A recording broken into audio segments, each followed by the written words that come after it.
但是自己的血量并不是那么健康了。小奶就在烟中啊，你可以看到他在育苗的位置上面，完全猜到了对方的站位。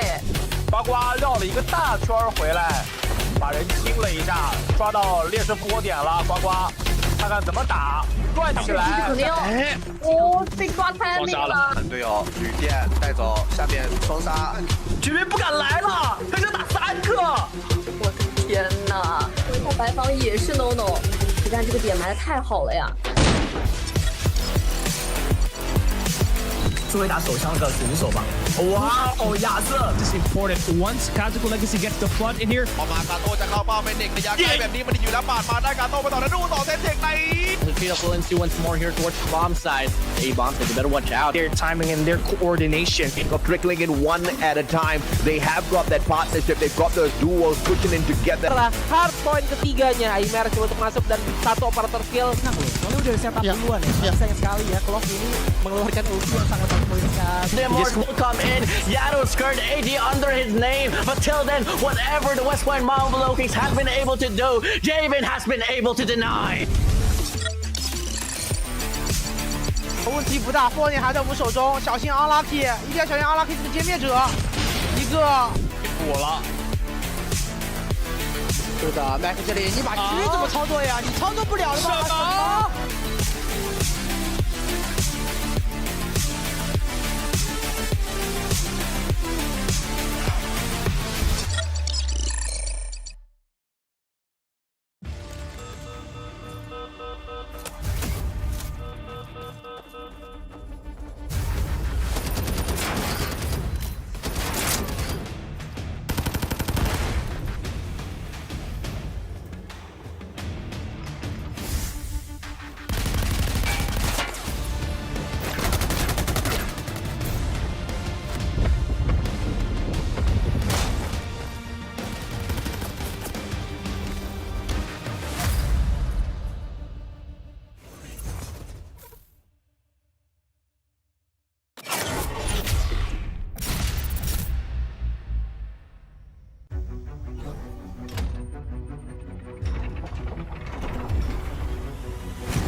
但是自己的血量并不是那么健康了。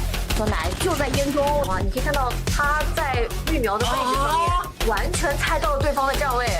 呱呱绕了一个大圈回来，把人清了一下，抓到劣势复活点了。呱呱，看看怎么打，转起来。肯定哦，被抓太命了。队友旅店带走，下面双杀，居民不敢来了，他想打3个。我的天哪！回头白房也是 no no， 实战这个点埋的太好了呀。作为打手枪的选手吧。哇哦，亚瑟 This is important. Once Kazaku Legacy gets the flood in here. ออกมากาโต้จะเข้าเป้าเป็นเด็กระยะไกลแบบนี้มันอยู่แล้วปาดมาได้กาโต้ไปต่อแล้วดูต่อเซนเทคใน The feed up Lindsay once more here towards the bomb side. A bomb, so you better watch out. Their timing and their coordination. Trickling in one at a time. They have got that partnership. They've got those duos pushing in together.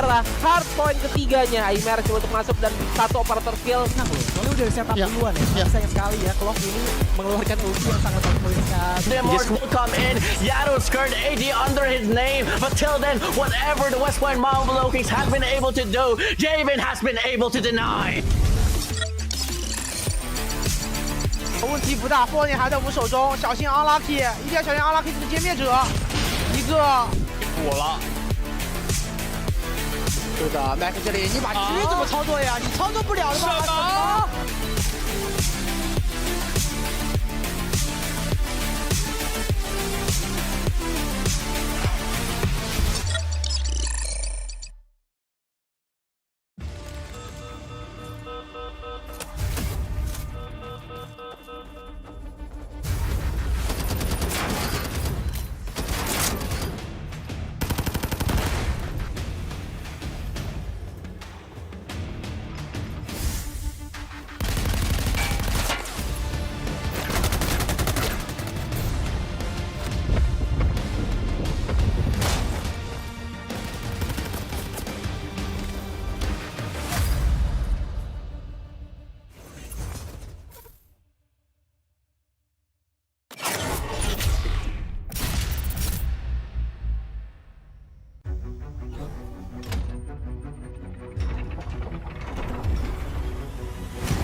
但是自己的血量并不是那么健康了。小奶就在烟中啊，你可以看到他在育苗的位置上面，完全猜到了对方的站位。呱呱绕了一个大圈回来，把人清了一下，抓到劣势波点了。呱呱，看看怎么打，转起来。肯定哦，被抓开那个了。队友旅店带走，下面双杀，居民不敢来了，他就打3个。我的天哪！回下白房也是 no no， 实战这个点埋的太好了呀。作为打手枪的选手吧。哇哦，亚瑟 This is important. Once Kazaku Legacy gets the flood in here, ออกมากาโต้จะเข้าเป้าเป็นเด็กระยะไกลแบบนี้มันอยู่แล้วปาดมาได้กาโต้ไปต่อแล้วดูต่อเซตเทคใน The Takeoff will ensue once more here towards the bomb side. A bomb side, you better watch out. their timing and their coordination. Of trickling in one at a time. They have got that partnership. They've got those duos pushing in together. Setelah hardpoint ketiganya, Aimer coba untuk masuk dan satu operator kill. Nah loh, soalnya udah setup duluan ya. Sayang sekali ya, Clock ini mengeluarkan ulti yang sangat mempoinkan. Denmark will come in. Yado's skirt AD under his name. But till then, whatever the West Point Marvel Kings have been able to do, Javen has been able to deny. 问题不大 ，4 点还在我们手中，小心 unlucky， 一定要小心 unlucky 这个歼灭者，一个。补了。是的 ，Mac 这里你把局怎么操作呀？你操作不了的吗？什么？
但是自己的血量并不是那么健康了。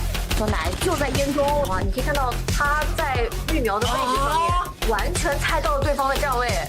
呱呱绕了一个大圈回来，把人清了一下，抓到劣势波点了。呱呱，看看怎么打，转起来。肯定哦，被抓开那个了。队友旅店带走，下面双杀，居民不敢来了，他就打3个。我的天哪！回下白房也是 no no， 实战这个点埋的太好了呀。作为打手枪的选手吧。哇哦，亚瑟 This is important. Once Kazaku Legacy gets the flood in here, ออกมากาโต้จะเข้าเป้าเป็นเด็กระยะไกลแบบนี้มันอยู่แล้วปาดมาได้กาโต้ไปต่อแล้วดูต่อเซตเทคใน The Takeoff will ensue once more here towards the bomb side. A bomb side, you better watch out. their timing and their coordination. Of trickling in one at a time. They have got that partnership. They've got those duos pushing in together. Setelah hardpoint ketiganya, Aimer coba untuk masuk dan satu operator kill. Nah loh, soalnya udah setup duluan ya. Sayang sekali ya, Clock ini mengeluarkan ulti yang sangat mempoinkan. Denmark will come in. Yado's skirt AD under his name. But till then, whatever the West Point Marvel Kings have been able to do, Javen has been able to deny.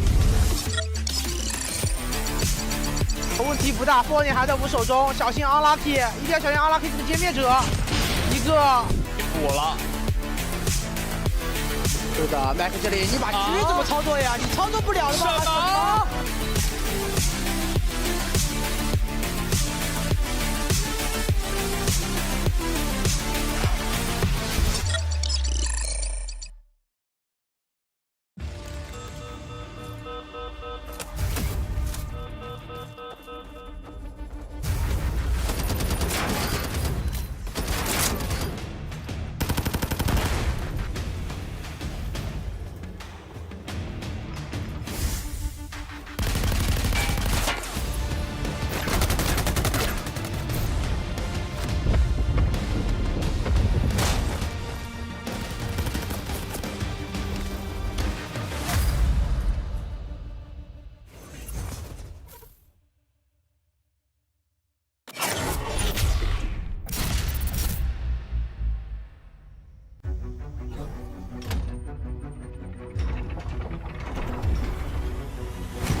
但是自己的血量并不是那么健康了。小奶就在烟中啊，你可以看到他在绿苗的位置上面，完全猜到了对方的站位。呱呱绕了一个大圈回来，把人清了一下，抓到劣势波点了。呱呱，看看怎么打，转起来。肯定哦，被抓太那个了。队友旅店带走，下面双杀，绝对不敢来了，他就打3个。我的天哪！回到白房也是 no no， 但这个点埋的太好了呀。作为打手枪的选手吧，哇哦，亚瑟 This is important. Once Kazaku Legacy gets the flood in here, พอมาคาโต้จะเข้าเป้าเป็นเด็กระยะไกลแบบนี้มันอยู่แล้วปาดมาได้คาโต้ไปต่อแล้วดูต่อเซนเทคใน The Takeoff will ensue once more here towards bomb side. A-bomb, so you better watch out. their timing and their coordination. Of trickling in one at a time. They have got that partnership. They've got those duos pushing in together. Setelah hardpoint ketiganya, Aimer coba untuk masuk dan satu operator kill. Nah, soalnya udah setup duluan ya. Sayang sekali ya, Clock ini mengeluarkan ulti yang sangat poin sekali. Demorse will come in. Yado's skirt AD under his name. But till then, whatever the West Point Marvel Kings have been able to do, Javen has been able to deny. 问题不大，4年还在我们手中，小心 unlucky， 一定要小心 unlucky 这个歼灭者，一个。补了。是的 ，Mac 这里你把狙怎么操作呀？你操作不了的吧？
但是自己的血量并不是那么健康了。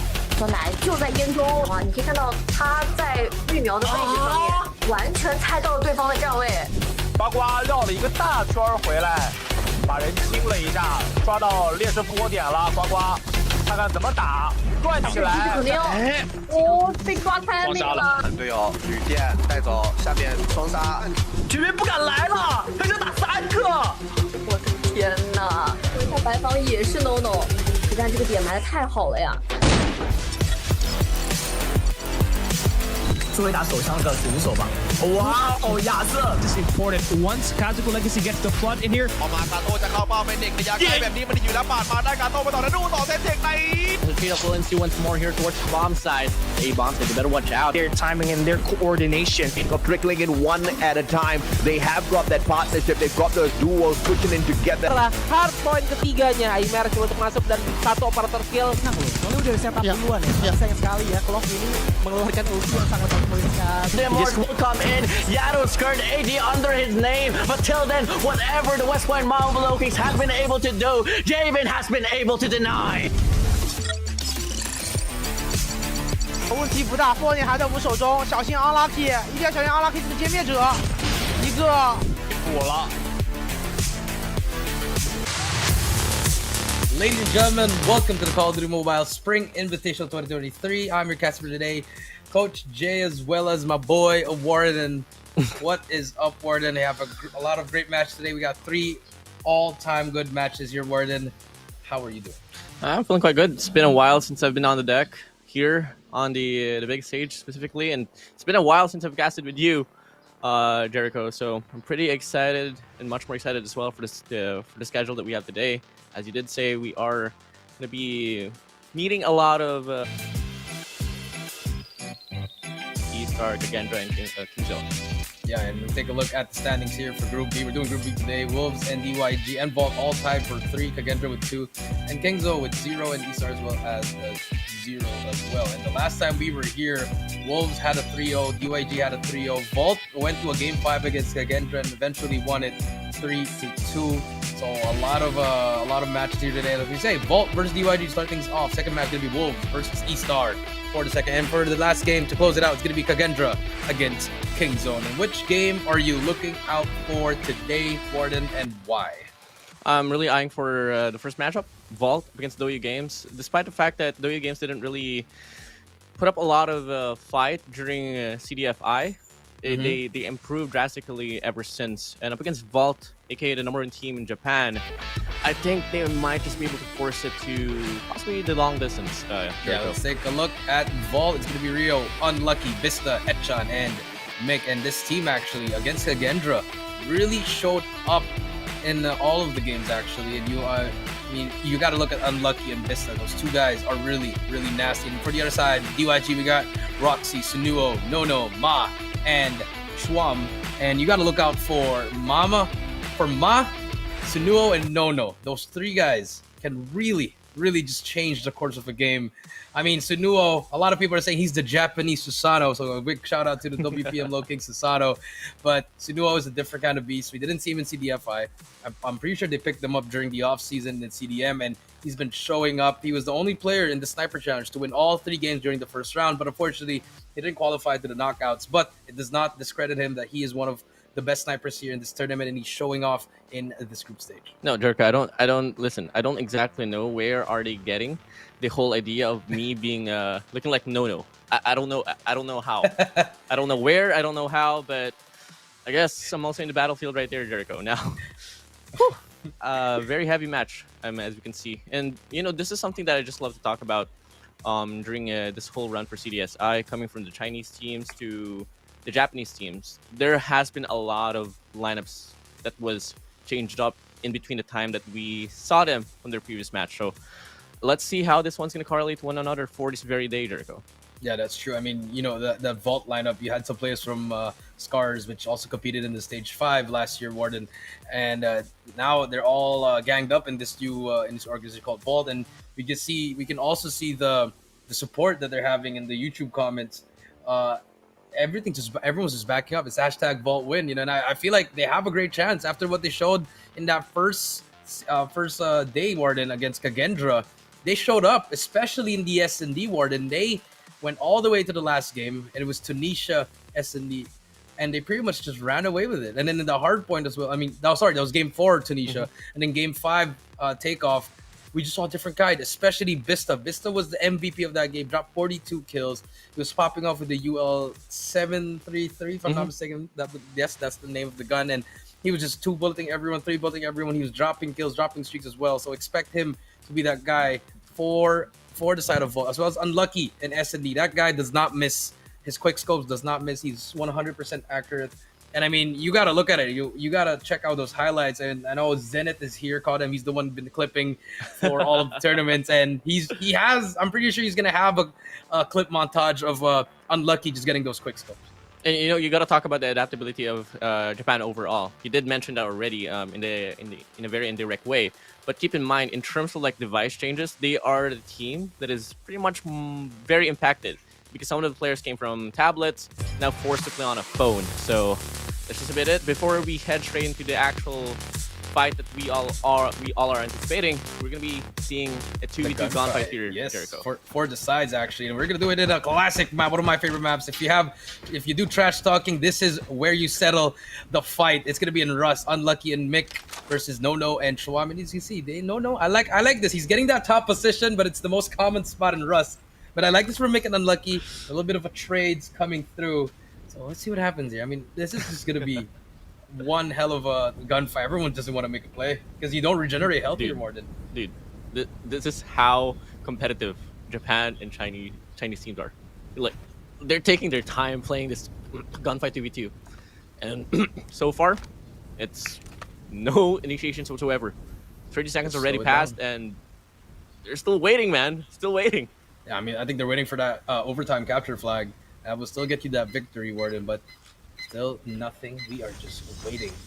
But no, he's actually trying to spot someone. Does not see him through the Oracle. He hears unlucky. He saw unlucky, so he sees unlucky there. Call up, but didn't call it out for Chwam. Chwam gets taken down, so now they can just end the timer. They can win this round, but unlucky. Nice shots coming through. Gets that first round. Perfect timing. Advantage doesn't matter.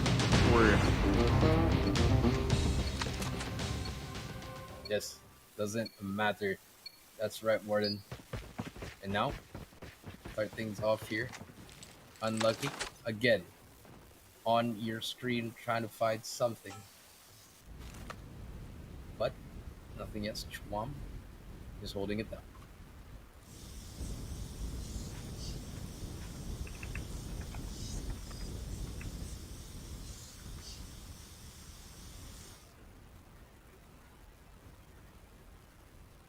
See him slowing things down. Mick, I think we've lost WardeN for a while. I think he'll be back later. But Mick and unlucky. No, again, the same position. Chwam playing that corner. Can he get the timing here? And will Chwam try to find something? He's just holding down this corner. And nothing yet is happening. Okay. Mick. Chwam. No. No one wants to make a move. Now, the flag is out as well. Here we go. No. Trying to find something. They're slowly getting into it, but actually Chwam's gonna be able to capture the flag. They're gonna get this round, and then just like that, Chwam gets the round without even killing anyone. A little bit too late for the side of Vault. No, they took too much time there. Now switch of guns. We got the KN-44s with the MW11. Let's see if we're gonna see a different kind of strategy here. It's first to 3 right here, ladies and gentlemen. So far, it's just tie up. Chwam again, they're just slowing it down as No tries to spot that player. He spots unlucky, shots are going down. No hit markers whatsoever. Chwam seeing it, and there you go. Chwam gets one, WardeN. It's gonna be another player unlucky. He's gonna be over at the head glitch, and nice shots coming in from Chwam. Well, gunfight just stunned me to the point that my computer just faced some sort of a power surge. But now, back into the action. Despite the first round given for Vault, it's gonna be Doyo Gaming winning 2 consecutive rounds in a row. Heading onward to the 4th round. I don't exactly know what they can specifically do here, but looking like they are trying to project the same thing that they did on that first round. A bit more of an aggressive take actually here for Mike, which he might just be able to spot down Chwam later on. So far, patience is really getting tested here for both ends of the spectrum. Patience is a virtue. No. Again, it's just the same strategy from both teams. This has to be the longest gunfight I've seen in a while. On a map like Rust. You know, no one wants to be aggressive. Like, let's go in. Let's get into the real game. It's just, you're just picking sides. It's fun trapping, actually. You know, if this was TDM, probably a different storyline. But now, oh my. The timing! Call of Duty timing at its finest, WardeN. You hate to see it. As Mike or Mickey, whatever you want to call him, gets that first kill. No. As well. Ooh, the smoke comes out. Slowly comes down to the trick shot spot, as we call it. He's gonna try to do a 360 YY's no scope ladder stall. If you know, you know. If you know, you know. And they're trying to go for the bomb, for the flag, but Mick gets the timing again, the drop on him, and now we're down to 2-2. Now, coming in, if only we do get to see the side switch now. But I think that's gonna happen later on, if I'm not mistaken. But disregarding that, same spawns once more. Let's see if it's going to be the same take now. Looking like Chwam will be wrapping around onto the corner of the map, while there's no involvement here for Vault. No, Mike is just holding it down. Just perfectly reading the play from Doyo Games. Now Mike forcing No alone in a dire situation. 1v2. Can we get a mic spam on the chat? Mike. Mike. Mike gets it. Now unlucky. And Mike 2 versus 1 against No. Can No turn into a yes? Okay, I'm sorry. That's the last time right wow. there. Wow, Jericho. Wow. Yes. He gets the kill. Now it's up to No versus Unlucky. Who's gonna be lucky? Who's gonna be timing. yes? The timing is unreal. Call of Duty timing at its finest. Please. So unlucky. So unlucky. But and no. Okay, yes. Unlucky, being unlucky at the moment. Is he fought him? He's gonna drop. He's gonna drop. Yeah. No. Oh my God. Yes. And no gets it. And he gets that. Oh my God, these names. So unlucky, bro. I'm having too much fun. All right, that was only the first gunfight of the day, but that was an intense gunfight. Ward. It's like icebreaker. That was a great gunfight. Looked like it was like a 2v2 for $10 million or something. Like they should have that in stage 5. Maybe do it with the casters. Bobby and Schiff, all those guys versus you got Beef and Alley Cat. Just do it 2v2 gunfight, COD M style. So, but other than that, WardeN, they get to pick the side. But that was a fun gunfight, WardeN, and I like how he saw it as well. And I feel like it's gonna change into now they kind of have a idea of how some of these players play. Just maybe not, but it's gonna depend on the map bans here. WardeN, for me, I think both these teams are very well equipped with map knowledge that their own regions have their own style. So let's see if it's gonna be a clash of styles, CDM style and Japanese style. But as we take a look at the maps we're playing, we have S&D Slums, Firing Range, Express, Meltdown, Tunisia, Hardpoint, Summit, Takeoff, Hacienda, Arsenal, Apocalypse, and for Control, Raid, Standoff, Crossroads. Like this will be the map pool for the whole CDSI, WardeN. And the one thing I've been wanting to watch is Arsenal Hardpoint, which I haven't seen. It's already been 4 days, guys. Please, can someone pick Arsenal Hardpoint? People have been talking about the spawns being so messy for Arsenal, but I've seen teams pull it off already coming from the other region of Call of Duty Mobile. I think it's just a matter of learning the map more, so you can add it to your map pool overall as a team. But I don't know, Jericho. I mean, if you're really looking forward for Arsenal, I'm personally looking forward for some more control on Crossroads. I mean, Crossroads is also a good map. But here are the bans. Vault, they ban Firing Range and Apocalypse. For DYG, they ban Hacienda and Slum. So there is a possibility we are going to see Arsenal. One of my favorite maps, WardeN. I'm sorry if I'm speaking like this. Why you mad, bro? Why you mad, bro? Well, if you guys didn't know, Mr. Jericho, used to play Call of Duty a lot, and Arsenal is one of his homes alongside with Hacienda as well. So, I mean, if it's gonna be us heading straight to Arsenal, Jericho, you may take the whole time to speak. No, I'm kidding. I'm gonna take you a tour of my house where I clutched the 1v3, which is 1v4. I'm kidding. But yeah, Which team? Which team though? We ain't saying that. In all seriousness though, WardeN, I mean, I like the map bans here. They're removing the maps where it's like Hacienda. Yes, it's a big map. You have a lot of angles. Slums, it's really a hard map to play in S&D. I'm not really a fan of that. It requires a lot of coordination as well as you need a lot of nade spots there. But the Apocalypse ban is pretty good. I feel like it's a standard ban now. And the Apocalypse is it's a good map. But some teams, they still haven't mastered it, which is completely fine. It just came out recently, WardeN. They're still trying to find out the proper way to play it. Or maybe this is a strategy, as we all know. And back in the day, you don't really give out your plan B, as I would say. Meaning, hey, we can play Apocalypse, but let's just ban it for now, WardeN. What are your thoughts? I mean, it's exactly what Omega used to do as well. I mean, for a moment we saw them banning. I mean, there was a moment at least. I don't know if you guys were just forced. I don't know whether you guys were just forced to play Standoff during the time. No. Or was it an accident that you guys let it open during the time? I'm not gonna say which tournament specifically, but I was so surprised that Standoff was open, and it was. I don't know, Jericho. I think that's for me and you to talk about later on. Oh yeah, I mean, we'll find that out. But as we wait for the game number 1, which is going to be S&D, we're gonna have different kind of format here. WardeN, we got S&D Hardpoint, Control, S&D for game 4, and then game 5 is gonna be a game 5 Hardpoint, which is very, very interesting because you don't really see that. It's a different kind of style, but it's also a good bit of breath of fresh air. So I like it's all right. I like it for this one. I like it a lot, and it kind of kind of changes the whole fad of Hardpoint being the game mode that you can warm up with, because it's a respawn game mode. You can put up a bit more mistakes compared to Search and Destroy. Well, technically, you don't really want to put up any mistakes at all in any game modes, but Search and Destroy is a bit more punishing compared to Hardpoint. So let's just see how this one's gonna go. Now, all the way down to Control, Jericho, I want to talk about this quite a lot, especially with you. Control having 4 rounds, how do you feel about it? It just gives more chances of winning. Honestly, I think that's the biggest thing you have to look at it, because before, when you were down 2-0, you're pretty much okay. We gotta it's over. It's pretty much over. But now when you're down 2-0, you got more time, you got more games. It's kind of like the NBA now. It's a best of 7. So it's good. At the same time, you get to use more strategy. More time is actually given into strategy there. It's not just okay, we do this on defense, we do it again.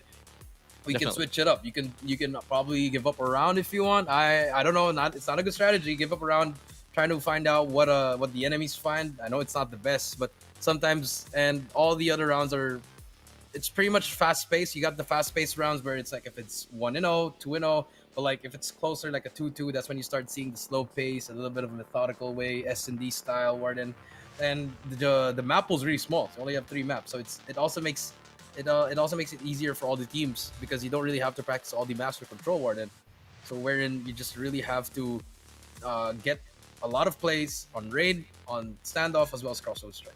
I think the biggest factor here for me is that both ends are secured to play 2 offensive rounds and 2 defensive rounds as well. It being an even number compared to an odd number of 3 rounds that we saw before this tournament taking place as well. So a really balanced format for me. I think that's going to be kind of eliminating my whole protest on bringing back the old game with domination, where we do get to see the side switch. Confirmly, I don't know what's with my throat, Jericho. We haven't even started.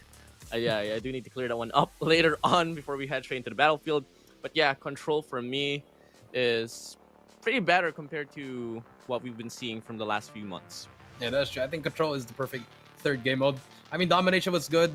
They can still add it. You can have a 4th game mode, and I wouldn't be mad with it. And then your form would have been Hardpoint, S&D, Control, Domination, and then S&D for Game 5. But maybe in the future, maybe we can have a Capture the Flag. Maybe we can have Uplink. We don't know. Maybe there's going to be jetpacks in COD mode.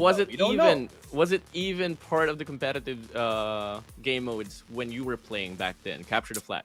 Capture the Flag was part of it. Back in 2013, wow. you had it was Hardpoint, S&D, CTF, Hardpoint, then S&D. But we're starting things off with S&D in Tunisia. Vault versus DYG. This is where Vault absolutely destroyed Kagendra. It was a 3-9, 2-9 victory for them, and start things off with DYG on the offensive side and Vault on the defensive side, WardeN. And so far, semi-fast push coming through from the side of DYG. There's Sniper, you gotta look for Sunuo and Ma. Bomb leaning towards the A bomb side. While in the process, it's gonna be player 4 and player 5 wrapping around. So it's gonna be Ma and Chuan actually looking to get an opener here on this B bomb side, which the only player that you gotta worry about, which is only gonna be Rio with a sniper as well. So it's just all about really looking for the first few information for them to get her up what they exactly got to do, and a lot of mid influence will be found as well here, Jericho. Yep, that is true. And I just want to give a quick shout out to Stage 5 champion in the chat. Tectonic is in the house. LG Tonic, shout out to you, brother. Welcome to the stream. Hope you're enjoying the stream, as we can see. And no one, until now, WardeN, no engagements whatsoever. Oh, the timing! That is so unlucky for him, and he's going to get taken down as Nono gets that first blood. That is just... You can't make that up, WardeN. You cannot make that up. It's been unlucky, Nono. Just battling it out, even here in Search and Destroy, coming from gunfights. Now, here we go. With this opener found down his mid lane. It's going to be leaving Doyu Gaming to initiate the push here on his B bomb site. But in the process, they do lose Rio. They do lose Ma onto Rio. Juan getting a lot of bullets straight to him as well. But now, with the bomb soon enough going to get planted, the time of the factor will now start to take down up against Vault this time around. Now let's see. It happened so far. Bomb is down, 4 versus 4, and this is where Vault actually shines on retakes.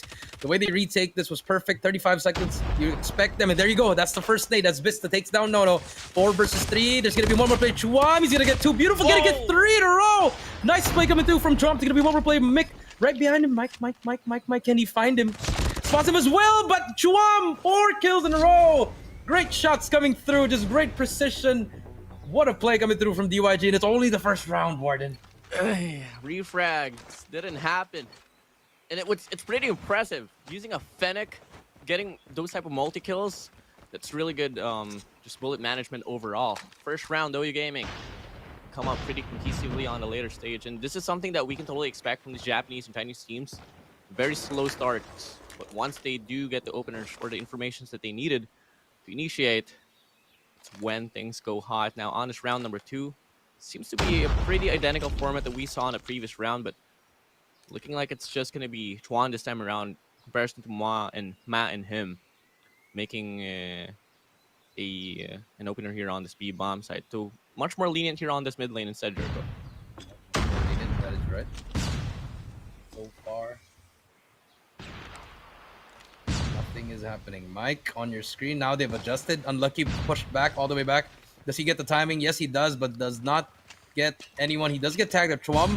Still gets that kill on Vista. They finally go into the side, but number 4, Etchan, he's actually below, and Mike as well gets 1 as well. So now it's going to be 3 versus 3. Unlucky with a beautiful snipe coming into Ma. 3 versus 2. And look at number 5. As soon as he heard the players going in, the immediate flank, and I like this adjustment coming in from Vault, but look at number 1, Rio, all the way at the back. He's going to push by Chuam with 6 kills already. He's going to position himself ready for this enemy, and I like this. They're going to try to trickle it down to a 2v2, WardeN. So far, nothing left as Sunuo plays underneath the bomb site. And I like this double challenge right here. It could cost him if Rio spots him. Yes, he spots him, but Sunuo gets him. Now 2v2. WardeN, nothing yet, but one guy right above him, and Chuam a little bit too far. So it's going to be both 1v1s for both players, both isolated, unlucky. The pre-aim, does he get the timing? No, he doesn't. Chuam gets 1, Mick gets 1 as well. And that's going to be 1 versus 1. He's going to hop on the bomb. Oh my god, this guy has the cojones to do it. Does he have the timing? Yes, he can. Pros don't fake. Mick gets it 1-on-1-2-1. That's just a misplay overall coming from Doyu Games. You just can't play in that angle when you know for a fact it's not planned for you. So wow, that was what a round. That was it's only round 2, WardeN. And then that's such a big play overall from Mick. You did mention earlier once he heard the players initiate a push here on the connectors. And also in the bomb site itself, he went for a wrap instead of just going inside from the front lines. But now, a much different round that we're seeing here. Big exchanges will come true, but it's just going to be favoring Doyu Gaming here once more. Rio left alone to clutch things up now in a 1v4. Yeah, 1v4 Rio. Got that 1 kill that he needed, but he has 3 more to fight. But this is... you got to give it to DYG right here, and just like that, no. Beautiful shots coming through for him.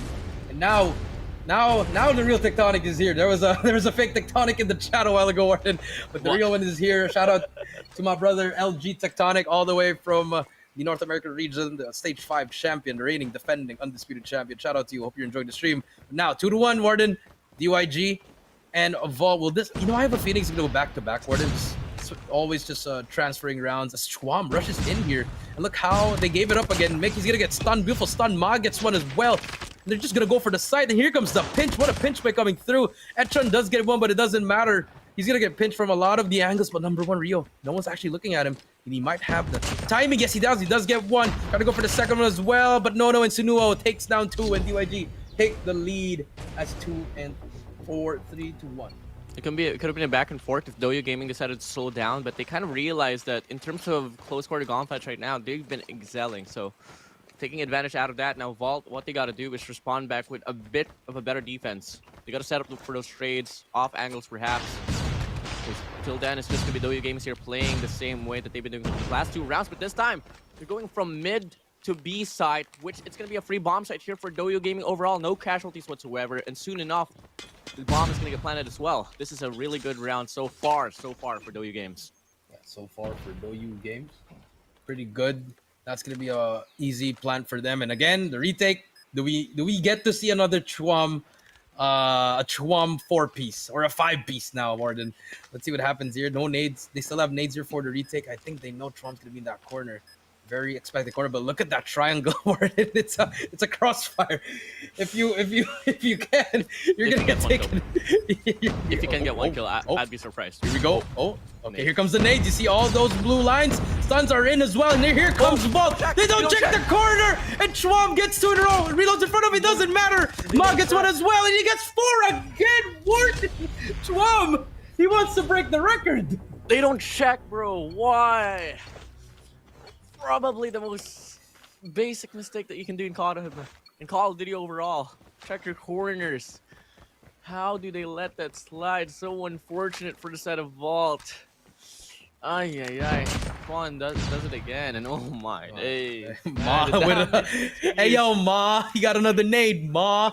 Got a nade. And DYG, they're slowly but surely running away with this game. But now, slow things down again, and look how Vault is actually just trying to turtle in the site now, and they're not even trying to spread their players. They're trying to keep it close to get those trades actually, WardeN. But here comes another mid take, no mid control whatsoever from the side of Vault. They're letting Mike get 2 sides at the same time on his own, which is, it's doable, but against a team like DYG, you gotta have more players outside of the site. Just play retake. I feel like retake would have been working here for them because they have the lineups for the stuns. They have the lineups for the nades, WardeN. And I feel like they should just give up the site. They got the projection. They have the minds to do so, but they've been faltering mechanical-wise. So they got to check their corners first of all. They got to settle the streets properly. Because though you're gaming, the crossfires that they put up, especially on that last round that we saw, it's you gotta put up a really hard counter for that one. Now here we go. B bomb site will be found in play once more for Doyu Games. Vault first will gunfight. A retake 4v5 here. A lot of casualties so far happening down below the map. Player 2 and player 5 Ma battling it out, but Ma with a locust will shut them down. Now it's gonna be a 3v5 overall. Doyu Gaming. This should be a round for them. Yeah, there's gonna be another one. Actually, Ma just pre-aiming that site. He knows someone's gonna peek that. And here comes another 2-sided trap coming through as Chuam. He's going to try to go all the way back, and he's going to be the annoying one. And they're going to get the pinch right here. Chuam going to get another 2-piece right in front of us. I see Novi does not. He gets sniped by Unlucky. And there you go. Ma gets the 3rd. Can he get the 4th? Yes, he can. Can he get the ace? Yes, he can. DYG Ma with the ace. What is happening, WardeN? This is just a show match now for Doyu Games. Highlights over highlights. Sprees over sprees. Kills over kills. They've been outplaying, outsmarting, outgunning Vault so far in the Search and Destroy Tunisia. And oh my days, I don't even know what to say. They're not even picking up the bomb anymore, bro. They're just gonna go for it. They're that confident as Roxy try to get stunned as well. But look at number 4 on your map. That's gonna be Ma. He's already inside. Somewhere has an angle with that sniper. So whoever crosses that will get taken down. And the bomb should be going to be again and again from the side of Vault. Stacking inside the A-bomb site. It hasn't been working for them. They need to try to get mid control, try to be aggressive on defense, because DYG, it's been 2 rounds in a row where they're just trying to play default. And if you are Vault, it wouldn't hurt to try to go for a rush, WardeN. Yeah, it wouldn't hurt. You gotta change your pacing. You can't play by the pacing of your enemies. That's exactly a very common statement that I love to say to the teams that would end up, losing over and over and again, but now you just there's just a lot of misinformation that's being showcased here for Vault. They don't have proper mid control. They don't exactly know which one is which in terms of who's watching the certain angle, leaving Doyu Gaming to enter into a bomb site freely. And this is exactly what has been happening from the past few previous rounds. Free site for Doyu Gaming, and in the process, Ru X1 will take another kill, forcing another 3v5 situation. Yeah, that's Roxy. Oh, Roxy. Okay. Roxy. I'm sorry. Okay, Edtron now. Here comes another. Here we go again. Okay, again. We already see someone's there. Finally, they do get 1 and 2. Okay, so far it's still a winnable situation here, WardeN. You can see the stack coming in from DYG, but it doesn't matter as Roxy takes out another one. Spots that second player. He's gonna be pre-aimed for him. Gonna try to go up. You're gonna get tagged up. They're slowly pushing up, and they gotta go fast. Vault going in, trying to get the engagement close as they can. As Etchan gets 1, does he get the 2? Yes, he does. Doesn't check his corner. As Etchan tries to run away, but Etchan gets the 3rd. Wow, actually, and Mike gets the defuse, and finally they stop the bleeding, but still a long way to go. 2-5, WardeN. That was arguably the messiest retake that I've seen so far from Vault, but it worked out, man. So It's gonna be coming to the point where I think either Doyo Gaming has to change the way that they've been positioning themselves, because Vault had a clear understanding where they exactly were. Now this time around, a very fast approach here on his A bomb side. It's gonna be No on the front side. Will be taking out Ichan. Chuan as well, looking to get a kill. Absolutely yes. Rooksy, Chuan, No on the feed. Now it's only gonna be Rio and Mike left alone from the side of Vault to flush things up. Yeah, it's gonna be a 2 versus 5. Flanks are covered as well. Should be around for DYG unless something crazy happens as they get one. But it's gonna be a 1 versus 4 now. Mike is gonna get spotted. Doesn't matter. Ma shuts him down for his 8th kill. 2-6. And DYG, they're teaching Vault how to play S&D right now. The miscom for Vault, it's costing them the rounds that they should be winning on retake, WardeN. A lot of misinfo, as I've been saying now. But, you know, may it be just the offense pretty cohesive here for Doyo Gaming for them to deal with, or it could be the other way around. But now it's going to be the first offensive round here for Vault, but a lot of information has been given out now for Doyo Gaming with them slowing Vault down. Wow. They know for a fact. They know for a fact that Doyo Gaming is well ready if ever they do execute for the B-bomb site. They're going to fall back now, and they are looking to go for a reset and try to look for a better angle. Yeah, and I feel like that's just good scouting report there. Whoever their coach is, if they're doing film, that was a pretty good call that you would see Vault try to go for a rush on B side. And now they're actually stuck. After that, look at that. No, the adjustment from Vault. They're playing pretty scared now, WardeN. After that, just a single 2 flashes coming through. I would have still went for that, WardeN, because it's your first round. You know, you gotta get some rounds on your board. Try to throw it off, because you know the snipers of DYG are gonna be watching all over those angles. So, and look what DYG is doing. Mid control, slowly pushing up as well. And this is what we want from the side of a DYG, but unlucky, gets one. That's a little bit too aggressive. No trade coming through, but you want to try to cut the map here, WardeN. Trap those enemies, and that is what DYG is doing right now. Trapping them in one side of the map, but actually B needs help here, because if No gets taken down, there won't be anyone else to help. If you look at the map, but No is in a spot. Spots that player. Beautiful. Just small things right there, WardeN, as No takes him down. And No is going to spot 2 more players. He's going to need help, but it doesn't matter. He's going to take down the second player. Can he get the third? Does he get the timing on him? Unfortunately, does not. But the damage has been done. 3 versus 3. And now for Vault, they're going to try to get the bomb down. But it's going to be a player right below on the bomb side is Roxy. Does get spotted. Backs up. And now, but look at Ma. Ma, he can try to make the play, but Ma gets taken down. Unlucky. Nice shots coming through from him. Spots another player. That's going to be Chuam and WardeN. But the pinch at the back. Can #1 try to make the play? Can he make the play? Rusi? With a Locust and a Dream as well. Chuan on the front lines could make the difference as well with a Fennec. But it's just all going to come down to this. 30 seconds left on the clock. Still a bit of time, but it's dwindling down. And free plays from the side of Vault. They got to worry about, but Rusi gets 1. Can the refrag come true here for Vault, or can he find a double as well? On the front line, Chuan taking down Rio. Now it's going to be unlucky. Left alone. Oh my Rusi shuts him down. And it's going to be Doyo Gaming winning this round. 7-2. 1 more for a match point. 1 more for match point. And WardeN, that was a 3 versus 2 retake. And just the small mistake of not looking at that corner costed them, because there was 2 players right there, WardeN. And I think they're trying to watch back to back, but it was just an off angle for both of them. No one had the angle on the left side on that shortcut. And that just costed them now. 2-7. Now here comes Vault trying to get aggressive on the A bomb site. 4 players over here. No mid control whatsoever. Once again, unlucky. He was that sniper you have to watch out for. But nothing. Oh, the wall bang. Sunuo almost hits that. But 2-7, a minute and 30 seconds. And here comes Vault. Slowly pushing up. And I think DYG is ready for this. Quite ready as well.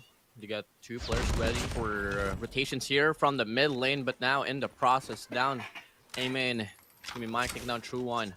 Good early kill for them. Now the question is, information has been relayed for Doyo Games. Are they going to commit, or are they going to fall back now and try to bite back for the next rotation? But looking like they are still holding this one up. Ma taking down Ichan, lowering down the numbers, evening up now. No on the feed will take down Rio as well.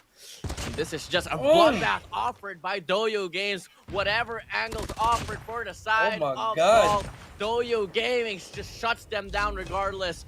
And now that's going to be match point advantage for Doyo Gaming.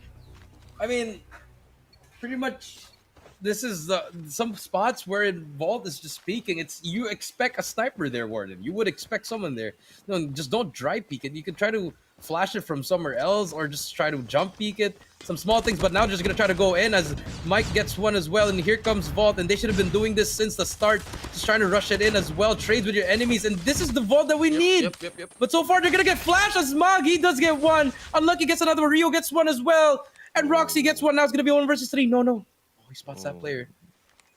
Does Nono get it? Does get that first player. Spots another player, but Vista is there in Rio as well. And this is what we've been waiting from the side of Vault. A different kind of it. Don't play slow against DYG. Aggression, double chows, good trades. Exactly, Jericho. I can completely agree with you in that one right there, but it's pretty late, honestly, for them to show off like that. But, you know, just like everything there is, there's always a start to something. So that might be the start, or could it just be a round that will be given for them? W Games taking the respondent onto the next as well with Sanu taking down Vista. Rio getting the refrag onto him. Good trades, good trades. Nono looking to avenge his teammate, but he just gets punished down by 3 players from the side of Vault now. Looking to be another round here for Vault, not unless Rusi, Ma, and Chuan can deny it. Unless Rusi, Chuan can deny it. Bomb is about to go down. See what happens here. Nothing yet so far. But you do see Roxy trying to clear every single corner, and the flank again is Rio. Now finally watches it, but he doesn't get tagged up. They do know there's going to be a player at the back. Rio's going to be one shot, and why would you challenge that if you are Rio? You know you're one shot already. And that's just a small timing. And now Bomb is down. Bomb is down, WardeN. He was the bomb carrier as well. A little bit of miscommunication there, and look at Vault. They're not trying to go for the bomb, trying to go all the way around again, but 45 seconds left. They're going to have to move a little bit faster here, WardeN. Time is truly their enemy now, and so far it's gonna be player 2 unlucky, closest to the bomb it is. Patron will get trailed down from the back end. It's gonna be Mike, just should be getting the kill, easy for him, forcing it down to a 3v2, but they still have the time against them, and Ma pulls down that angle perfectly to take down Mike, forcing it down to 2v2 now. Looking like Vault is trying to work themselves up to get closer to the bomb, but they gotta worry about Rusi with an LK-24, and they don't check their corners. Ichan gets shot down. Unlucky now left alone. 1v2, all eyes on you, but the crossfire just a bit too much for his liking. Doyu Gaming, they take the first game. Wow. Doyu Gaming 9-3. That was the score that they had against Kagendra when Vault won, but now DYG, a beast to be reckoned with, WardeN. Great win coming through from them. This complete masterclass from start to finish. The way that they were sniping, the way that we were coordinating the retakes, their offensive-sided matches. Just great plays coming through from DYG. So that's gonna be 1-0. And for Vault, they are the S&D specialists for Japan, and so far, not really showing up there. Maybe a little bit of hope there towards the end, WardeN, but it was a little bit too late, like you said. And that last mistake by Rio, just challenging over and over again, knowing that he has the bomb. It really cost them in that round. Definitely, man. But, you know, it's only the first game. Some teams excel more in respawns instead. So the next game will surely be it, if it's going to be the point directed to Vault. Or could it be not? Depends, man. I mean, Doyu Gaming, they put up a really good fight. And it wasn't even a fight showcase here from Vault. I mean, not until the later stage of the competition for the Tunisia map now. Whew. Well, I think big adjustments, what needs to happen here for Vault. I think mechanically, they're pretty slow compared to what we've been seeing with them from the past few games that we have been seeing. I mean, but the time that they were winning, though, they were outgunning them. They had the upper hand there. So I think it's a good sample size, WardeN, but the hard point is really we're going to see if DYG can really outfrag this team, or will Vault some way, somehow find that energy that they need, and they could just turn it around. So I'm excited for this next game. It's also going to depend on the map, because look at that in Tunisia. You just saw DYG. It was like their home. They know when to go. They know where to push. They know when to flank. They know where to nade. So we might be in for a series here, WardeN. It might go all the way to the 5th game. Might be the case. But, you know, Vault has to regather themselves before doing so as well. You know, losing that much is pretty devastating now. But in terms of the kills, it's pretty set apart, honestly, Jericho. 31 for the set of Vault, 55 for Doyu Games. In terms of the assists, double down as well. Katie, really positive for Doyu Gaming. Yep, Katie, I mean, speaks for itself, WardeN. You got a 1.77. You think you're gonna lose that game? I don't think so, WardeN. 0.56 as well is not gonna cut it out. Let's take a look at the stats here. Chwam, Ma, Nono, and Roxy. All double digits. And you have Sunuo with a 4. I mean, he didn't have to do anything. I mean, I would be like Sunuo there. Like, if I had 4 teammates just popping on, like, yo, just do your thing. I'll just be here. If you need me to nade, if you need me to smoke, I'll be that guy. But if you look at that vault, you know, you expected the hard hitters. It's like unlucky to get most snipes. But if you see the MVP, 1.73, 15, 15, 28 for the damage, 4 kills in 1 round. He did it twice, and then is this his second MVP? That's gonna be DYG Chwam, and he was on a mission after that first round, WardeN. After that first round, those 4 kills that he got, he did it again. Let's take a look at the highlights here. This was the first round right here, WardeN. Spray transfer with the Fennec, and guess what? Took his time to reload, get the 4th kill as well. Mike under his name, the red, alongside with 3 other players from the side of Vault. And look at this one right here. This is pretty devastating, and honestly, this is just a mistake given by Vault. It's not checking the corner, my guy. He wasn't checking that corner as Ma. This was the snipe, the ace right here. You know, you had 2 guys. You had Chwam getting back-to-back quad feeds, and then you had Ma all of a sudden just turned into the greatest sniper in the world with just 5 accurate shots of a quick scope. He gets the ace as well, and now we're moving on over to the Hardpoint, WardeN. If you were the coach of Vault, what are your takeaways from that game number 1, and what are you going to tell them for game 2? I think morality is just a big thing that I really want to bring up. I mean, I don't even want to say what projections they got to do. I mean, Vault is a very brilliant team overall, mechanically as well. I think they got to warm themselves up just a little bit more. But when you get into a competition like this, Jericho, morale is just the factor that really differentiates one team from another. Yeah, I mean, I definitely agree with you. Right there, WardeN. I think, you know, you got to keep up the morale up. You know, it's fine. We lost 3-9. We didn't really give our best yet. I mean, they probably did that. But as you look at the maps there, the map pool we're playing, and also the map bans for Hardpoint, we have Apocalypse and Hacienda. So I don't know what map they want to play here. If you're Vault or whoever is going to pick the map, but I feel like you try to not put it in a small map, because if you looked at Tunisia, you saw the pace of how DYG was playing, WardeN. It was very fast. And they can control that. They can go fast, they can go mid, they can go slow. But for Hardpoint, if you play it in a small map, I think you'd expect like a lightning strike, just a fast-paced run and gun up in your face with a shotgun as well. So maybe a Summit would be not would be viable. I think I'm gonna say it. I know it's my favorite map, but Arsenal. I think Arsenal could be a good map for Vault here. Just keep the range going out, and also the operator skills. Now everyone has to use one unique operator skill. It's also gonna come into play on how effective it is per person. Does it have a purpose? Because the way that Vault was using their operator skills 2 days ago, they were using it to take over the hill, but during the times when they need it, they have none. So it's also the usage, when you're gonna use it. Because for DYG, when they use their operator skills, it's always in full effect. You always see them just getting kills after kills, chaining kills, getting streaks back to back. So it's very interesting how we're gonna find out. Both styles are clashing here, but there's gonna be one thing for sure: DYG will not slow down. They're just gonna keep on going.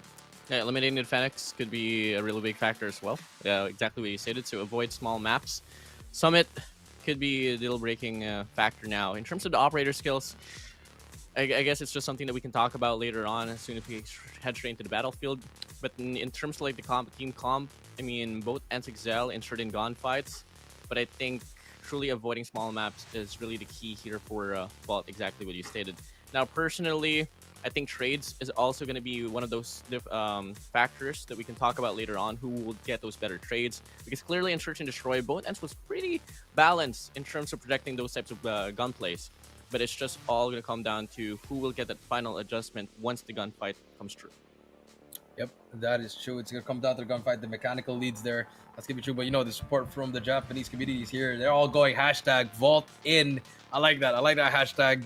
So let's see what happens here, WardeN. If we are going to see a tie-up or we're going to see a 2-0 as we wait for the next game. And I want to hear your prediction. What map are we getting to see in Hardpoint? Well, personally, I'm quite blinded as well here, Jericho. I've been trying to think which map we are gonna be seeing here, but if I'm not mistaken, in terms of like the bans, no, we can talk about this once more. Yeah, well, one of your favorites is out of the equation for Hardpoint, and that's Hacienda. So Arsenal is still alive and could be used here for this very day itself. In terms of the other ban for Hardpoint, it's going to be Apocalypse. And on the contrary, for Search and Destroy, Firing Range and Slums will be out of the equation.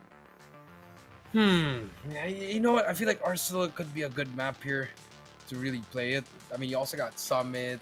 You have the other maps coming through. So it's really interesting. But let's take a look at the opera's gonna Takeoff. It's gonna be Takeoff actually. So Sparrow, Annihilator, War Machine, Purifier, Claudes. Same for the other side for DYG. Except for the War Machine, actually, no Gravity Vortex for both teams.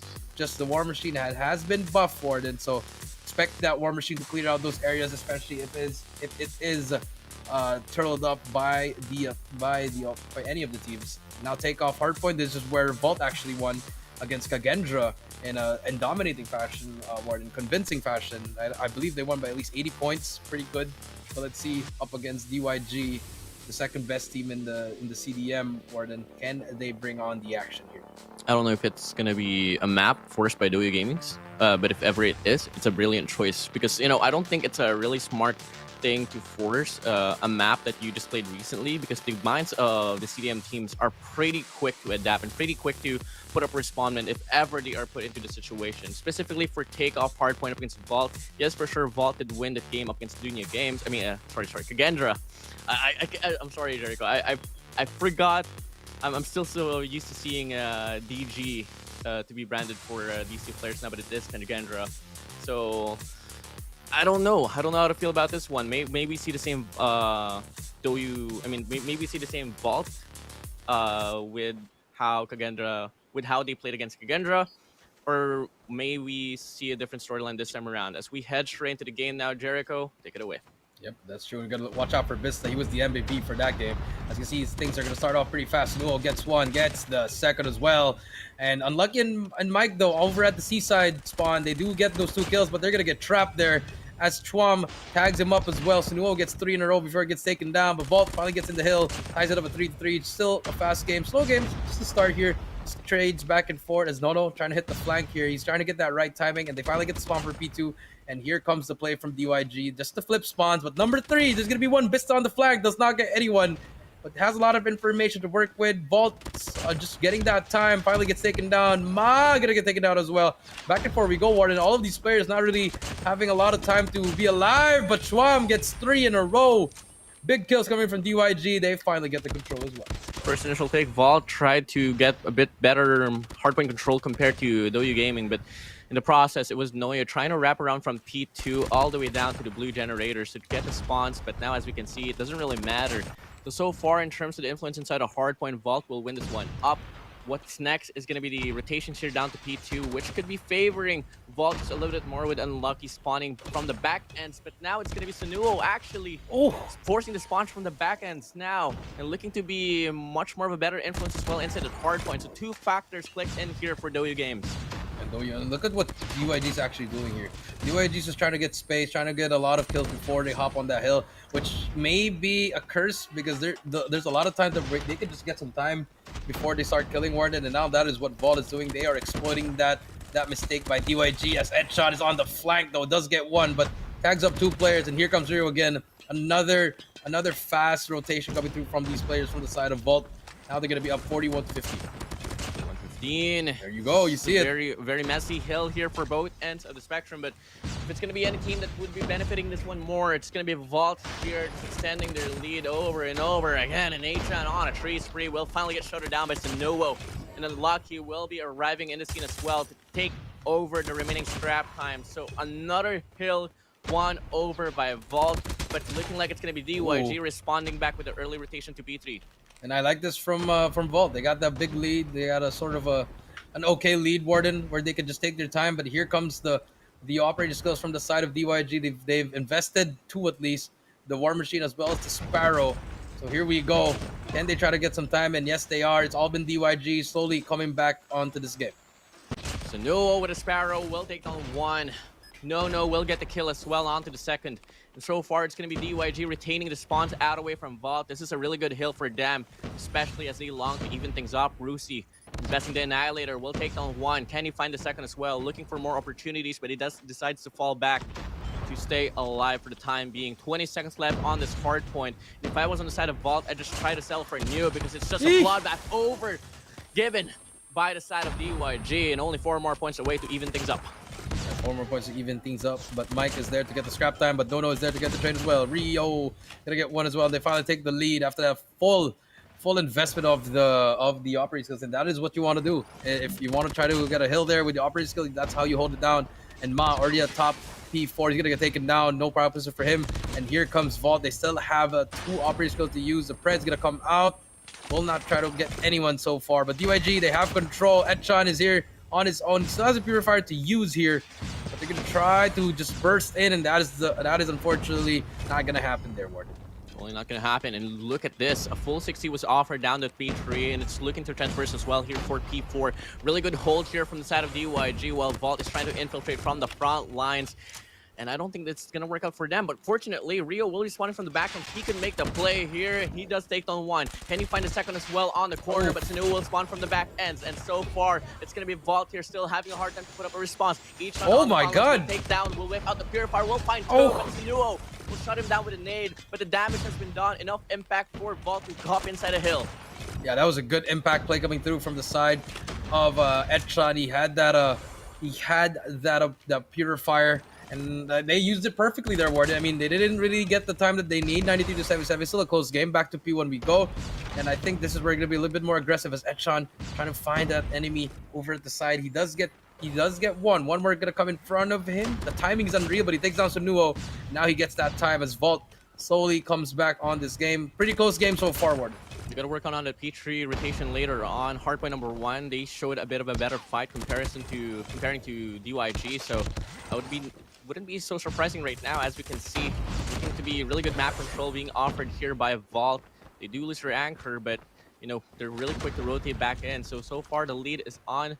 It's going to be DYG long to get the break instead of Hill. Player 2, Sanuo will try to go for a spray. We'll take him out of the equation, but the point is stagnant now, and it's still pretty undefined for whichever ends this hardpoint will go to. Yeah, and I think DYG, they could have won this. They could have gotten a bigger lead, but the gunfights of Vault here are starting to evolve, and they finally take the lead with 107 to 101. Last 6 seconds go to them. They get the scrap time, and the last time we went to P2 is all of Vault here. Or then will it be the same? 103 to 112. DYG on the back end. It's a 50-50 run here so far, but spawns favoring Vault. No. Inside a hill, whipping out a Purifier, will take down one. Can he find the double? Unlucky, just a bit too far for his liking. But the rest of his comrades will pop off as well here for Doyu Games. Rusi with Annihilator. Put on a showtime, will take down one. Can he find a double as well? Unfortunately, no, gets concussed. But Ma as well will hop into the scene. Whipping out the claw, will not be able to accumulate any kills whatsoever. And whatever investments Doyu Gaming has been able to put up, it's only going to be Truan putting up the impact. Yeah, that was 3 operator skills being used, and after that, again, DYG, they don't really get much time. 20 seconds left, and I feel like this might be the last push for Vault. They're still going for it, and they do get the time here. Again, a double nade coming in from Vista, and the flag, look at that, that's a clean sweep from them. All 5 go down just like that. Vault, they take the scrap time as well, and DYG, they're forced to challenge that scrap time and lose the rotation was for P3. No, he does get that time, but for what? 3 seconds coming through. And look at the map board. They're going to get pinched again by the side of Vault as they try to find more players. Mike, he's going to get taken down. Roxy trying to look for Etchan. Etchan spots him, but Roxy gets that kill. And now Vault, they have control. And they still have the operating skills to use. This could be a big pinch here offered by the side of Doyu Games, but Rusi needs to win the gunfight first for the P4, but he loses it. No medical spawns will begin for the side of Doyu Games, but Mike denied that statement as he finds the double as well. They need to get the break inside the hill. Mike left alone inside the staircase will get taken down, but Unlucky wants to take over the hill right back, but the spawns is just overwhelming so far for the side of Vault. Yes, it is overwhelming. As we can see, Vault, they still have a War Machine to work with, but they do take it down properly. Etchan, he brings out his Purifier, gets one, gets the second. No, he does not get the second as well. But this is good time for Vault. Just keeps on contesting as well as Mike. And they get this land 10 seconds. But now DYG, they get control of P4. They're going to be the first one to rotate there. And here they come, just going back and forth. They finally break the hill, get that scrap time once again. But look at this, Etchan. He might be able to make the play. The timing is perfect. But Sunuo slides and dodges everything just like Neo from the Matrix and gets that kill. That was a big one right there, WardeN. Wild.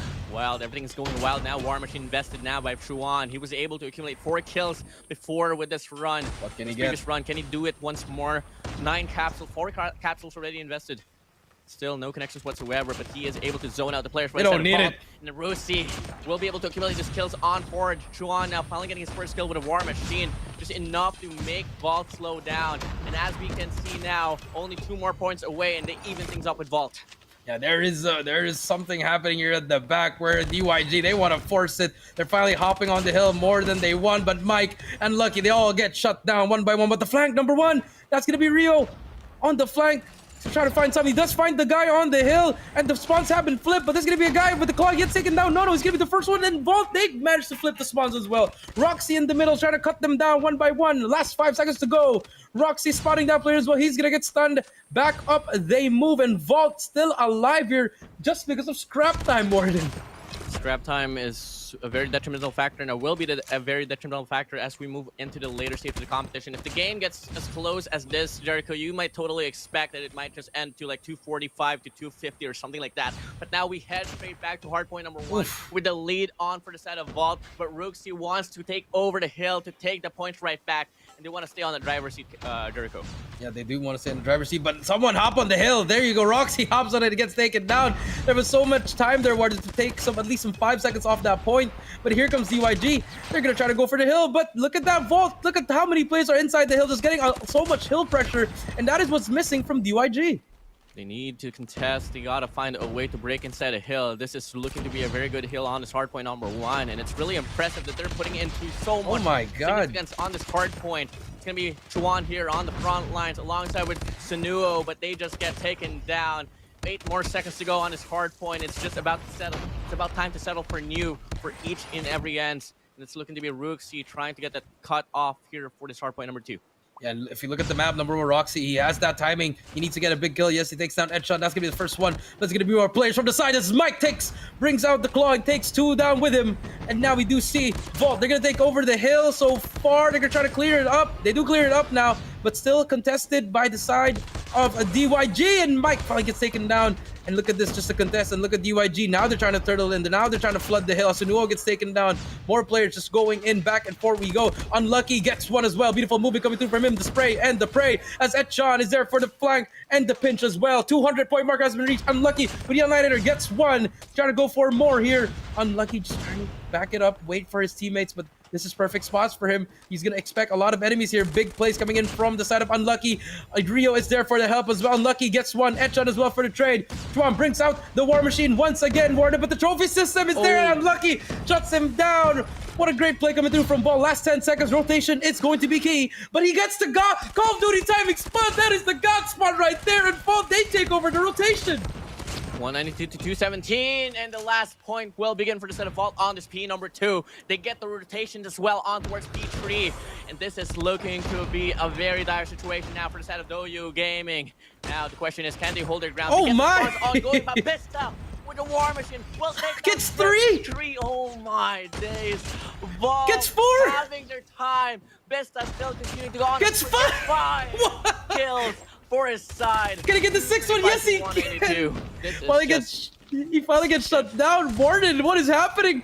Vault, they're showing up here. The Pred comes in. It's gonna get nothing, but it doesn't matter. Last 5 points to go. DYG, they gotta go inside the hill, but it's all stacked up. 2 more points we go, and Vault shuts down the second best team in CDM in Hardpoint Takeoff. 250 to 193. WardeN. Oh my God, Vault, they've awakened. They have awakened, WardeN. This is what we want to see from the best team from the Japanese region, and they are showing up, WardeN. They collapsed, man.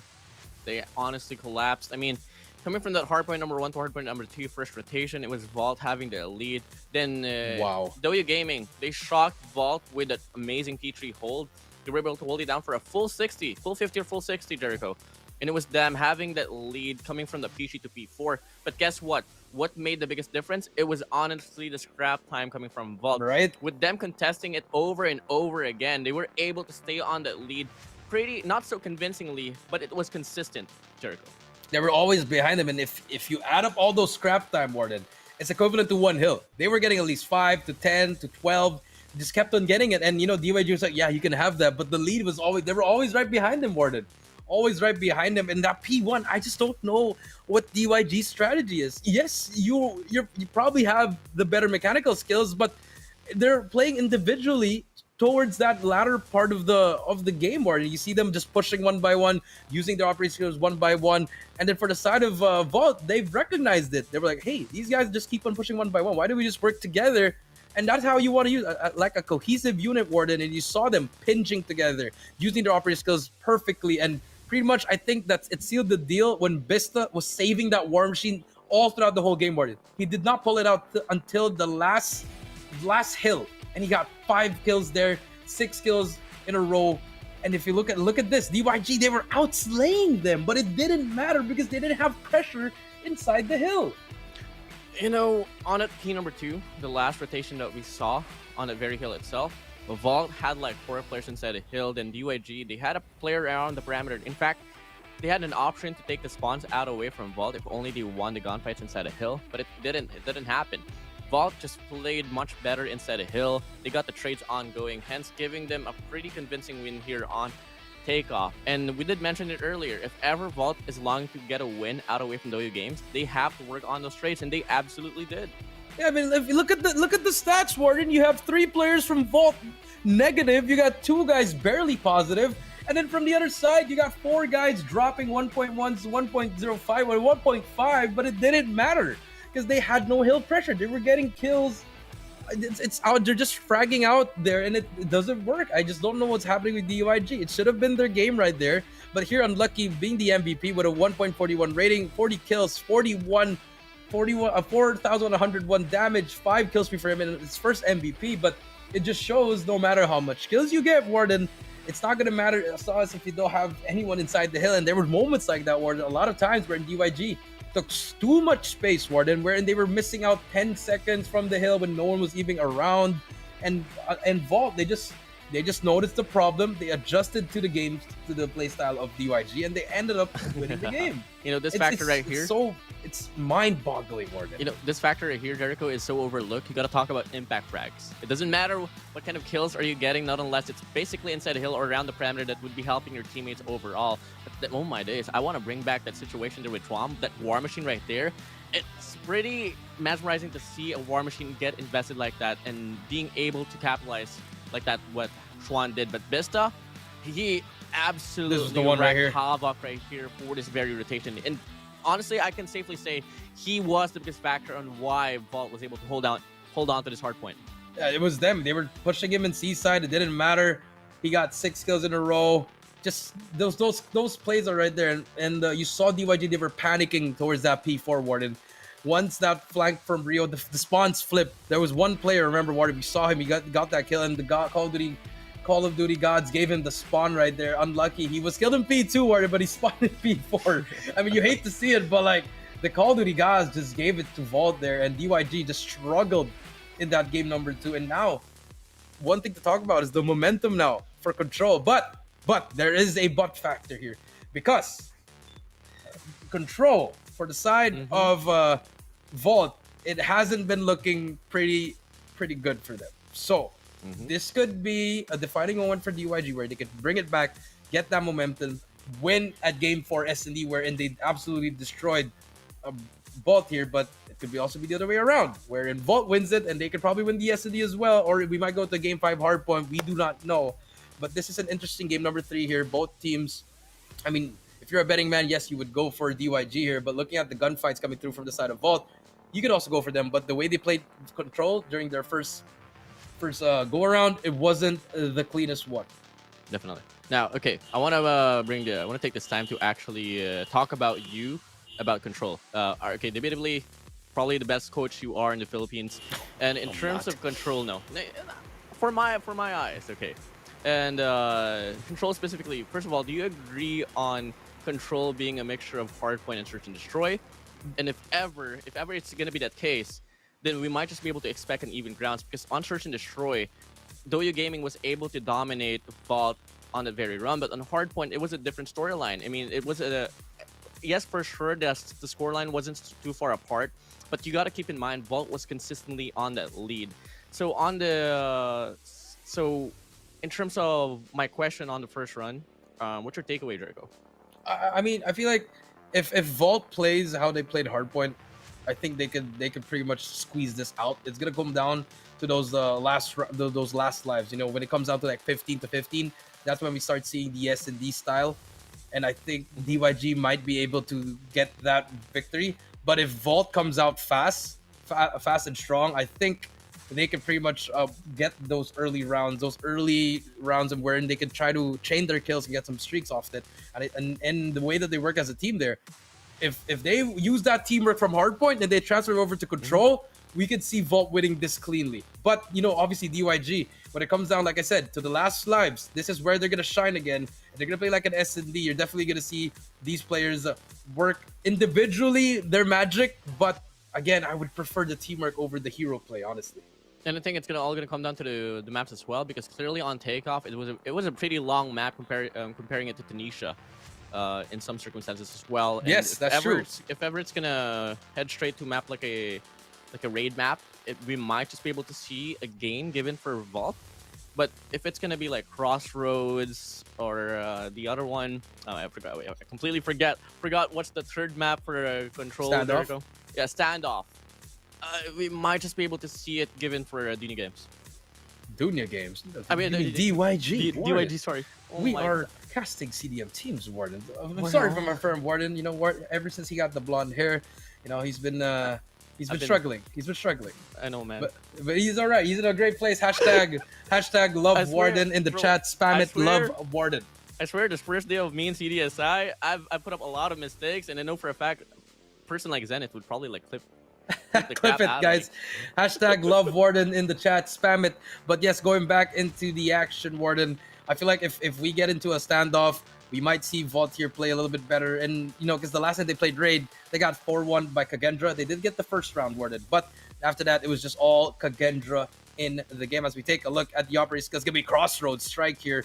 It's going to be both Vault and DYG running the same operator skills again, WardeN. And now we expect this to be a big map. We expect a lot of little campy spawn traps for at least a player. So let's see what happens here in this game number 3. WardeN, honestly, whoever wins this game number 3, it's what we call the swing game, swing mode, whatever you want to call it, can pretty much win the whole series. So I think both of these teams, if you win game 3, they're going to close out on game 4 1000%. 1000%. Now, if ever we are basing this game to go to, I mean, if ever we're basing this game coming from the factor we talked about earlier, it might just be DYG coming out with the victory. But I do want Vault to prove me wrong. Yeah, maybe Vault wrong. But ladies and gentlemen, if WardeN makes another mistake, we are going to make him hashtag bald WardeN. No. I can't afford to go bald again, Jericho. I can't afford. You can. Well, I was about to say, why don't you go bald? But you did actually go bald before. I did, and it feels good. But here we go, game number 3: Vault versus DYG. Crossroads strike control, and another player coming in to the chat. It's gonna be banned from Luminosity Gaming as well.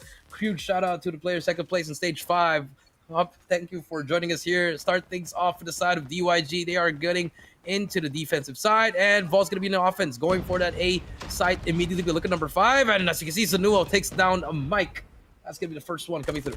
For you, gets caught off here on the bridge. We'll take down Rusi and Nono. Good kills overall, and it's gonna be Vault now, just being able to get a few gunfights in.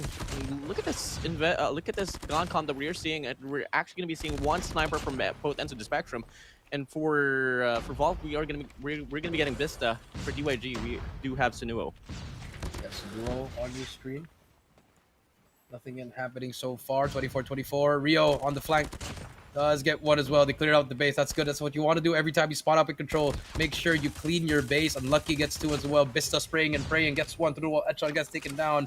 But I like the spot from Vista. You know, just being that power position, gets 2 in a row. Nice shots coming through from him, WardeN. And They finally get into the side, and Vista still on a roll, gets 3 now. Biden gets taken down, but it doesn't matter as Rio starts the cap. And there's gonna be Mike again. No, doesn't know where he's gonna find him. He's looking, helping for his teammate, but A is about to be captured here, WardeN. 20-18 so far. Loving the whole play here for Vault. Really good accumulation for the points, but Ma wants to be part of the equation as he goes on a 3 spree. Looking for the fort as well. He gets the clear out, but he gets concussed by Vault. Mike shuts him down. Now the pacing will get slowed down for a moment or so, but look at the divide and conquer play here being offered by Vault. Wow. Jericho. Yeah, and Vault now, this is the momentum that they've been having, but Sunuo on the spawn trap does get 1. No, really close. Spots that player in the corner, takes him down as well. Gets 2 in a row. Nice shots coming through, but B has been captured. WardeN, and only 1 more tick over at A. But look at DYG. They are aggressively pushed up in the base. They're about to get pitched right here as Vista and Mike gets 2. It's going to be 1 more P2B. It's going to be Ma. Can he get 1? Yes, he can get 1. He's going to try to get the second one as well. Yes, he does. Big play coming through from the side of DYG, and they can still win this round. Can still win this round. Vault, they got to watch out. They got to set up those trades now. They're looking like they do take down Chuan with no casualties. Same goes for the Ma and No. But Roxy from the back since will get the double. Could have been the triple, but unlucky shuts him down. It's going to be 4-6. The quadrant sector away to get the capture ongoing. No respawns no more for each and every end. And so far, it's going to be DYG having the numbers advantage. Yeah, 4 versus 3. Chuan pushes up a bit. Unlucky. Does he get the time with this guy? No, he doesn't. That's very unfortunate as Chuan gets that big kill coming through. 2 versus 4 now. It's going to be another player right below him. That's going to be Rio. Slowly but surely. Just holding every angle. This could be the greatest timing. And oh my, does he get the timing? Yes, he does get the time. Does get 1, but No is there to trade him out. Now it's going to be a 1 versus 3. It's all up to Vista. It's been so far one of the best players so far here in this series. Has a UL. Definitely has all the bullets for the enemies as he's... Oh my. No, the trigger discipline does get 1 though. He knows there's going to be more players right there, but the sniper. It's going to be No, Chuam and Ma. Vista, I think he plays this perfectly. Oh, does he go all the way to the back? No, he doesn't. Just past that player. No, he doesn't. No, he doesn't. Go back. 20 seconds left. He knows someone is at the back. He needs to move now. They're both far away from each other, so this could be a kill for him. Oh. Does he spot that player on the top? No, he does not spot him on the right. Oh. 13 seconds. He spots him. Finally spots him. He gets his foot as well. He has to go for him. 8 seconds left. He's going to try for the wall back. Not the best thing to do. He's going to run away now. He's going to try to reach out in 4 seconds left. He needs to go for it. He spots that player. He gets him as well. Does he have time? 1 second left. He needs to go inside. And he got it. He got it. 1v1. Pissa. It's going to be a 1v1 now. Chuam. Oh, he's going to bring out the... Oh my God. He's going to bring out the war machine. But it doesn't matter. Pista, he's going to get tagged up. Pista, he's going to get killed. And Chuam almost gets taken down. Oh my goodness, WardeN. We're only at round 1. We're already seeing... Oh my, what is happening in this series? Intense. Really intense. Just goes to show how even these two teams are, and gotta bring it up now. Vault, they were down by the numbers so significantly. They were able to force it down to a 1v1 and an operator for a round. That's a big exchange, but it really paid off quite well here for DYG. Moving over to the second round now. First opener, first few kills will be given for DYG. Yeah, first few kills coming into DYG.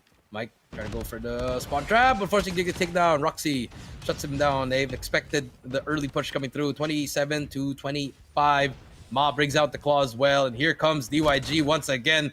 The spawn trap is trying to go for the engagement. Gets 2 in a row. Can he get the 3rd? Yes, he can. Nice shots coming from Ma with the claw. Very, very effective. Gets the 4th as well. Can he get the 5th one? Finally runs out, but the Hunter Killer is here to help him as well. Ma trying to spot them down. Still alive, but barely breathing. Does he use his pred? He does not use the pred. I think he should use it, but Mike is there to take him down. Finally cleans up the base, but the damage has been done, WardeN, as well. A is going to be captured as Rio invests the Sparrow, and that is just very unfortunate, WardeN. Brings out the Sparrow, gets killed by a Predator missile. You hate to see it, 23-14, and it's been all DYG so far. Chuam gets the 2nd, gets the 3rd. Roxy brings out the other, gets 1 as well. 20-10, and just a dominating round for the side of DYG. Let's play here. Who said DYG is awful in respawns? This is just absolute dominance now coming in from DYG. W Games, they are really shattering the hearts of Valkyria. 7 lives to reap away to get another round. And honestly, Vault was in the situation before. They were able to bring it down to a 1v1, but I don't think it's going to happen anytime soon here on this round number 2 specifically. 4 more rounds to go. 3 more lives to go, and it's going to be a wrap-up here on this round number 2. Ishan, Mike, miracle can come true. Can you do it? Absolutely not from Mike. Ishan, can you do it? Absolutely not as well. DYG, they take the second round. They take the second round, and I feel like that round 1 set up the victory here. If ever it is a 4-0, that would have been the round we have to talk about, WardeN. Yep. And that was on offense as well. So far, DYG winning on both sides. And here comes defensive round number 2 for the side of Vault, for the side of DYG. And for Vault, they're going to try to go in again for the opening. As we can see, Sunuo brings out the Sparrow, gets 1, misses the second one. He ain't no green archer, but so far he finally gets the second one as well. Almost gets the third, but Mike takes him down. Lucky, and Mike gets 2 in a row. They finally take the lead with 1 life, but not a huge lead so far. Not a huge lead, but a lead is a lead, Jericho. And this has been those situations where DYG has been exploiting, and Sunuo will slide in. Will take 2 with a shotgun. Ichan Ryu under his name, but Mike shuts him down. But the extended push will come through here for DYG, and they're looking to spawn trap Vault once more. Chuan will take himself out. If there's not going to be any player from Vault taking him out, it's going to be himself. I hope someone can clip that. That is a blooper right there, ladies and gentlemen, but it doesn't matter. Blooper or not, they are dominating this defensive side with only 3. Not actually, you know what? I take that back. It's only 3 lives, WardeN. 4 lives, but the time is not on the side of Vault. 25 seconds to go. Mike trying to make a play for his team. He spots 1. The trigger is not there. Trying to take him down. Yes, he does. Nice shots coming from Mike. And now Vault trying to make a push with 15 seconds left. They need to move fast. With DYG having the life advantage, all they got to do is play trades and play by the time. And so far, it's still a trade-off here. Back and forth we go in terms of the killing department. But with Vio picking up the double piece, longing to get the map control here down the garage, but it's not going to work out to his favor. Now Vault trying to diverse his attention here on this B control point. Vista on inside a hill. Should be over. But it's going to be no taking him out of the pool. And now, as we can see, the point stagnant now. It looks like to be DYG just getting a better taste on the map control, holding this one true. 3-0 lead here for DYG. Switch of sides we go. Switch of sides we go, and just like that, match point for DYG. And like we said, WardeN, that round 1 really changed the whole momentum of this game number 3. DYG trying to get that second round in for them as Sunuo gets that first blood with a snipe. Mike trades it out as well, and here comes Nono with the Purifier spraying. Gets 1. He's going to try to go for the second one as well. No, spots him as well. He knows he's going to be there. The Hunter Killer might get a 2-piece coming through. Does get 1 as well. Nono pushing him. The timing is going to be perfect for him as he sprays 1. He's still going to be alive using that one. Roxy takes the guy, trying to go for the spawn trap. There's going to be 1 player inside. Etchan hits time to get the Purifier, but it doesn't matter. Only gets 1 as well. 24-24. No ticks yet. Half ticking over at A, WardeN, but still a close game so far at the start. Pretty close game, but no, they got to worry about Ma here wrapping around from their spawns. Has a claw to play with as well, but for now on the front lines, it's going to be Chuam here putting in the impact. 1 kill for him. Looking to get a double as well. Wow. Goes for a drop shot. Gets the double, shutting him down. And could get a triple as well. Get a 4. Yes, sir. Schwam on a roll, 4 kills in a row. Can he spot the 5th player? Yes, he can, but it doesn't matter. Nono is there for the help. These Fennec gods are just jumping left and right. Nono has the shotgun. Sunuo takes him down as well. 17-17, still a close game. Spots another player right behind him. He's gonna try to trade it out. Roxy with the Annihilator misses that shot, but his teammate is there to trade him out.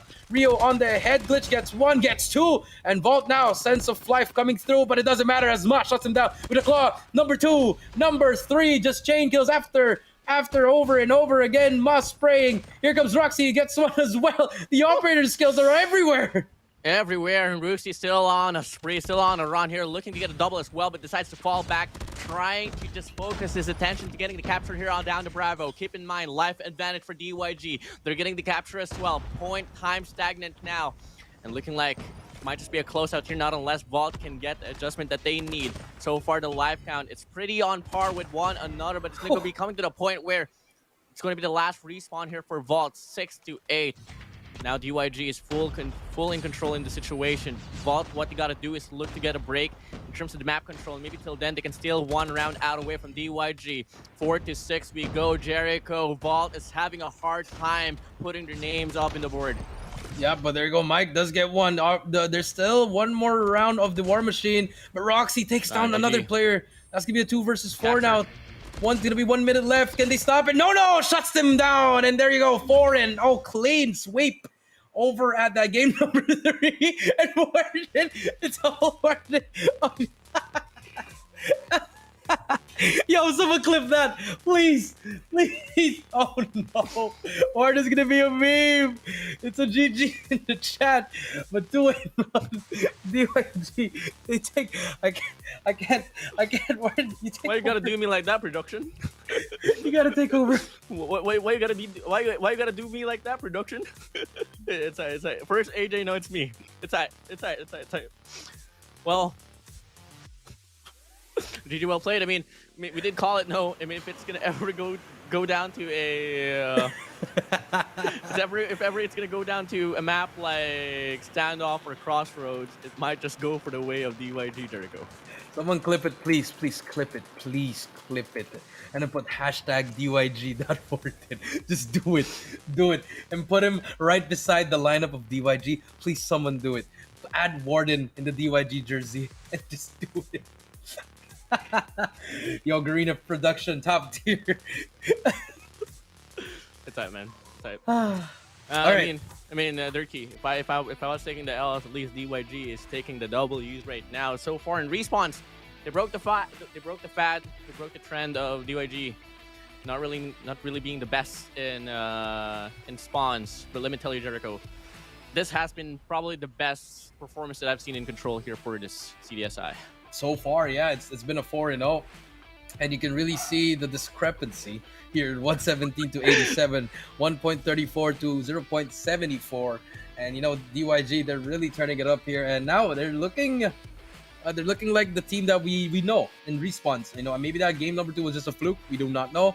Could have been a sweep, but now we move on to S&D, and like I said, it could all end here. If you take a look at the kill feed, you know, if Etchan 10 and 24. Unlucky Rio, all negative. It's really gonna be hard for them. And for the side of DYG, only Chwam not positive, but you do see Ma, No, and Sinuo all high kills as well. Roxy 17 and 9. Just good plays coming through from the side of DYG. Honestly, they reset. You know, they were like, okay, you know what? We lost that game number 2. It was our fault. They recognized the mistakes there, WardeN. And we take a look at the MVP. It's gonna be DYG Ma with 31 kills. 3,492 damage, 6 kill streaks gonna be highest at his second MVP count. Second MVP count, Mr. Ma for you was able to put up a lot of impact with the SMG, if I'm not mistaken. Now, overall, DYG, they played very stellar in this round of Control. And coming in, Jericho, probably the best Control run that I've ever seen so far for the CDSI. And you got to talk about Ma actually being one of the nuisance for Vault. He was constantly roaming around the map, trying to get a wraparound, and he was able to make Vault think twice whenever they do go out for spawn. Yep, that is true. And you know, we saw it, and right here, Chwam with a roll on the Vector, on the Fennec. I mean, just crazy stats coming through from him, WardeN. And now, as we take a look, this is going to be our next game number 4. It's going to be S&D. Yes, S&D.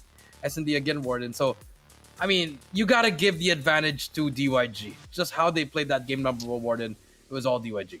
I mean, absolutely yes. But I do hope as well that, you know, in order for us to get a good match, we got to hope for Vault to put up a respondment in terms of what they did in comparison to Tunisia. Honestly, I think one of the biggest mistakes that Vault was doing during Tunisia was them playing so slow, man. Because once they committed and decided to go for a very aggressive push on a bomb site, just barge in, play for trades, go for this double chalice, they were able to take a very dominant round out away from DYG. So if ever they can showcase the same thing here for this next round of Search and Destroy, till then, we might be able to see a closer game.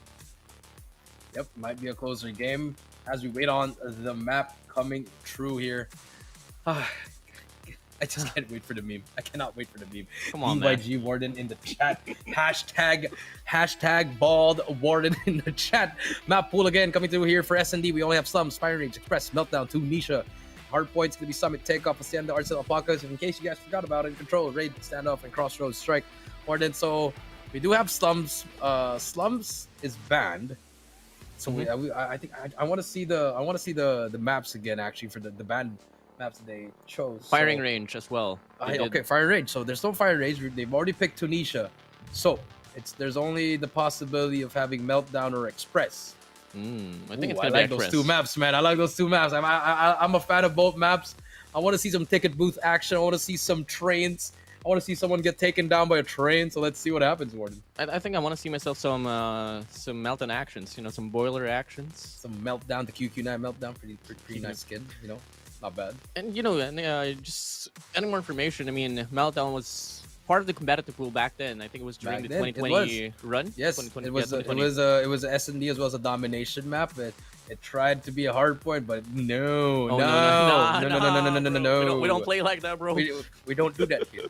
So we don't do that here, you know, as Wakandans would say. But now, honestly, now going back into it, WardeN, S&D, you got to give the advantage to DYG. You know, we both agree that DYG is the more superior S&D. But Vault, they did beat Kagendra in S&D as well in Tunisia. But now, an Express and Meltdown, I would say it's a relatively new map. You know, people still trying to find out. I think Express would be a better fit for Vault to try to win it. If they do get to choose that map, it would be really beneficial for them. But yeah, comparing it to Meltdown, I can totally agree, man. A very secluded, very isolated map. We go, but I don't know.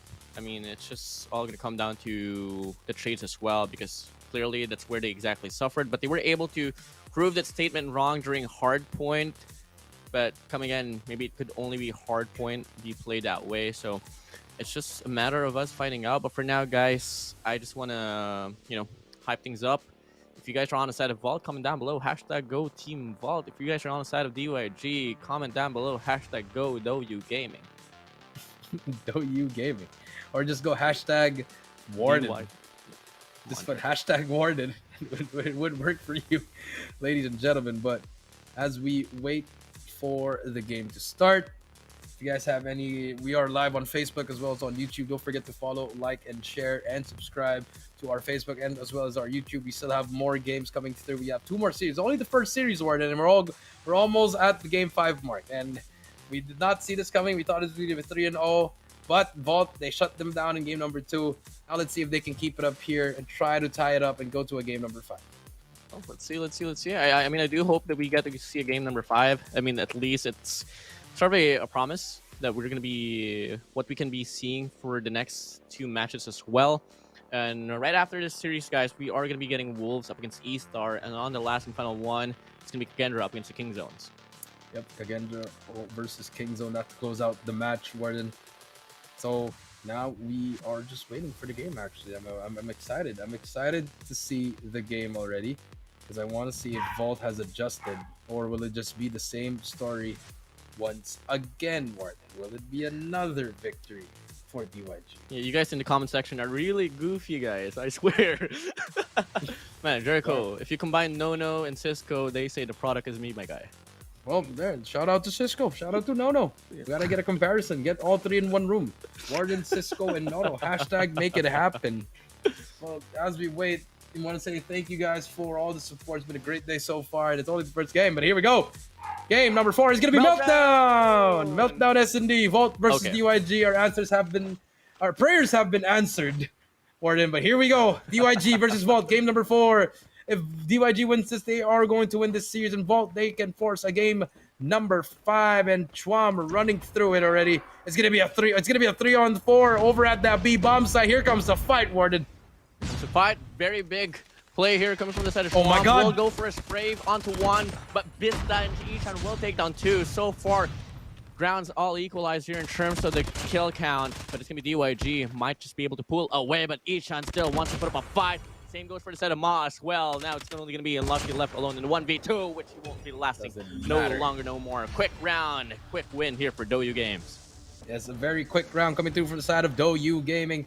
And now 3 seconds to start, but a pretty good round for both sides, honestly. You just didn't get the kills that they need if you revolt. But now you have a sample size of what they're trying to do. And again, for the side of DYG, they are running to A, and both sides are not running on the same side. Unfortunately, it's going to be a free bomb plant for the side of Vault. As DYG, they're trying to hold it down. They think there's something happening here. But in Vista, they just walk in there like it's nobody's business, and they're going to get the bomb down, WardeN. And this is exactly what I love to see. 5v5 retakes. Now it's all going to come down to DYG. They weren't really able to showcase how well they were in terms of retaking on Tunisia. So this is going to be a pretty full-on showcase now on this round number 2 of Meltdown now. So far, 30 seconds left on the clock. And it's going to be Doyu Gaming just investing 1 player down the mid lane, 3 players on the right side, and 1 player wrapping around. It's Sinuo for you. Might be able to get an easy kill. A punch down there to Bista, but Mike hits the refrag. Unlucky as well. And so far, the kills is favoring Vault now, but no. We'll try to put up a fight. He does get shut down. Rusi left alone with 9 seconds left. Should be a round now for the set of Vault. Should be around now for them. 1-0. It's going to be 1 versus 1. Rio versus Roxy, and Rio takes him down. 1-1 so far. Great adjustment so far coming in from the side of Vault. Let's see if they can keep it up, WardeN. They keep it up. Yeah, this is exactly what I love to see. Back and forth ping pong battles.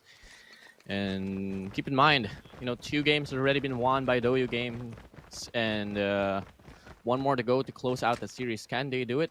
Let's come and find out on this round number 3. Could be the dictating phase overall, and pretty hesitant push was offered there on that A bomb site. They were leaning towards to go for that very take, but now they do fall back, get better mid control, and we do see the scopes exchange. And so far, it's gonna be Sinuo from the side of Doyu Gaming getting the first kill. Getting the first kill, that is right. Now, let's see what happens next. So far, the nade, Schwamp, slow things down. Nothing is happening so far, but we do see Roxy on your screen. It's going back and forth over here. Here comes the nade. Mike will get no one. Mike, but Sinuo does get Vista. 3 versus 4, so 3 versus 5, I mean. And Sinuo is all alone here as he spots Mike. A nice shot coming in from Sinuo. Bomb is down as well. And it's all been DYG in this match up so far, especially in this round number 3 as well, WardeN. Round number 3. Rio, Ichan could be the playmaker now. Ichan gets an angle onto him, but misses the shot. Unfortunately, you gotta hit those.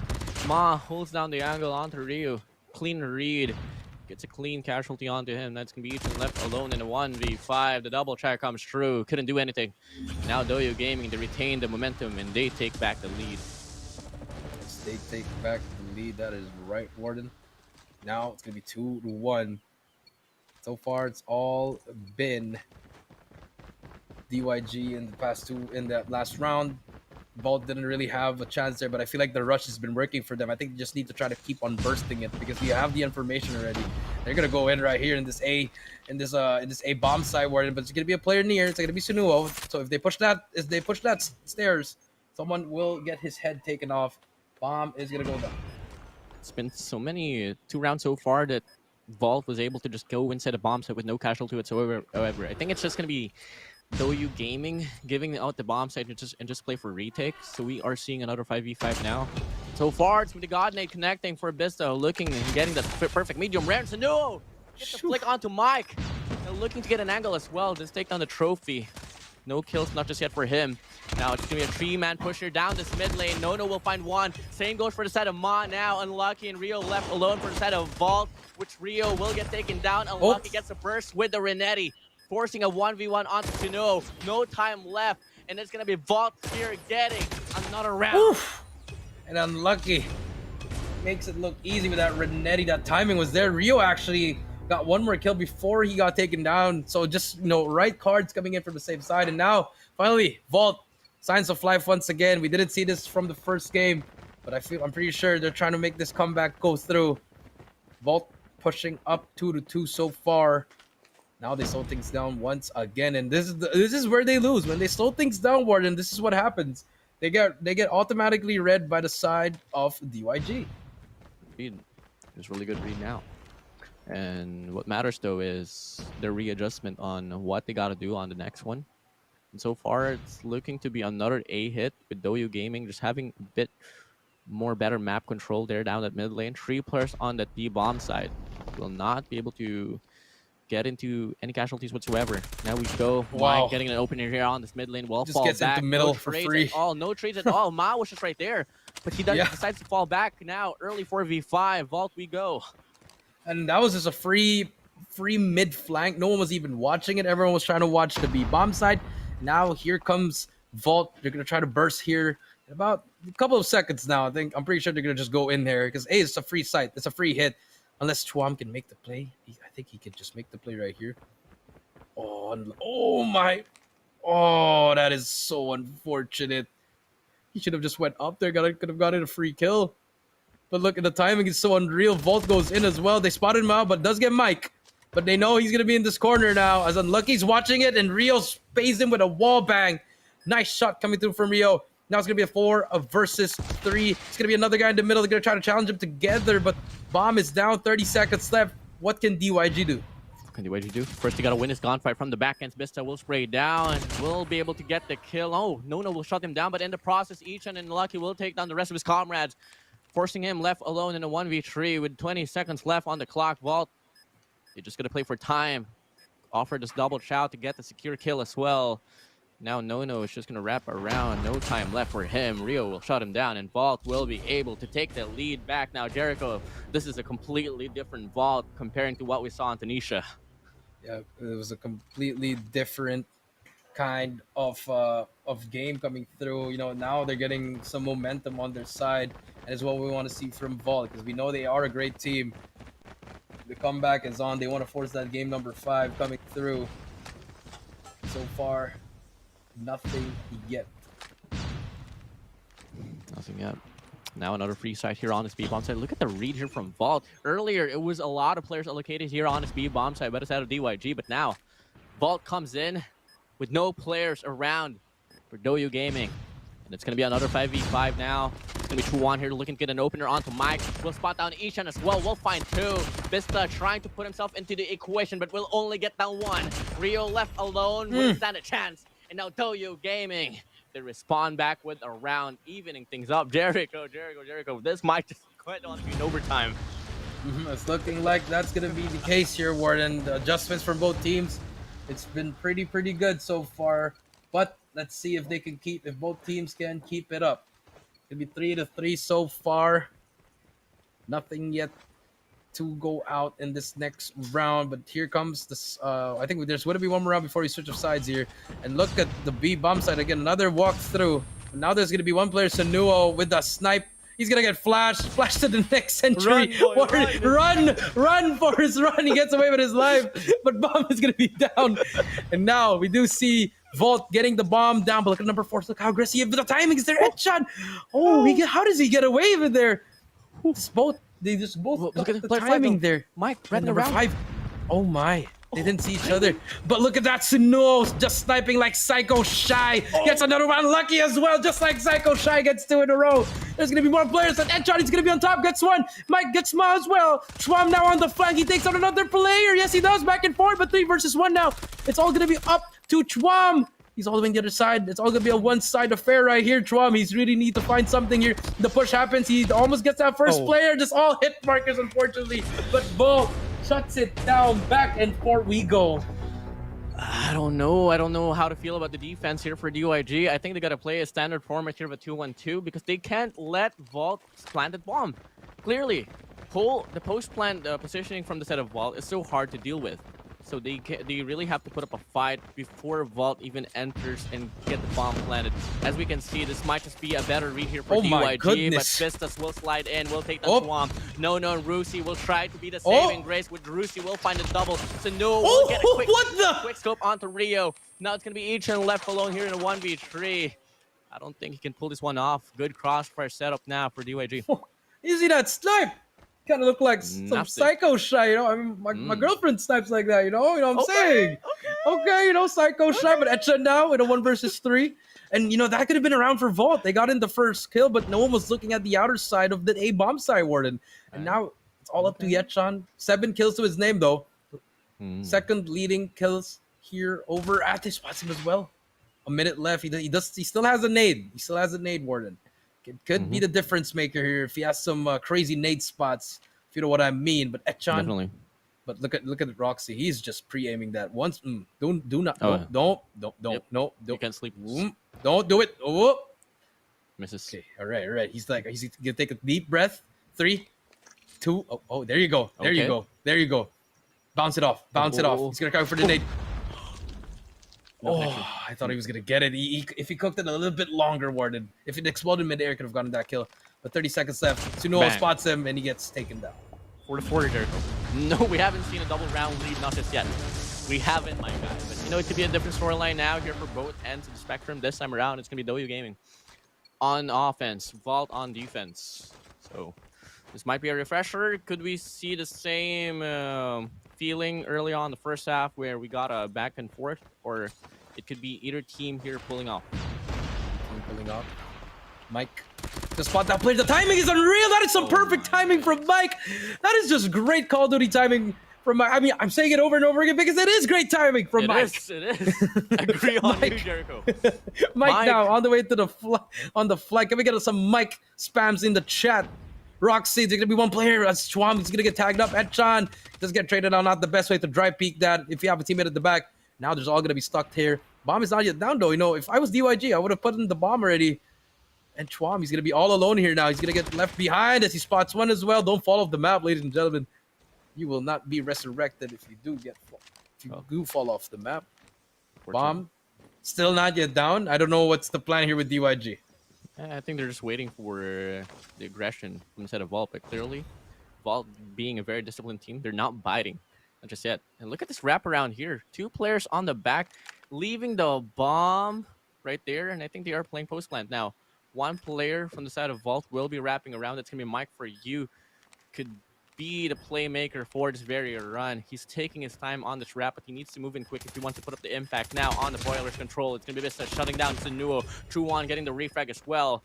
But still, 3 more that they got to worry about. Make it only Truwan left alone for the side of DYG. Now Ryu. Unlucky Mike. Can you shut him down? He does take down 1. He's been in this situation before. In it once more. Can he get another kill? Absolutely not. Mike shuts him down from the back ends with plenty of time to defuse that bomb. Vault, they take the lead right back. They take the lead right back. I mean, Vault, they're just stepping it up. You know, they're pumping up the gauge, as my friends would say. Pumping up the gauge, WardeN. They're gassing it up. 4 to 5. Now to switch sides. Now, let's see how Vault can play this on the offensive side. You know, we've seen some great... on the defensive side, I mean, we've seen some great defenses here. But now, can we see the same from the side of DYG on the offensive side? Slowly getting in. They do get the clear bomb side, but look at the spaces coming through, and I think there might be a kill over at... Oh, so what does get... Whoa, but look at that nade!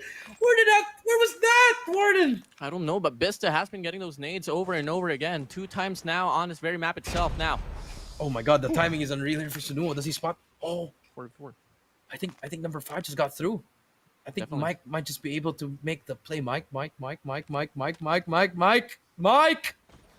Oh my god. He might be that difference maker. You have to keep our eyes on Mike here. Could be. But look at that rotation from Sinuo though. Definitely read the play. Oh, I think he knows what is happening. This is mad. Oh, he's fine. As well. Oh, but Sinuo just a little bit better. Beautiful flick kill coming through from him. Yep. And bomb is about to go down. And I don't like this from DYG. They're taking too much time before to get the bomb down. If you have it, if it's free, just get it down. And now look how close Vault is here for the retake. As you see, another player. Does Chwam get the timing here? Does Chwam does he know? This does not. No is there. To be unlucky in the back, but Sinuo on the flag. He gets 1. Spots the second one. The switcheroo.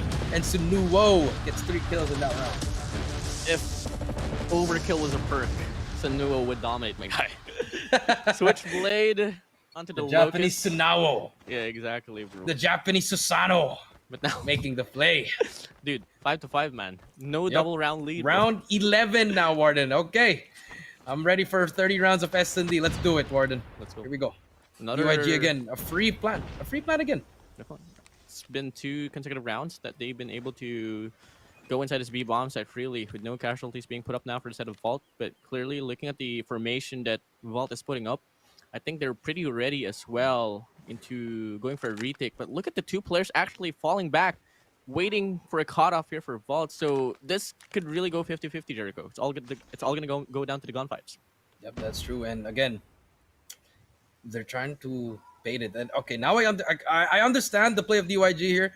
But if they got the bomb a little bit earlier, it wouldn't be in this problem wherein Vault is ready for the early retake where it's near the site, WardeN. You know what I mean? It's really a 50-50 play, but so far it's been working. But here comes the nade. And we know how efficient Vault is with their utilities. But The trigger discipline isn't there. Fortunate, I think he does get spotted though, but there's gonna be a lot of information, and that might be the play right there. Mike, that's gonna be opening in for the flag, but it doesn't matter as all 5 go down in a matter of 5 seconds, WardeN. What a flick, my true one. This guy is insane. Eyes on his veins, my guy. 11 kills for him on this lobby. But if we are going to be talking about the best player in the competition right now, it's going to be Senua with 13. Slaying department, pretty dominant here for the side of DYG, and that could be one factor on how they can pull away with this game now. Another B hit here for DYG. And come again, Jericho, same mistake here for Vault, just leaving it open for Doyu Gaming. Yes, they're leaving it open again, once again. And now Vault, is it a time to get aggressive? Find something. You know, maybe double flank with Mike as well, WardeN. Now the early plant is happening. Now they finally listen to me. Good job, DYG. Now 30 seconds left. But Mike, at the back, he does tag up Senua, but it doesn't matter. But Unlucky's there for the trade, though. So flank is open again. WardeN, will they go for it? But they try to go for the close up here. Can they go it? There's gonna be one more player, and all 3 go down. It's all up to Unluck. Etchan, it doesn't matter. And DYG, 2 rounds away to win this series. Finally, a double round lead that we're seeing here, Jericho. This is the first time. After what, 11 rounds? Wait, yeah, 11 rounds, dude. 12 rounds, actually. 12th round that we are going to be seeing a double round lead, and that's going to be offered by DYG. And I got to bring back your statement here, my guy. It's about time for Vault to play a bit more aggressively. This is exactly the same mistake that they did on Tunisia, where they just fell off to the pacing of DYG, and now looking to be the same setup now, but they are.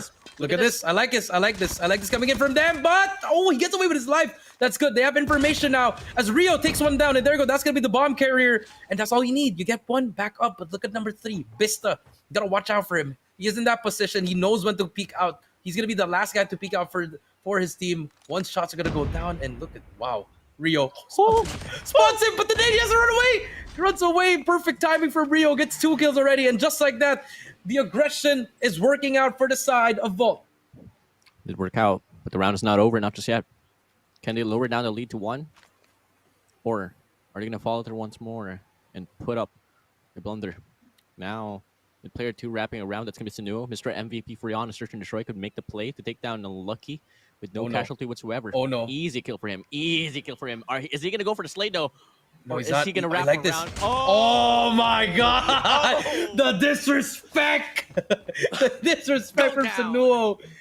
That was a good one. Someone clipped that. That's a disrespectful kill right there from Senua. Even if it's a close game, it don't matter. Bomb is going to go down over at A. It's a clean plant for them. And Vault, they haven't recognized the situation here. A little bit too long holding on that B site, and now they're going to be tagged up right there. But look at number 3. Number 3. But Ma, I think he probably heard it. Ma has the timing right here. No. Does he get it? Good Call of Duty timing. Call of Duty timing. Call of Oh. Duty timing! Oh, Vista! What a double flick, but Senua is there. He does get one more. He's going to try to run away. He gets tagged up. He's going to go for the reach out, and he does get taken down. It's all up to Nono. He gets taken down, and Vault, they win the round 7-6. I think the brightest choice for the set of Senua was just fall back to the bomb site. Don't go for a reach out, especially when you're tagged up against Fennec. Didn't work out, but it doesn't matter here. It doesn't matter no more. Round finish. Vault, they lower down the lead. Can they continue to go on a straight to even things up? Or can Doyu Gaming bring back around to retain the double round lead? Jericho. This is so favored for the side of Doyu Gaming, but I don't want to neglect the presence of Vault, not just yet. Don't regret their negligence. 7-6. Anything is possible, ladies and gentlemen. And now you see Mike, actually. This is the first time we see him heading the underground, WardeN, from the middle side. But nothing yet happening. He's gonna get spotted, and you can't flank against DYG, man. You really can't. Back and forth we go. Bissa almost chokes that kill, but Bomb is down already. Gonna be a 4 versus 4. Double pinch can happen here, WardeN. Double pinch is possible right here. But look at the positioning from the side of DYG, and no one's actually looking at the back, WardeN. And this could cost him right here. Everyone's looking at the same side. It's only Roxy on your screen. On the screen, Lucy push way down, gets Bissa tagged up, but it's gonna be Rio from the back and shutting him down with a locust as well. Ichan spraying down for dear life. Will fight. Oh my! 2-1. No under his name. Make it Ma as well. that's going to be a clean tree spree for the side of Vault Vista. Secure the round, evening things up now. 7-7, we go. 7-7, we go. Wow. And that single play coming through. They had the double pinch set up from DYG. Didn't Sunuo call it out that someone might be flanking? A little bit of a miscomm there, WardeN, but they didn't adjust it anymore. 7-7 we go, and now they're gonna force it to go over at the A site. Ma is gonna get spotted, but Mike doesn't have his gun out. Great timing coming in from Ma. 4 versus 5. Bomb should go down now. Go down 4v5. Could be a round for DYG, especially if they can get the closeout. 2 players on the boiler, 1 on the bomb side, still waiting. Get the perfect time to get the pinch, but look at this Vista down below. Will shut down Ma. That's gonna be a 4v4. Looking like they are still pretty hesitant to get the bomb planted. Not until now. Rusi finally putting up a post-plant situation here for Vault that they need to deal with. 2 snipers in play, 2 SMGs as well. That's a 4v4. Yeah, 4v4. Sunuo has a nade. It's gonna be a play right above him. Chuam. Oh, he knows he's there. Vista, he's gonna get taken down. Not the best position to be in. 7-7. 4 versus 3 now. 25 seconds left. Vault, they need to go in. Here comes Echon's gonna be the first player to go in. Does he spot the player? But the nade does help him. He's gonna be one shot as well. Spraying and praying. Trying to defend something, but Sunuo gets a quick 2 up on the right side. Unlucky round, pushing as well. Gets one as well. Wow. Still winnable. 11 seconds to go. Echon gets one as well. 10 seconds. They need to hop on the bomb. Echon takes him down as well. They need to hop on the bomb. Echon, does he spot the player in the middle? It's gonna be 1 versus 1. They just need 1 kill. Oh. He's gonna go for it. He gets it. And no gets the 2 Ps. No gets it for DYG. Match point 8-7. No to a yes, WardeN. And almost for Vault. There's no time left to find that last player. Match point advantage. May we see Vault force an overtime, or can DYG close this one up as we head straight into the next round? It's going to be a very aggressive take here for DYG on his A bomb side. Chuan here on the front lines, pushing, making unlucky fall back. Vista trying to put himself into the equation, will get ganged up as well. And now, as we can see, it's going to be a free plant here for DYG. Free plan for DYG. This is it. Bomb is about to go down. 5v5 retake. We know Vault, they've been retaking this side over and over again. They've been winning it. Do they have another magic play coming through here? 40. Bomb is down. Here we go, WardeN. Mike, as well as Ma, over the outside. Who is going to be the first one to go out? And Mike, he's going to pre-fire. He spots out player. Ma, try to spray and pray. He's going to be a 1v over that side. He's going to get tagged up. Mike, he does win the gunfight. Man, that's a huge gunfight coming in. No more flank for them. Mid play is going to be the way as well. As Sunuo takes out Rio. 3 versus 5. Chuab, he's going to get 1. Going to get 2 as well. It's a flawless round. Actually not. Etcha does get 1, but it doesn't matter. As DYG takes the series 3-1 in an intense game number 4. Only on Hardpoint that Vault was able to put up a scratch. DYG, they take down Search and Destroy Control. Wow. I mean, that is just amazing. All of a sudden, I am the CDM now. Yes, I definitely agree with you. And then now we're back here. WardeN, he's back. He is back. And what a game. I don't even know. What a game. That ending there. I think that Mike and Ma gunfight right there really was the defining moment, because if Mike could have gotten that play, he could have gone in space, probably flanked. If he died there, it didn't matter because it took out the equation where Sunuo was watching the back. So essentially, it was a 4v4 inside that A bomb site. WardeN, I was hoping for an overtime, my guy. If only Mike I was could as have well. made a play. If only it did happen, my guy. Hype. WardeN, you gotta remember that play from Nono. If it wasn't for him, it would have been the other way around. We don't know. It would have went to overtime. We don't know what would have happened there, but no. Ice in his veins, WardeN. 5 seconds left. That was the play of the series, the play of the game. And so far, it's only the first series. It's only the first series, my guy. And it took a bit of time as well. And 2 seconds, it is the time that separated Nono from winning that game itself. If he was a bit late, it could have been a round for the side of Vault and could have been an overtime. But now, you can see the statistics not too far apart, my guy. I mean, I know for a fact that Vault, their KD is not looking too pleasant, but you got to keep in mind, yes, they weren't really getting a lot of kills, but whenever they did, it was pretty impactful, bro. It's pretty impactful, and that is what we are having right now. What a series! Just the first series, man. It's just the first series, and we're already having, it's like stage 4, stage 5-esque level of games in my opinion. And take a look at the scoreboard here. Everyone from the side of Vault, all negative except for Etchan with 14 and 12. And first side of DYG, 16, 8, 13, 19, and 8 as well. All positive except, oh, actually, everyone is positive for the first time here. But, you know, you got to give it up for Vault. They almost had it there. Hey, at least they didn't get 3-0. They still have that 1 point under their belt, WardeN.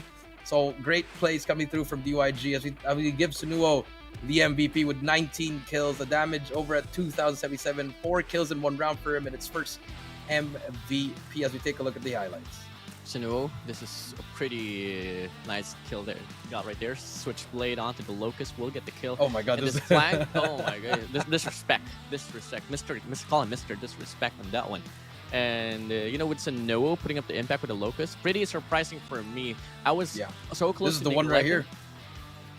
Yep, the double kill right there from Noah was pretty. What's a factor on why DYG was able to get the pull away on the game itself? But man, Sunuo with a sniper, really impactful in the map of Meltdown. Really insane.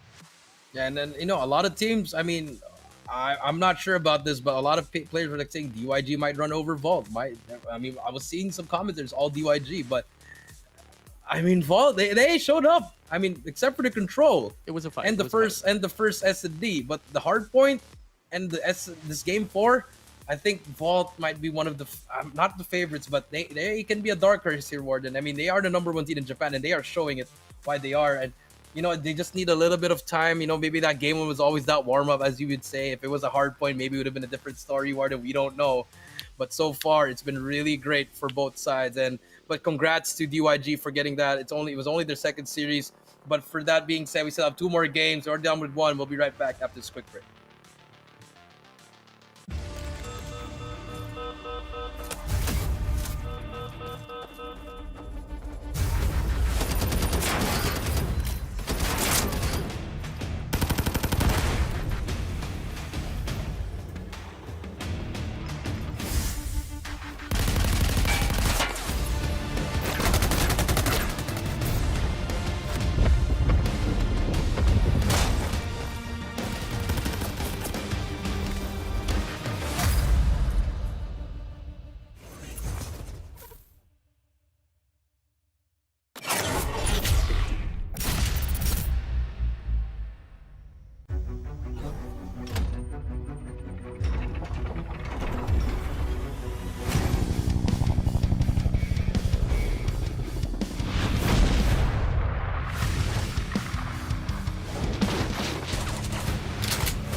但是自己的血量并不是那么健康了。酸奶就在烟中啊！你可以看到他在育苗的位置上面，完全猜到了对方的站位。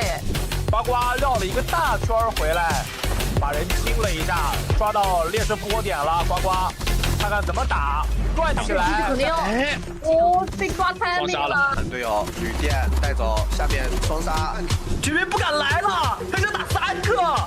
我的天哪！说一下白房也是 no， 但这个点埋的太好了呀。最会打手枪的选手吧。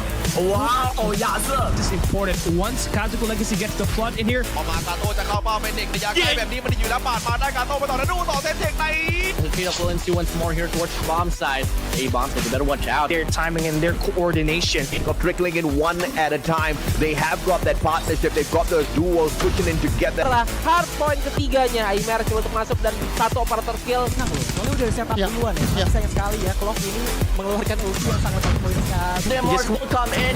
Yaddle skirt AD under his name. But till then, whatever the West Point Marvel Oakings has been able to do, Javen has been able to deny.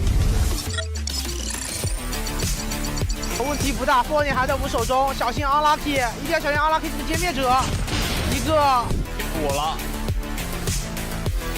是的，麦克这里，你把狙怎么操作呀？你操作不了的吧？什么？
但是自己的血量并不是那么健康了。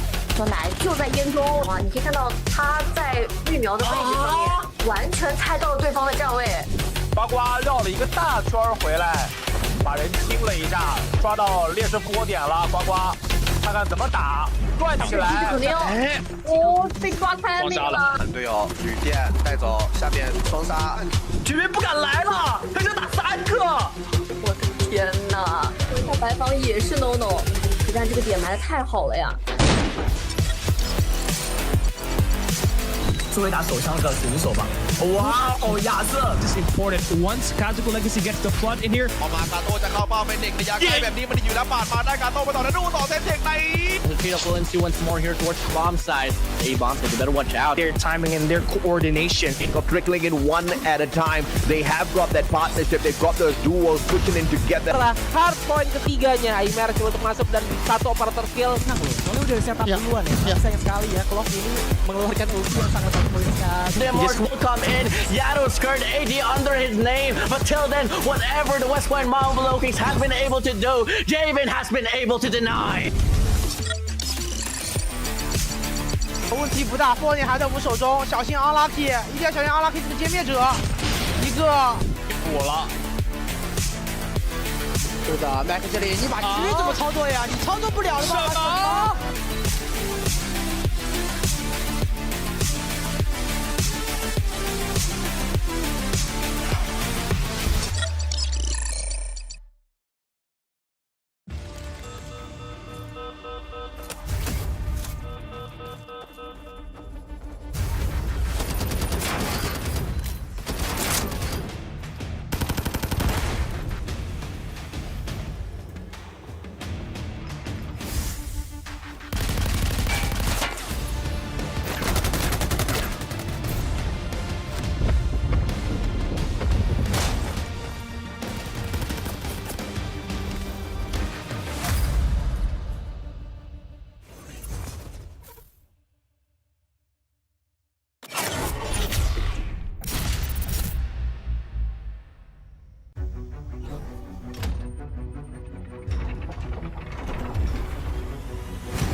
但是自己的血量并不是那么健康了。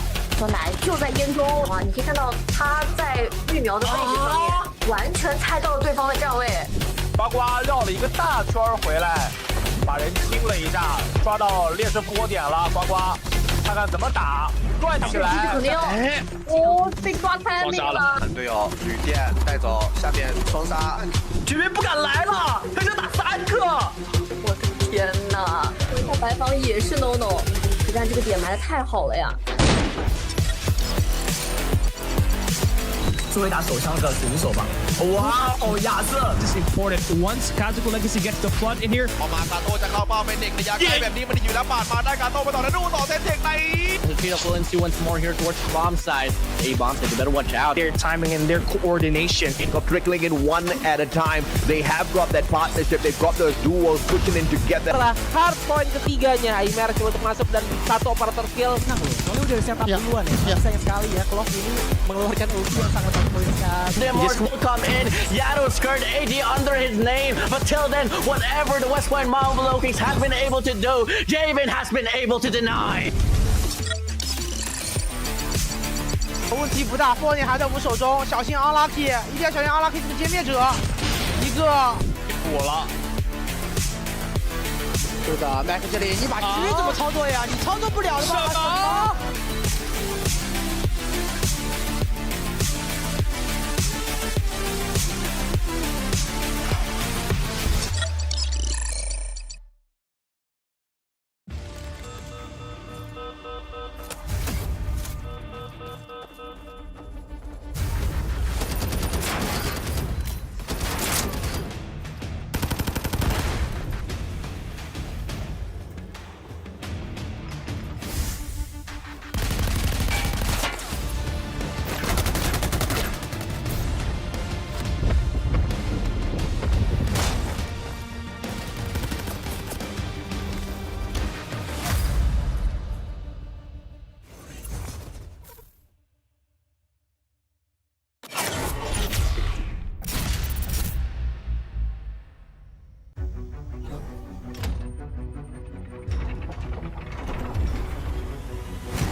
但是自己的血量并不是那么健康了。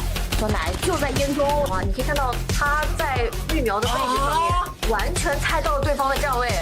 呱呱绕了一个大圈回来，把人清了一下，抓到劣势波点了。呱呱，看看怎么打，转起来。肯定哦，被抓太那个了。队友旅店带走，下面双杀，居民不敢来了，他就打3个。我的天哪！回到白房也是 no no， 实战这个点埋的太好了呀。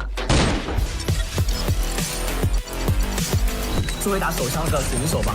哇哦，亚瑟 This is important. Once Kazaku Legacy gets the flood in here. ออกมากาโต้จะเข้าเป้าเป็นเด็กระยะไกลแบบนี้มันอยู่แล้วปาดมาได้กาโต้ไปต่อแล้วดูต่อเซตเทคใน The Takeoff will NC once more here towards the bomb side.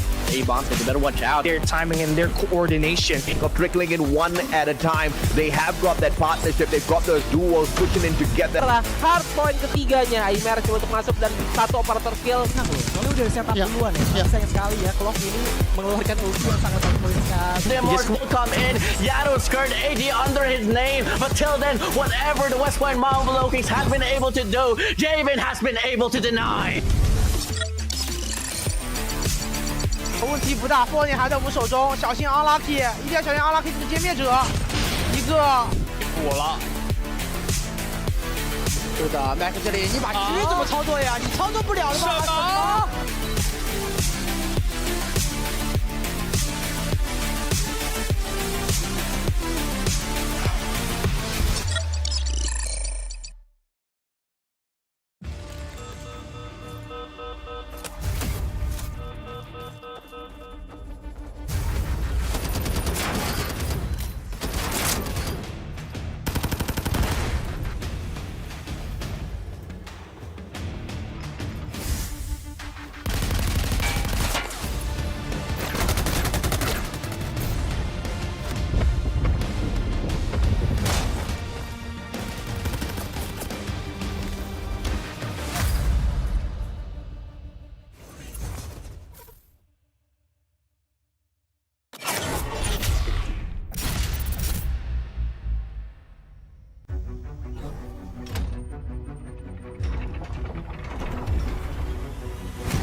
Ladies and gentlemen, welcome back to the Call of Duty Mobile Spring Invitational. I'm your host, Jericho, here, down here with WardeN. I thought I was going to give him a laugh. But I just saw, welcome bro. back. Welcome back to the stream, guys. We already had our first series done against DYG versus Volt, and it was a great series. Honestly, that's one of the best series I've seen so far. It could be a top one. We do not know. It's a lot of days to go through. But for our next game, it's going to be Wolves versus eStar. Then after that, it's going to be Kagendra against King Zone. So WardeN, in this next matchup, now this is where we kind of see that, okay, we know Wolves. We kind of can predict that it can be a 3-0. It can be a 3-0, possible 3-0. But what are you looking forward in this matchup? Okay, I'm looking forward to what can eStar offer overall. I mean, we all know that they haven't been the best in the CDM region, but then again, you know, this is CDSI now, and it's a completely new tournament. Could be a different eStar that we're going to be seeing here as well. But before that, before us seeing that whole storyline happening, obviously we've got to see how it plays out on that game number 1. So eStar, a lot of eyes is all on you, man. Yep, a lot of eyes are going to be all on you and eStar. They need to try to get something. I believe they did get 3-0. They still don't have a point yet, WardeN. So this is an important match for them, because once you lose that second match, you are looking at your chances, your slim chances, WardeN, because you have to you gotta prey on those other teams that, oh, if they lose, we can make it actually. So that's not good, because you know you hold your own chance here. So now for eStar, it's a must-win for them. Honestly, it's a must-win, but against a team like Wolves, easier said than done, WardeN. Easier said than done. So, I mean, for Wolves, arguably the best team in China, and actually stayed longer during Stage 5 comparison to Q9. So, Wolves has a lot of things that they already proved. eStar, not that much, to be honest. So, it's just all gonna come down to the adjustments as we head straight on that game number 1. Now, Jericho, I want to bring back a question to you. If you're on the side of eStar, completely knowing that, you know, you're against Wolves, aka the best on your region, what kind of game plan are you bringing into the matchup? The game plan, I'm just gonna put some confidence in them. I'll be like, you know what, guys, you know, I know they're stronger. They can be stronger than us, but you know, with the power of confidence, the power of teamwork, anything is possible. I know, but I mean, I think they could do it. They can honestly do it, but I think an S&D could be the one. And here comes the 2v2 gunfight. Zion Swan versus Yi Cheng and Molu. Molu, aka Bolu. He's gonna try to make the play here. Swan, he's gonna get tagged up already. No regeneration for you, brother. So he's gonna be one shot, but as well as Yi Cheng. WardeN. So 2v1 and a half. 2v1 and a half. And now, oh my days, Yi Cheng, God Nade, and an LK24 beaming through across the map. Will win the first round here. eStar popping off. Popping off in the gunfight. Hopefully it's the same in the series as well, WardeN. I know they're going to do their best there, WardeN, but you know, if you let Zai pop off, you also got I forgot his other player's name, WardeN. The Wolves guy, and Molu takes down Swan. That's going to be a 2 versus 1. All up to Zai. All up to Zai. Was the previous winner for the Sniper Challenge during CDFI. Maybe we see the same case as well here. I don't know. I mean, no kills whatsoever, not just yet. Molo already scoring a 1 on this. Okay, pretty interesting nade. Not usually what we get to see in this run. Now Zai still waiting for the perfect angle to head straight into the field. And looking like he is still taking his time. Right on top. The flag's still not open. Looking like he is still looking to get an angle. Yi Cheng will spot him off, and that's going to be the 3rd kill here for him. 2nd round overall for eStar. 2nd round overall for eStar. 1 more round before they get to choose the sides. And now they're using DRH. That's a beautiful skin right there. Let's see if eStar can do the same. Or will. Oh my, the SMRs. Here we go. Oh, I thought he was going to try to go for it. That's not got anyone, though. But again, same spot from Yi Cheng. Also for Molu all the way to the other side. And Swan now, he's just waiting for Molu to keep moving. And, you know, I mean, I think this is the time where we can talk about some other stuff here. If eStar wins this, they have the slight advantage with the sides here. But again, against the best, oh my God, the timing. Against the best team in Wolves, WardeN. You know, it's, you know, I think no matter the side, no matter what's the side, if it's offside, if it's onside, if it's out of bounds, it doesn't matter. as Yicheng tries to spot one because Wolves, best team in CDM. I think that's enough explanation. But might be a different storyline here on this round specifically. Oh, he knows. Swan He knows. will take down one. Okay, Molu. okay. Molu. Swan gonna try to wrap around Zai as well on the front lines. This could be a pinch, or could it just not be a pinch? Doesn't matter for the side of Zai. Wins the gunfight. Finally put up a score here for Wolves. For Wolves, that is right. DYG, WardeN, and now again 2-1. One more round for eStar, and then 2 more rounds for Wolves. Can they make the comeback? Was it just the beginning? The SMRS will not hit, but shots are going down. Zai, he does get tagged up. He's gonna get flashed as well. Yicheng tagged up, half health on his life. Molu on top. Trying to find someone. Oh, does he spot that player? Does not spot him. Swan saved by Call of Duty timing as well. Maybe some walls as well. Nothing else. Nothing yet happening. Just some tags. Yep, just some tags. Still 2v2, but height advantage for Molu while Yicheng is trying to wrap around the map, looking to get an angle for Wolves. Swan right below. I think this might just be played by the objective. And as we can see, they're trying to put up a setup where they can intercept if ever Wolves decide to go for a capture. And Yicheng making a lot of noise. I think Swan heard him. Good luck, see ya. Love you. Ooh. Yep, that is true. I'm boarded. Now 2-1. Flag's gonna be captured right now. Zai, but Yicheng is there. And there you have it. eStar won it by the overtime. 3-1. Now they choose the sides here, WardeN.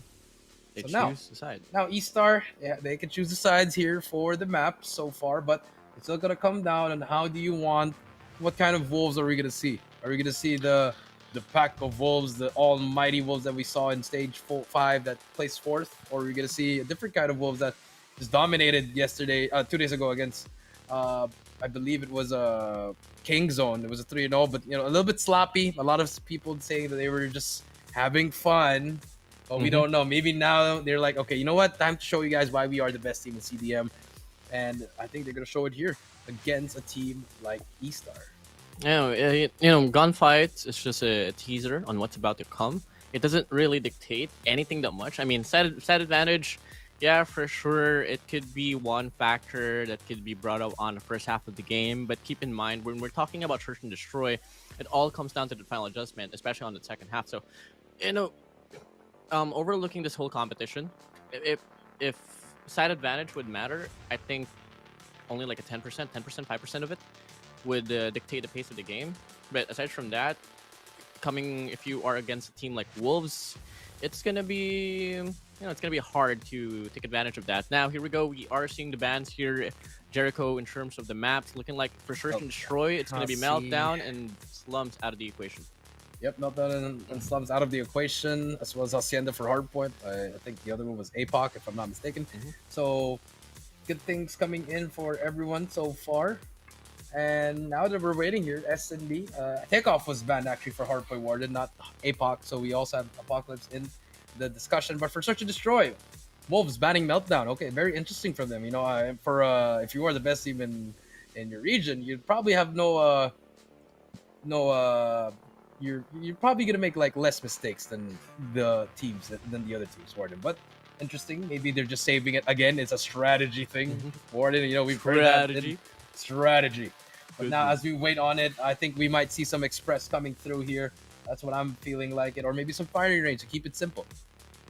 Okay, keep it simple. Or, I think so. I mean, could be a possible case here. Honestly, this map pool overall, we're going to get used to it as time passes by. Because it is going to be the map pool that we're going to be sticking through until the end of this 2023 World Championship. So could be a firing range, could be not, could be another Tunisia. I don't know, Jericho. I'm quite excited myself. But fortunately for you, my guy, Arsenal is not banned out from the map pool of Hardpoint. So may we be able to see that one as well? I don't know. We don't know. No one exactly knows. No. They know.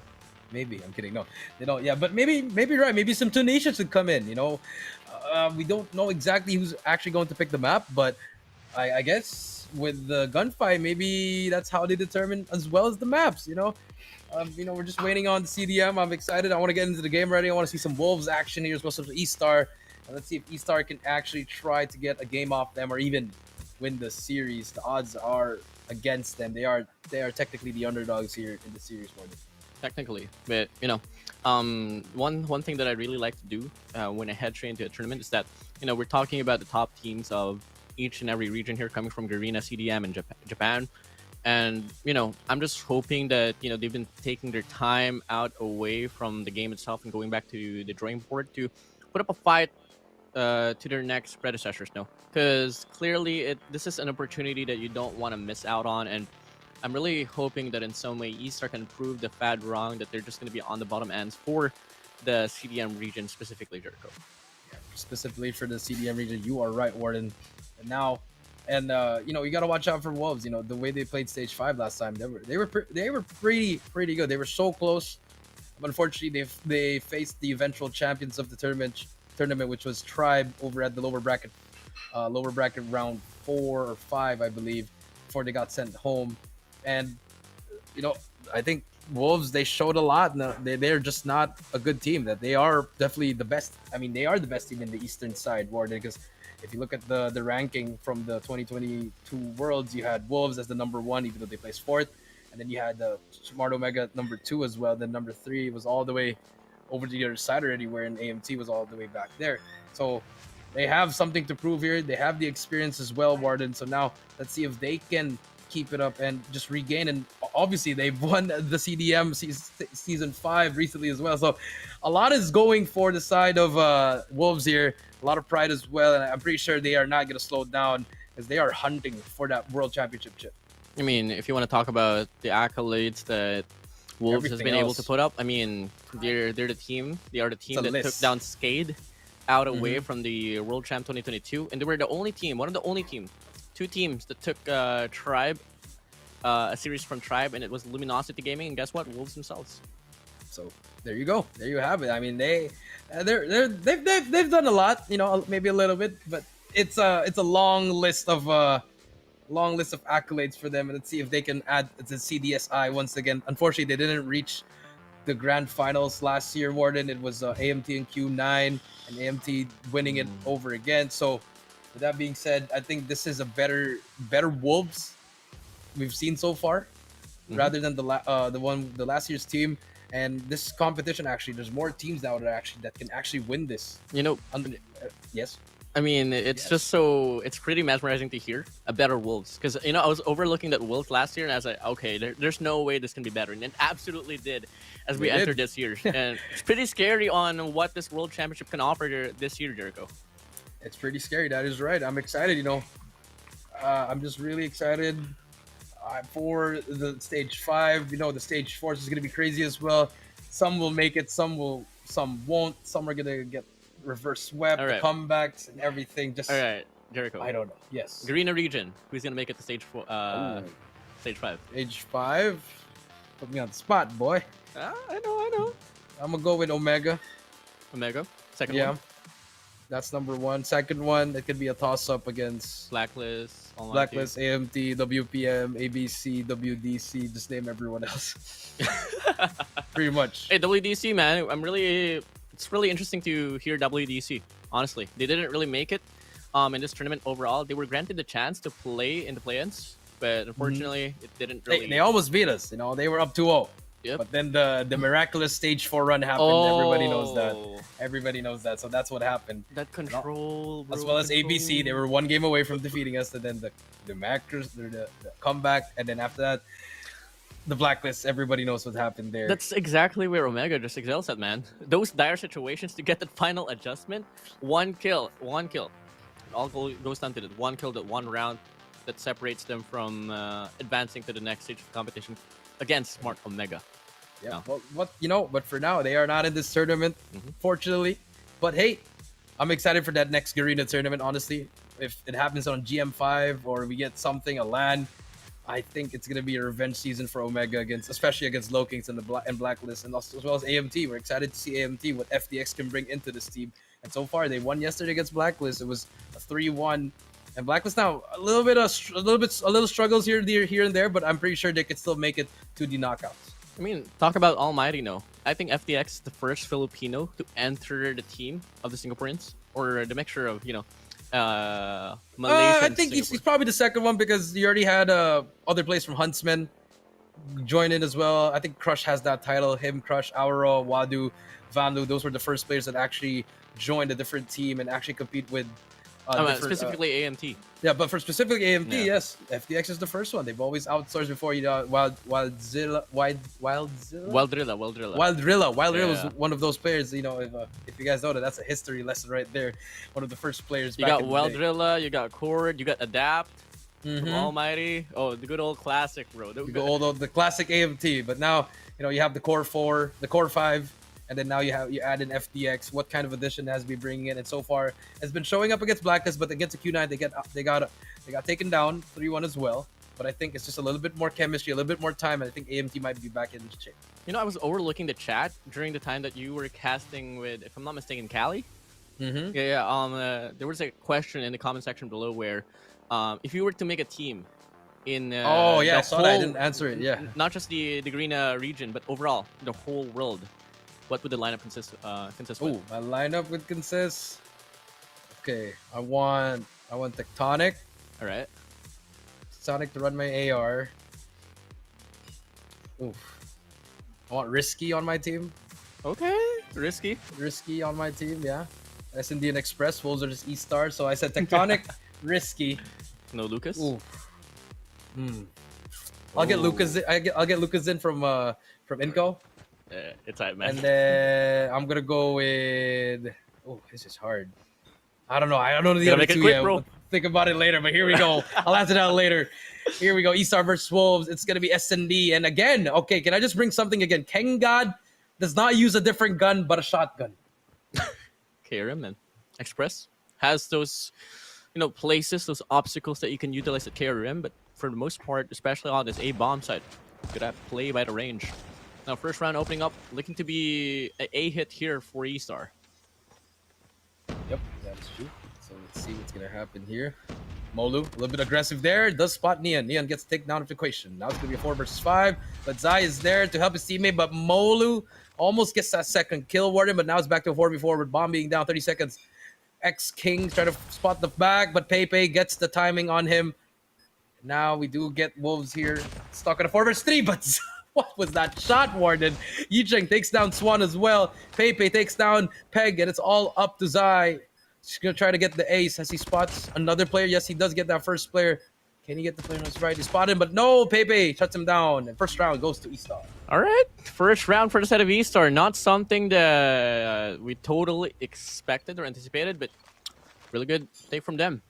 But, you know, really good fight as well from the side of Wolves, specifically only for Zai. He was the only player from Wolves that got a kill, and those 3 kills overall accumulated now on this round number 2. Same intentions that we are seeing here for eStar. It's going to be another A execution. The closest player there is, it's going to be Zai with a scope, trying to put up a fight before eStar gets this free plant, and looking like they are absolutely going to get this one through. Absolutely get this one through. Let's see what happens here. Yicheng. KAGE gets one. Try to go for it as well with Swan. He's close. He's gonna get one. He's gonna almost gets the second one as well. Oh my! But that's gonna be a trade, and here comes eStar. Molu gets the second one as well, and I like this from eStar. The aggressiveness coming through from them.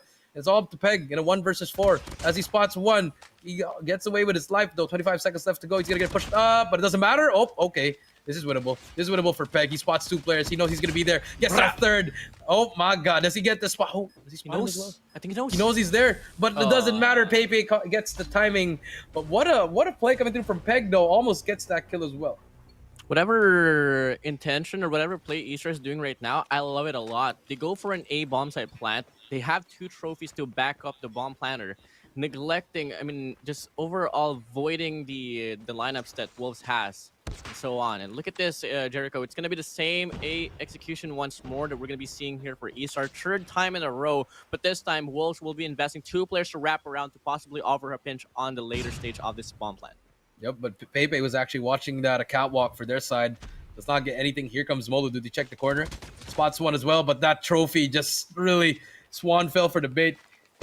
and that's going to be a free plant once again. But here comes Wolves, though. They're all ready for the retake. Nade's coming out as well. No, there's going to be still a trophy there. WardeN flash and Nade coming out. Bomb carrier is still alive. Trophy system has protected him as well. And now Bomb is down. Bomb is down, and in process is going to be Yicheng taking down Zai. Peg finally hops into the action. Will take down Yicheng. But looking like it's still going to be a big trade-off here on his bomb side, but still favoring eStar now. 2v3, Nyan, Peg, left alone for a set of Wolves. 25 seconds left on the clock to play with. They need to move in quick. Looking like it's going to be Peg. Still looking to get an angle. Looking to get the skills ongoing. And really good discipline here for eStar. 9 takes down 1. Peg gets the timing. Quick. Now Peg will shut down 1 as well. But Pei shots Peg down, forcing Nyan to be alone in a 1v1. Pei gets the clean off. Gets the kill. eStar now leading this game 3 rounds in a row. 3 rounds in a row. Pei 7 kills to his name. And Wolves not looking pretty good here. Best team in. CDM struggling so far. Maybe it's just a little bit of some rust, you know, but expect them to not go down quietly, WardeN, as they now send 2 over at A, get mid control ticket booth as well. KAGE holding the corner with a shotgun. I guess the shotguns are pretty good in trains, inside trades, but look at that, they're crossing in already. Did we spot that corner? Ooh. The trigger discipline is there. They know the flank is going to be there as well. Just a lot of engagement over at the other side, all the way at the spawn number 4. Peg is already in their spawn, actually. He's just playing the corner, and you like to see this from this side from Wolves. And now for the side of eStar, look at that. Look at number 4 and number 1. Where there's a player right above them, and Swan. He's just waiting for someone to come up. Do they check it? No one is checking each other. Nope. Now finally, there you go. Peg gets the first one. That's gonna be the first kill. He spots another player. He knows that someone's gonna be there. Spots Derek as well. Does have the advantage with the high ground as well as the head glitch. Derek has to make a decision here if they are going to go for it. The answer is spots him. Well, he's going to get tagged up. He needs to reach out. He reach out when he's hit. What a ego chow. Ego Derek chow. Ego chow and gets that kill as well. Now it's going to be a 4 versus 4. But still, look at number 4, number 5, and number 1 on the right side of the screen. And here we go. They know they're going to be there. And Swan, does he get the timing? Oh my God. Oh my God. Oh no. This is the Swan. Go for it. He's going for it. Yep. Perfect Gets timing. 1. Gets 2. Gonna get the 3rd. Doesn't matter. Zai is there for the pinch. Amazing patience from Wolves. And now Derek from the back. Can he find something? The train is moving. The earthquake is happening. Derek he needs to find something. 10 seconds left. No time left. He's gonna get taken down. And finally the Wolves are on the board. Finally on the board. Took them 4 rounds, but the start is a start. And it's just absolutely a good outplay there from the side of Wolves. They had good aggression there from the back lines, had the wrap around as well, and it was leaving eStar in a very hesitant state. They don't exactly know what to do. Now this time, they tried to change things up. They go for the B bomb side instead, but 9 opens up with a frag. The Locust will take down Pei. Molo and Derek on the front lines as well for the side of eStar. Will take down 2. Now we can see it could be a free bomb plant now here for the side of eStar. Could be a brief bomb plant. Molu reloads. Unfortunately, that's unfortunate. He gets hurt by Swan. And now it's going to be a 3 versus 3. All sides are going to be covered by Wolves. They need to make a play here if you are on the side of eStar. Pushing up towards B. Nian. Does he get the timing here? He spots him. He spotted him, WardeN. And that's good information coming in from Wolves. He's going to get that call out. And look at the players of Wolves. They're trying to back it up. Give up the mid control because they know they're about to rotate, and Zai is on the prowl. He's going to expect 3 here. I hope the trigger discipline is perfect on this one, WardeN. Maybe. Zai, you'd want this player to be alone. Oh my God! God! With a KRM. What a Only using flick! the gun. Being able to capitalize that kill. We'll be able to get an opener here down this mid lane as well. And I think that's going to be them trying to wrap around to this A bomb site now. But they're still pretty hesitant here, Jericho. They're still anticipating some sort of retry to come through here for Wolves, but instead, it's just buying enough time for Nyan to be around this A parameter. Yep. Train's going to come out. A little bit of a shaking going to happen. While Nian, he gets tagged up with a KRM. They're going to try to push for it. Nian try to back up, and he gets taken down. Too far to go back. As there's going to be another player, Swan. He gets taken down. KAGE with 2 kills in that round. KRM God, man. Call him KRM God. And shaking. Everything's shaking with this train. And you know, we actually talked about this train being active in this map itself, and if only we can, if only there was like an option to turn off the dynamics, dynamic movements of the map, but you know, looking like it's not going to be the case here. Pretty well active. Flashes coming through, WardeN, and here comes the rush. Yep, Rash coming through. Derek on the front lines will take on Peg. Refrag will try to come in here for Wolves, and will be able to get one before he goes down. Oh, but wow. more gunfight still so cohesive here for the side of eStar, but Nyan still around and kicking here with a Locust. Looking to get a double as well, but Double Chow will come through here for the side of eStar, and Molo will shut Nyan down, leaving Zaya left alone in a 1v3. Yep, he's going to be flanking. They're going to try to get the bomb down. They know he's going to be right here, and Zai misses that shot, actually. Or he didn't even get to pop it properly. As Zai plays the corner. He's going to try to get in. They spot him as well. Zai running away for his life. They're chasing him down. And Zai going to get the upper hand. He knows the train is going to come out. He's waiting for him to try to take one down. Yicheng, we're going to get out of there. Let's get out. Now bomb should be planted over at B. Bomb planted over at B. Still Nyan. Just on the T side parameter. We'll go for a push here on the tunnels while in the process. It's going to be Molu. Getting this one planted now. 3v1 situation. Zai spots down one. Holding the angle. Will be able to get a shot in. Looking to get some more as well. Still a bit of time to play with. Bit of time to play with. 30 seconds. Can definitely isolate one guy. Spots that player, Yicheng. Gonna get tagged up, but number 4 is gonna be right on his right side. He has to find his pick fast and quick. He finds one, but unfortunately Kagendra is there with a shotgun to take him down. Now it's gonna be 1-5, and Wolves struggling in this game number 1. Really struggling, my guy. I mean, so unexpected, but that's how they're gonna be able to get this one through. 4-round lead for them. And we are soon gonna close out to the last few rounds here on the Search and Destroy. And Nyan, and now that's exactly what Wolves have been asking for. Peg on the scrap will take on Derek and Molo with no casualties whatsoever. Now it's gonna be Pepe Yicheng left alone for the set of eStar. Started eStar, WardeN, and that was the flash that they need. They took out that guy with the trophy system, WardeN. Now we do see Wolves. They took over, but Bob is still in the hands of eStar here. Can definitely still get it down and then work their way from there, but 2 versus 5, 3-man advantage. 3-man advantage. Bomb still not gonna get planted, not just yet. Pepe making a lot of noise. Top of the tunnel, but I don't think anyone's gonna be hearing him. Yicheng has the bomb.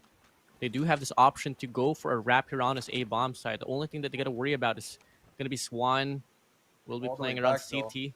So it should be a bomb plant here for eStar, but Nyan gets an angle. What kind of an angle is that? Exactly. What? Can someone clip that, please? What? He got a hit marker through a wall. Check his phone. Check his phone, baby. Well, this is the bomb plant that we've been talking about, but Swan will take on Pepe. Now forcing Yicheng left alone in a 1v5. Honestly, I don't think this is gonna... If he gets this 1v5, no way, bro. We'll go bald. Yeah. No, never mind. We're keeping our hair, Jericho. Keep it all intact. Well, finally, another round here for Wolves. It takes a bit of time for them to, you know, put up the impact for them to get the rounds up in the board. Now, last and final round, Jericho, on this first half. Yes, last and final round. Here we go. 4 to switch sides, and now they're just gonna go all A. And that's what that's one thing from eStar. Like, A's been working for them. It's just, I know it's hard to get it, but for the rounds that they've been winning, it's all been A. So now, Derek on your screen, WardeN. But look how Wolves are getting aggressive for the retake already. They're trying to prevent that plant in order to get some space. Number 3 is gonna be in that corner. Do they check that corner? They see everything. X-King, not the best way to challenge at the same time. They were challenging 1 by 1, and that is just unfortunate as Bomb is about to go down. Bomb is about to go down, but before that, 9 will go down as well. Now it's going to be Peg, left alone in a 1v3. Last and final round on his first half. Can he take another round for the set of Wolves? Come and find out. He goes for the spray and pray, but Yicheng with an LK will shut him down. 2 to 6 as we end off this first half. eStar on a 4-round lead. 4-round lead for eStar, and we didn't see this coming from them. No, we thought it was going to be all Wolves, but they're proving to be a force to be reckoned with as well. I mean, they did place 4th in the championship stage against Wolves, and now they're just going for it. Peg gets 2, though. Can get the 3rd one. Yes, he can. Just like that, but Yicheng is there for the trade. Now back to a 2 versus 2, but Nian with the snipe. Takes him down. It's all up to Derek. As he is near on the bomb side. Bomb's about to go down. Swan and Derek, as he get the timing. You know, wow, he just baited that guy. And Swan takes him down. Great sound cue coming through inside of Wolves. Well, Wolves stays alive with another round for them. 3 to 6. 3 more to go to even things up. 3 more for eStar to close out the Search and Destroy Express. We move into round number 10 with Wolves aiming for a B execution, but they got to worry about the 5 players of eStar and Pepe through the smoke. Takes down Nyan. Now it's an early 4v5. Early 4 versus 5. Peg does get one though. Swan, he's gonna get 2 in a row. Gonna get the third one. The last 2 players gets one. One more, and Zai, beautiful shots coming through. 4 to 6, and they are making the comeback. Beautiful. Slowly but surely, WardeN. Beautiful shots. I agree with you. Oh my. I could have hit that back in the day, man. That was me back in the day. I was a sniper. Back in the day, bro. Oh, you got. Back We got in the day. we gotta Probably play like 10 years ago. Let's have some runs soon, my brother. No. No. Okay. It work. But back to the game. Wolves, Peg, shuts down Oh, one, no. but eStar responds back with 4, leaving Zaya left alone in a 1v3, but he's still alive and kicking. Molu, Pepe, what can you do? Oh my Zaya god. will get Whoa, the if he hits that, shut the stream. Well, Zai. He's still gonna alive. rotate now. He's still alive. This is possible. This man, this guy is the king of the sniper in CDFI. But let's see if he can do it as well here. And the bomb is down actually for eStar. They're hunting. Oh my god. Do they hear him? They hear him. Yep. They did. They hear him, but Zai, he knows he heard them, baiting them as well. This could be the play. He's not aware. Oh no, he's not aware. But he just doubles up on them. Wow, Zai. Some great Houdini tricks coming through, but he has to get out of there. He's gonna get spotted. Zai trying to run away. He's gonna get. Oh, no. They don't see him as well. Oh my god. What is this timing? Oh, I no. think Zai. Oh no. Oh no. No, Zai. He's gonna push up. Unfortunately, he does get one, but Pepe was there. Could have been better, but unfortunately, just a lot of Call of Duty timings there, WardeN. What a segment, my guy. But you know, it's done. 47 now. I think it's about Wolves here. It's about time for Wolves to change things up and looking like they are going to be heading straight to this A bomb site, avoiding the 5 players here for eStar on its B parameter. So really good call for each and every end. You know, with eStar playing around each other, that's going to be setting up for a retake later on, while Wolves will get the free bomb site. So this is going to be one of the first 5v5 retakes that we're going to be seeing here, man. This first 5v5 retakes coming in here. Swan, he's going to get tagged up. Does not get the full plant, but he's going to replant again. Has information, but look at eStar here. They're going to try to pinch it from both sides here, WardeN, but number 4, Peg, is already on that flank. You know someone's going to be there. Stuns out for Swan. Nothing but hit markers, but has information. And the nade, Pepe trying to look for someone just to overpeak there. But Derek, what? Ay.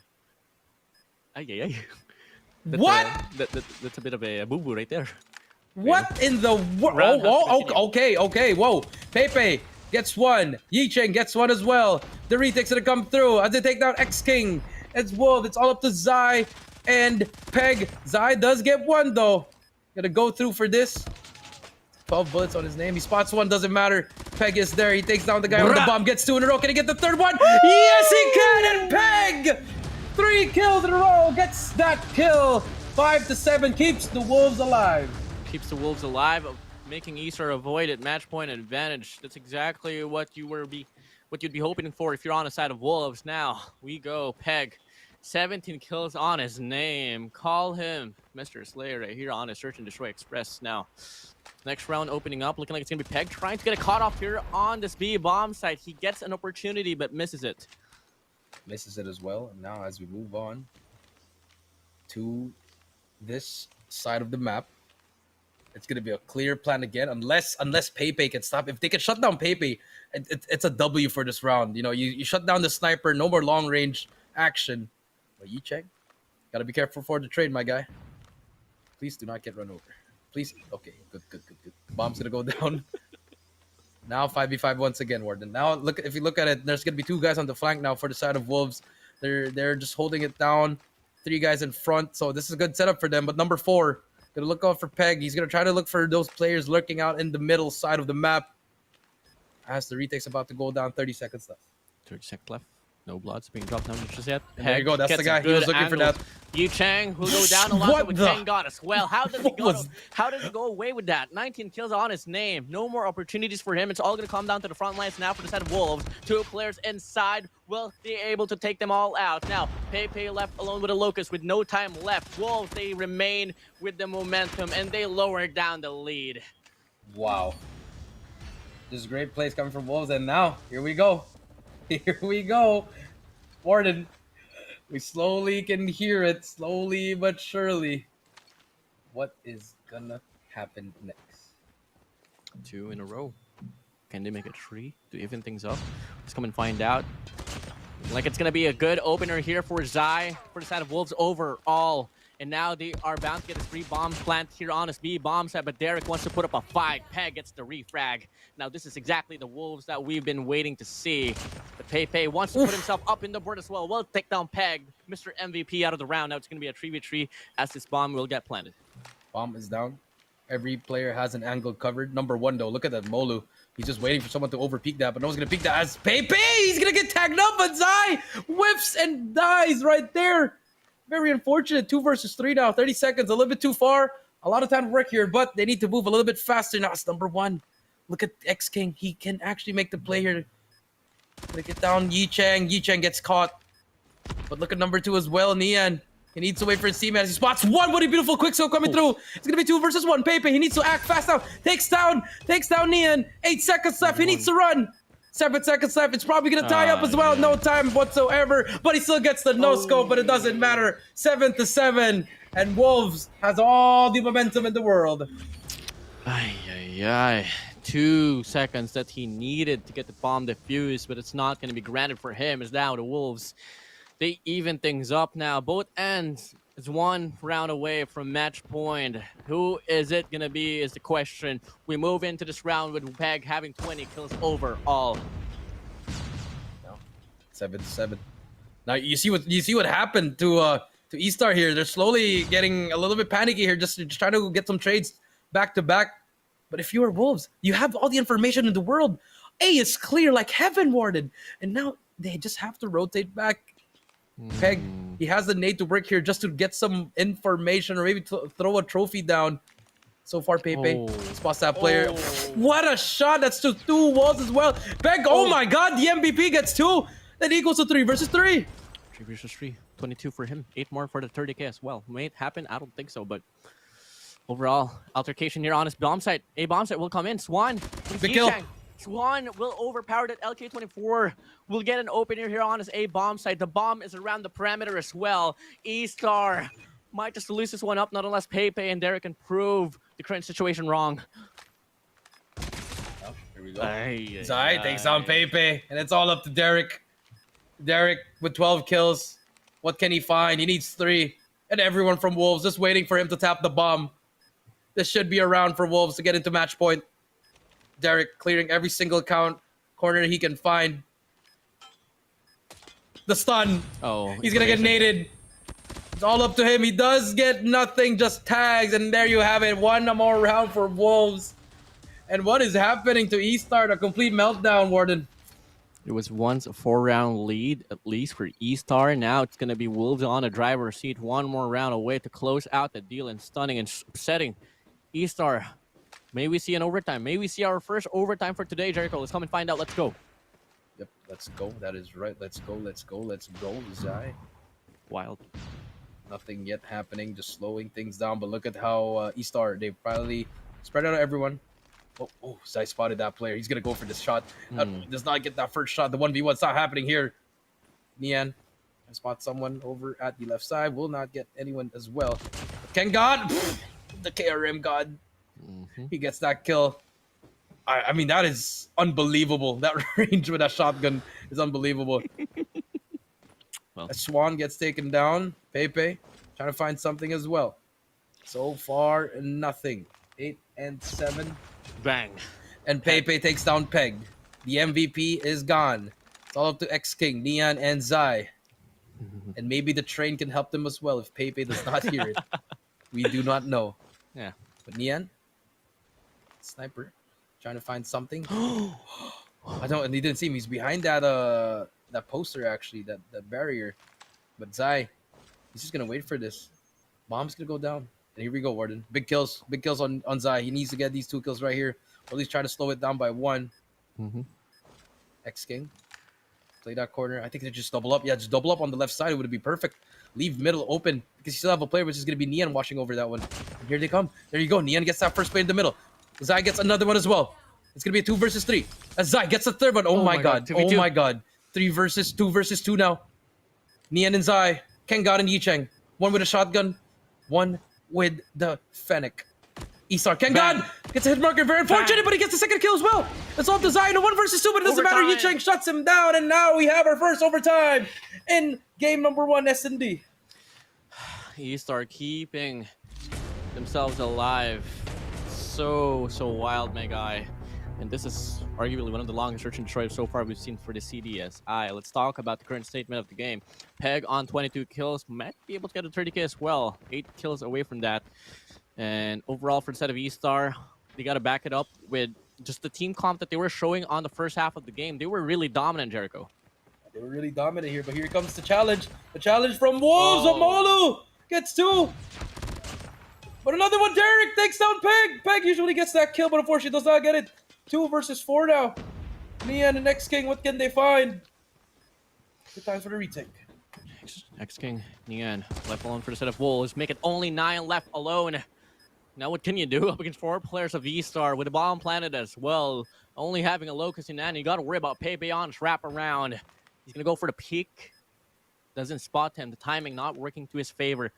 Zian scopes. It's going to be KAGE from there. Will get shuttered down, but 1 kill won't cut to chase Jericho. The time is dwindled down. And that's going to be the first round here on is overtime given for eStar. eStar gets it. Now match point for them. Now Wolves. Can they force another round or overtime? Can they force it? Can they not? You know, in terms of Wolves being an offense, they perform better compared to how they were doing it on defense. Oh, here we go. We're challenging. Big WardeN. flash. This is it. Big clash coming through. KAGE gets 1. Zai gets another one as well. Zai with the second kill. He spots 2 more players. Gets the third one as well. Zai, can he make it 4 in a row? And it's all over. My God, what a round. And we go to the next overtime. We've seen that before. It happens again. It's just a big clash coming through on that A bomb site. Not working out to the favor of eStar. If I was the side of eStar, I'd honestly just take my time just a little bit. Play by the patience, and maybe till then could find an opener. And look at this, Zai and Peg. Hey, no, 22 kills. What? Zai dropped the sniper in favor of the CBR. Can definitely get more kills here, but Peg a little bit aggressive here. Spots 1. The KRM's not gonna work. He knows there's gonna be another player, and KAGE just a beast with that KRM. Shuts down Peg now, but not yet going through with it. They're gonna rotate back. They got that 1 pick, but look at the bomb carrier. If he gets spotted here, gets away with his life though. Yicheng right behind him, and now the rotation to B is clear like the water. Here we go. Whoever wins defense might just be the team that could pull away with this matchup overall. Now, as we can see, indeed, a B execution will be in play here for eStar.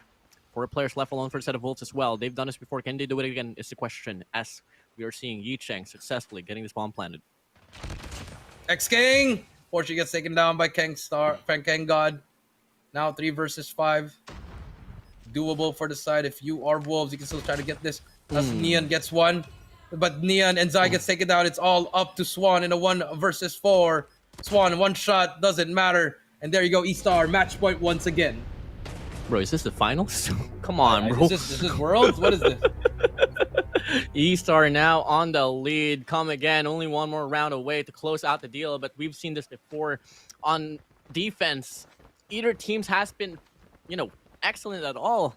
In fact, both teams struggle really awfully on defense. As we can see, a very aggressive take here from the side of Derek will come in, and that might just be the dagger to close out the deal here. Early 4v5 now offered by eStar. Again, KAGE with KRM. X King once again. Will he get shot? Will he get taken down? Backs away. eStar. Pepe with the sniper as well, and Wolves down by 1 player. They lost Peg. They lost their mid player, but they're slowly pushing up into A, trying to get the bomb down once again. Trying to get the bomb planted. Might just be one factor that could back them up to even up the odds overall. But Pei will be pushing in with a sniper. Not really the smartest of choice, but X-King does decide to fall back, putting in the pressure. But Zai from the back end will shut him down as well. Now it's going to be a 4v4. 2 players on this wraparound, 2 as well on this mid lane. And look at the formation here for a set of Wolves. I don't know how to feel about this. They're all trying to get some kills here, and there you go. KAGE gets one. Gang gets taken down, I mean. And Neon spots another, but look at number 3, number 5, and number 3. They're all at the back, and nice shots coming in from Neon.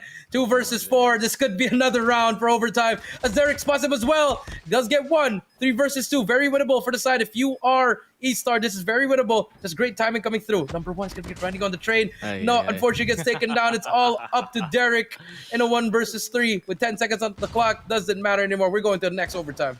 Another overtime, guys. What, triple overtime now? Not yet over. Yeah, I mean, 3 seconds left on the clock, though. Not going to work out to your favor, my guy. 10-10, round number 21. We open up. Wolves and eStar showing us how beautiful a search and destroy matchup can be. Yep.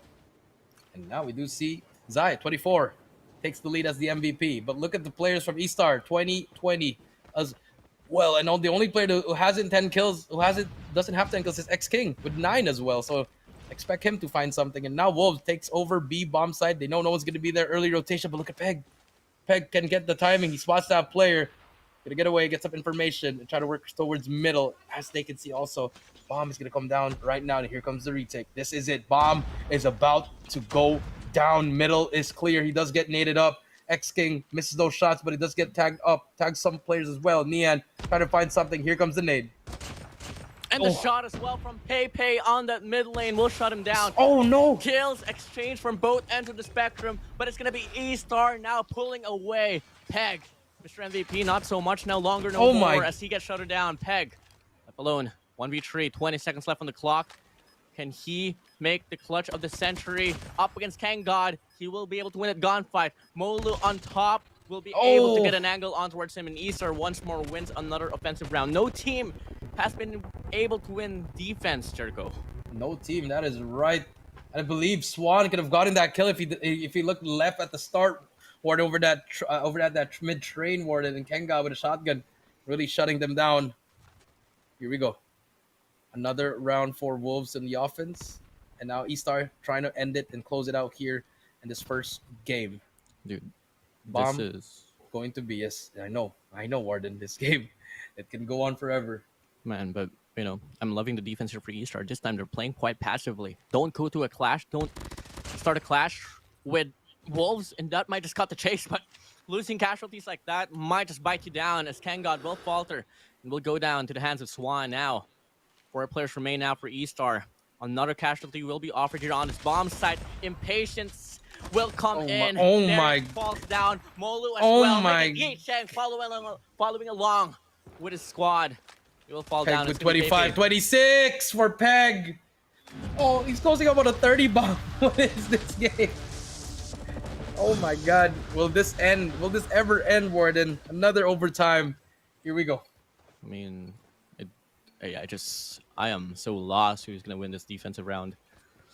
May it be Wolves? I don't know. eStar? I don't know. We start things off in this round. Number 23.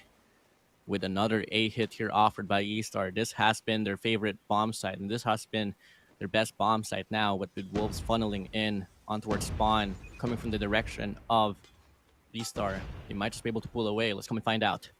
Come and find out. Bomb is down, but look how close Wolves here. They're gonna go for it. Spots out players well. There you go. Neon takes down Derek. That's gonna be a 5 versus 4 now. Here comes Wolves. They're going for it, but number 4 as well. Peg on the flank. Can he find something? Molu spots one. Spots, no, it does not. Zai takes him down as well. Pei takes down Peg. No more flank. 3v3 all in front as well. This is it. Wolves trying to fight it out. But as you can see, there's another one. Neon takes him down as well. KAGE with a shotgun. Can he find something? Gets one as well. Oh my god, 2 versus 1. They're gonna hop on the bomb. KAGE, all he needs is 1 kill. Oh no. 1 kill is all he needs. He spots him as well. 13 seconds. He needs to get on the bomb. Bomb is going to protect him as well. And Neon, he's going to get it as well. He needs to go for it now. KAGE doesn't get it. And Wolves, they finally win a defensive round. And now they're going to be on match point. If Wolves can win another offensive round, they might just be able to close this one up. eStar, they got to double it down, win their first defensive round on. It's overtime. Jericho, a clash will ensue here on this B bomb side. 4 players from the side of Wolves, 5 from the side of eStar, and the clash will come true. Feg will get the first kill. X-King trying to put himself Oh up in the no, board as well. it's over. 2 kills, It's 3 over. kills from the side of Wolves. Oh my 4 kills God. now, and it's just gonna be eStar falling down on defense once more. What a game, and they get it 13-11. What a game number 1. 27, 28, 22, 22. Everyone with double-digit kills. And just like that, Wolves finally shut it down. Comeback is complete, WardeN. It took a while. It had to go to 4 overtimes. But now it's all over. And Wolves, they take game number 1. Gotta call it, That's man. only the first game. Dude, first round. Whoever wins it first, their first defensive round on it overtime will be the team that will be able to close it out. And guess what? Wolves, despite the fact that they were struggling on the first half, they were able to get that final adjustment to get the game out away from eStar. But you know, I gotta give props to eStar. I wasn't really expecting them to even put so much pressure to Wolves, my guy. I mean, yeah, I don't know. Maybe just great start, great plays, great calls at the start. But in the end, when Peg started flanking, getting the kills that he needs, just lurking, there you have it. It was pretty much the Peg show and the Zai show there. But Nian, big kills over at the offensive side as well as the defensive side. Those early snipes, WardeN, it really changed that last round because of those snipes. Really, for a moment, we saw that Peg and Zai had 22 kills together, 44 kills by just 2 players. The rest of their squad was struggling quite a lot, my guy. But you know, it is what it is. I mean, at the same time, I don't want to take it away from the rest of the players of Wolves, because if you are getting 2 players in your squad having 44 kills, what more can you take, right? They're taking everything. And now let's take a look at the kills. 95 on an S. Okay, kind of look like some TDM right here, sort of Hardpoint, you know. But yeah, Wolves at 95, 1.14 KD, eStar 83 with 0.87. Just great games coming through, and that's only the first game. But now, I think eStar, that was the game they needed to win. That was the first game, bro. Yeah, that was the first game, bro. That was a must-win for them. Look at this scoreboard. I'm pretty sure this is gonna be on Twitter. Everyone's gonna be raving about Zai and Peg combined kills are with 55. Quick maths right there. 1.54 and 1.58 KDs you see in Hardpoint, Arc on Control, and on the other side you got Pepe with 23 and Derek with 20 as well. Everyone with double digit, and Peg gets the MVP. 28 kills, almost 3k damage, 3 kills that's his highest single kill round and his second MVP. Second MVP, 28 kills. Oh my days. I even struggle to get like 30 kills sometimes in Hardpoint, bro. I mean, I don't 28. know. I've only done that in a public game. I've dropped 35 in S&D, but like my highest in a match wherein I compete, it's probably like 18, 19. I don't even reach 20. It's wild, man. Wild. I mean, it's the overtime. It's the overtime thing that's happening now, and it's been a great addition to everyone, because you know before it was only like round 11 and that's it, but now we just move on from the overtime. Just keeps on going and going. I mean, we have some great overtime matches. This is another one to add it in. We had the Omega versus Low Kings back in DG win. We also had Skade and Almighty in stage 5, and then we also have this one now to add to that list, WardeN. Adding it to the list, and that's just about it. Jericho, come again. Every time you say that it was only the first game, I was like, no way, bro.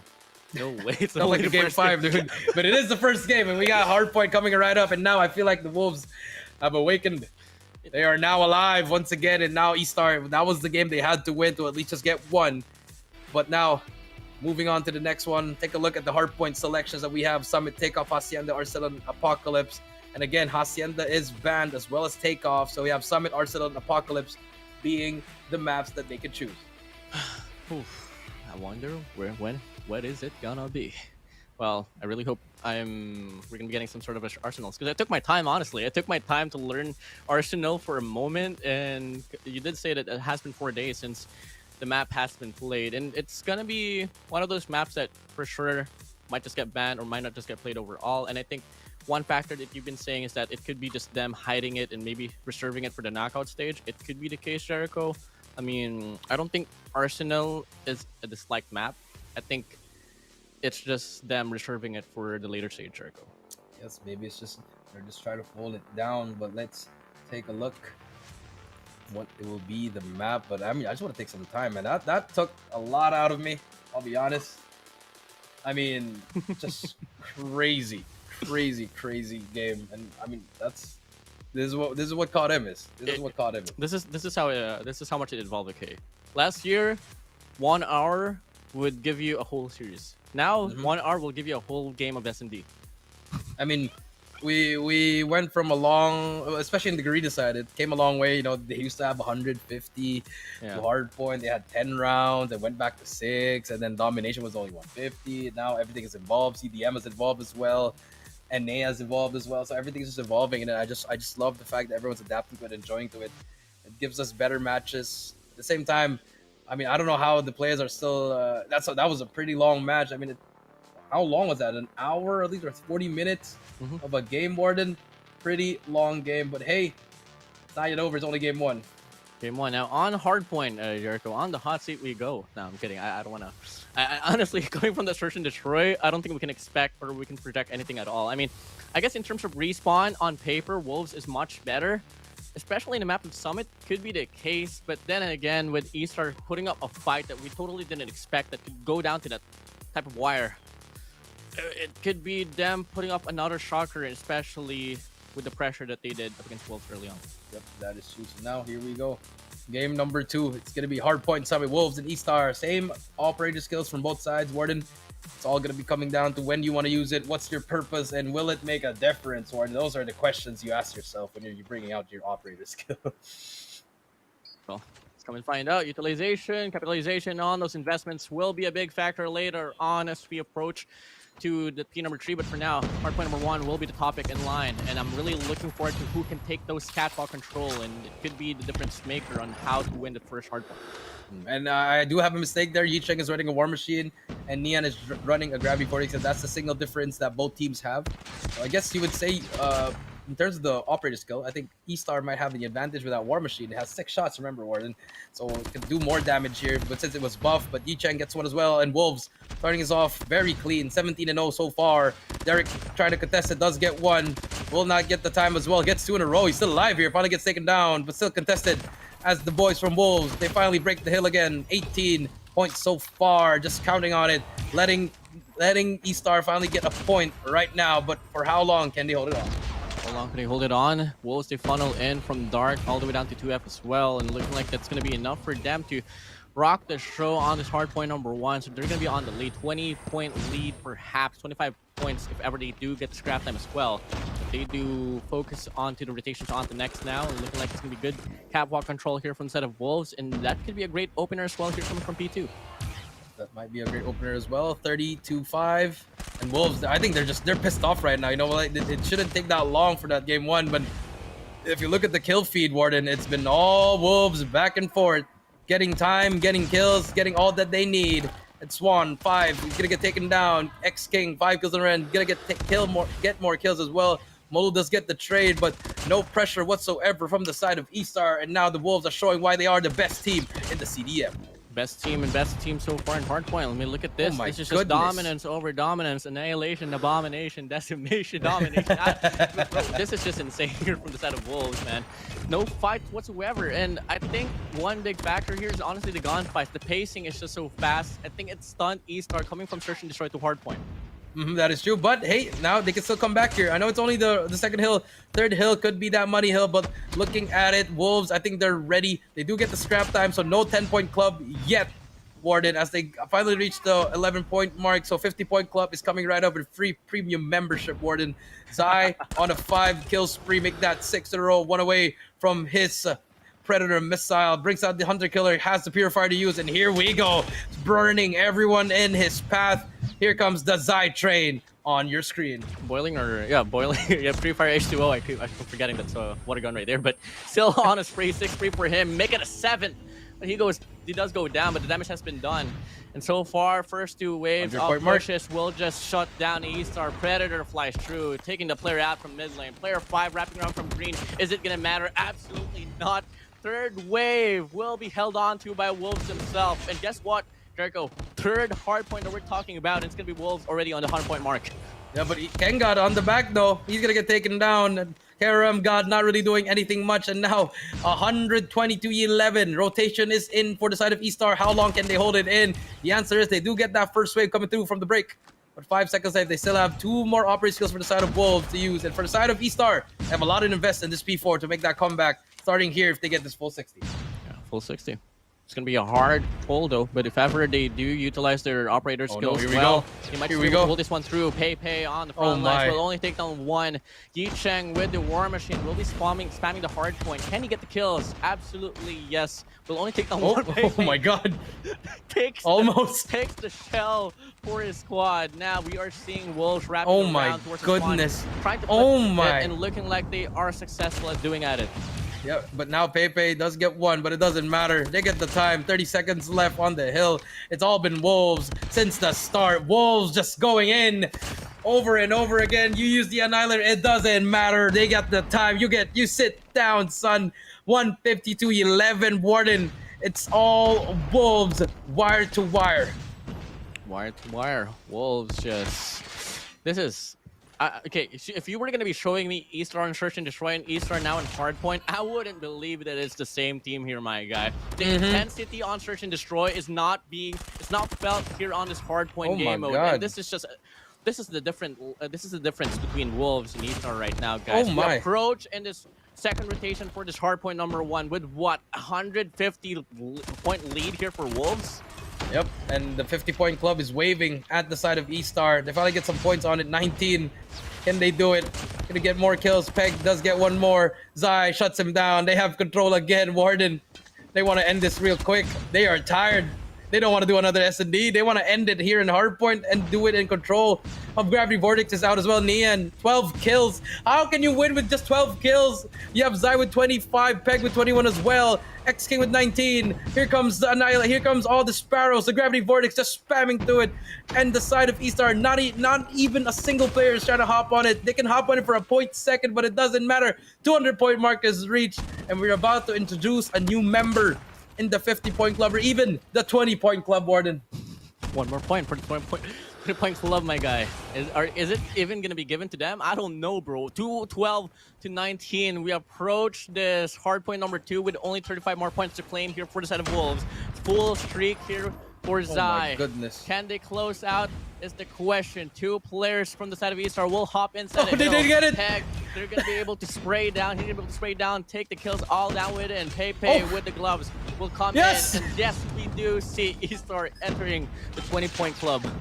Yes, they're not gonna get them in membership, but the 30-point club is waving. Molu now, they're gonna try their best to do it. Finally get some pressure. Finally, at least some seconds on that P2, but for just a second there, WardeN. 222 to 30. Points. Finally, they're getting some life here, WardeN, but the lead is just too big, WardeN.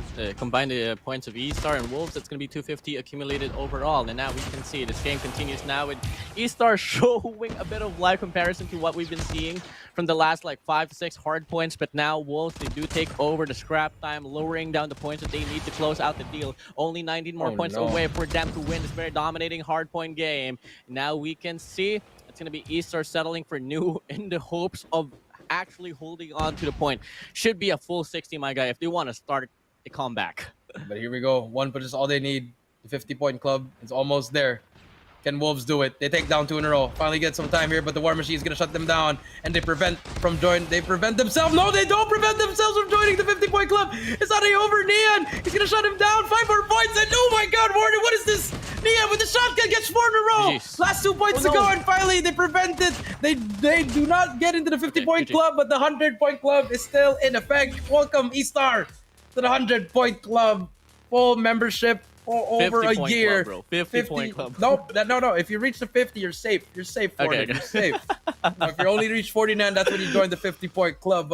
100-point club, just like that. Wolves. You don't want them pissed off. I think it's really just a battle of morality as well. I think that loss from Search and Destroy impacted them quite a lot overall as a team. I mean, they were up by like 4 rounds for a moment in Search and Destroy. They went down on overtime with the final adjustment given for the set of Wolves, winning the defensive round, translated to them winning the next offensive round for them. And now the momentum shifted from Search and Destroy to Hardpoint, and that's just them winning every bit of factors from rotations. Only that Hardpoint #4 rotation on the first deck of Hardpoints that Wolves lost out on, but the rest, it was absolutely flawless for Wolves. Flawless. That you're right, man. And you know what? eStar isn't even a pushover, WardeN. They're the 4th best team in CDM, but they just look like they were the bottom feeders there. It just it was a massacre. And I did say it earlier, you know, if you're going to be telling me that this is the same team on Search and Destroy all the way down to this Hardpoint, I wouldn't believe you myself, because the intensity, the pressure, it wasn't the same, my guy. It was just a bloodbath here for eStar. And 123 to 98, in terms of the kill count, it's not too far apart. But guess what, Jericho? Impact kills must be the topic here, because the gunfights inside a hill, the gunfights inside a hill was just much more better, way better with Wolves. Way better. 123 to 98. The KD speaks for itself. The assist speaks for itself as well. If you take a look, everyone positive on the side of Wolves. Zai with 30, XK with 25, Neon 21, 32 for Zai, 25 for Peg, 20 for SWAT, and all on the other side, there's only two players that are positive, which is Yi Cheng as well as Molu, and everyone else just struggling, barely scrapping on the kill side. And I mean, just crazy plays coming through from the side of Wolves. 250 to 50, 50-point club, 100-point club, whatever you want to call it. And Zai is your MVP. 1.10, 32, 3-5, 72 damage, 9 streak for him, and his second MVP. Definitely deserves this MVP, WardeN, as they are 2-0 now. One more game to end this season. Let me take a look at the highlights. The highlights, my guy? It's a whole game, basically, bro. I mean, it was only until that last and final deck of Hardpoints that we were able to see eStar show some lives. But, you know, when you're, you know, when the other end, when your Predator is already at like, what, 250, 230, it's a bit too late, man. And at that point of the game, there's really no room for errors for you, and it's completely impossible. It's completely impossible for you to put up a comeback. I mean, the last time that I saw a comeback like that was what? Tunia Games and Blacklist International, which was you casting. Yeah, it was in Raid. I remember that one. That was pretty crazy as well. But this one was just, I mean, if they were going to do it, that would have been the perfect time to make some history. But never been done yet. But here we go for our next map. So it's going to be Control, Raid, Standoff, and Crossroads, a strike, WardeN. God. I don't know. I mean, okay, so we clearly know that close quarter maps not gonna go to the way of eStar. So I think if ever it's gonna be a raid map, I think in some way eStar might just stand a chance. If we're gonna be heading straight to Standoff or Crossroads, same goes for what happened earlier with the first run with Vault and DYG. I think it's gonna be another game here for Wolves. And guess what, Jericho? With the start of Search and Destroy being so close, I was really hoping to see a game number 5, but with the pacing that I saw from Hardpoint, it might just be a sweep here, my guy. Might be a sweep. Get the brooms out. All the fans here, get the brooms out. I don't even know what's happening. I mean, I haven't seen a team get absolutely mauled that placed 4th in a league. I'm not, no disrespect whatsoever. I mean, I give my props to both teams, but Wolves is just on a different universe. I mean, I read it in a comment. I mean, it is true. They are in a different universe right now, and looking like they want to get this one. They want to get back at it. And it's just amazing how to see how players are evolving. And Zai for Peg, they're just getting better and better and better every single day. Yeah, they're getting better single day. And now, huge shout out to the comment section in YouTube for being active, to supporting the CDM teams, and shout out as well to Team Akla, one of the teams that I've been coaching. Jericho, score line for Control. What's your predictions, my guy? 4-0, 4-2, 4-3? Probably a 4-0, man. My God, with the way that they're playing. Jeez. Goodness. Well, I think it's all going to come down to the maps as well. If it's going to be Crossroads or Standoff, it might just be the game chalked out away from eStar. I don't know, man, but I really want to... We've been seeing sweeps over sweeps, bro.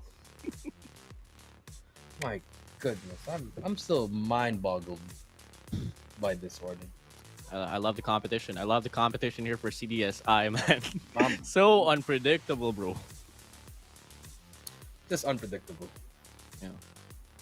Well, my goodness. I have no words. I don't know if you all know, guys, but we're pretty stunned on just what happened. I mean, it's just so different. It's so different.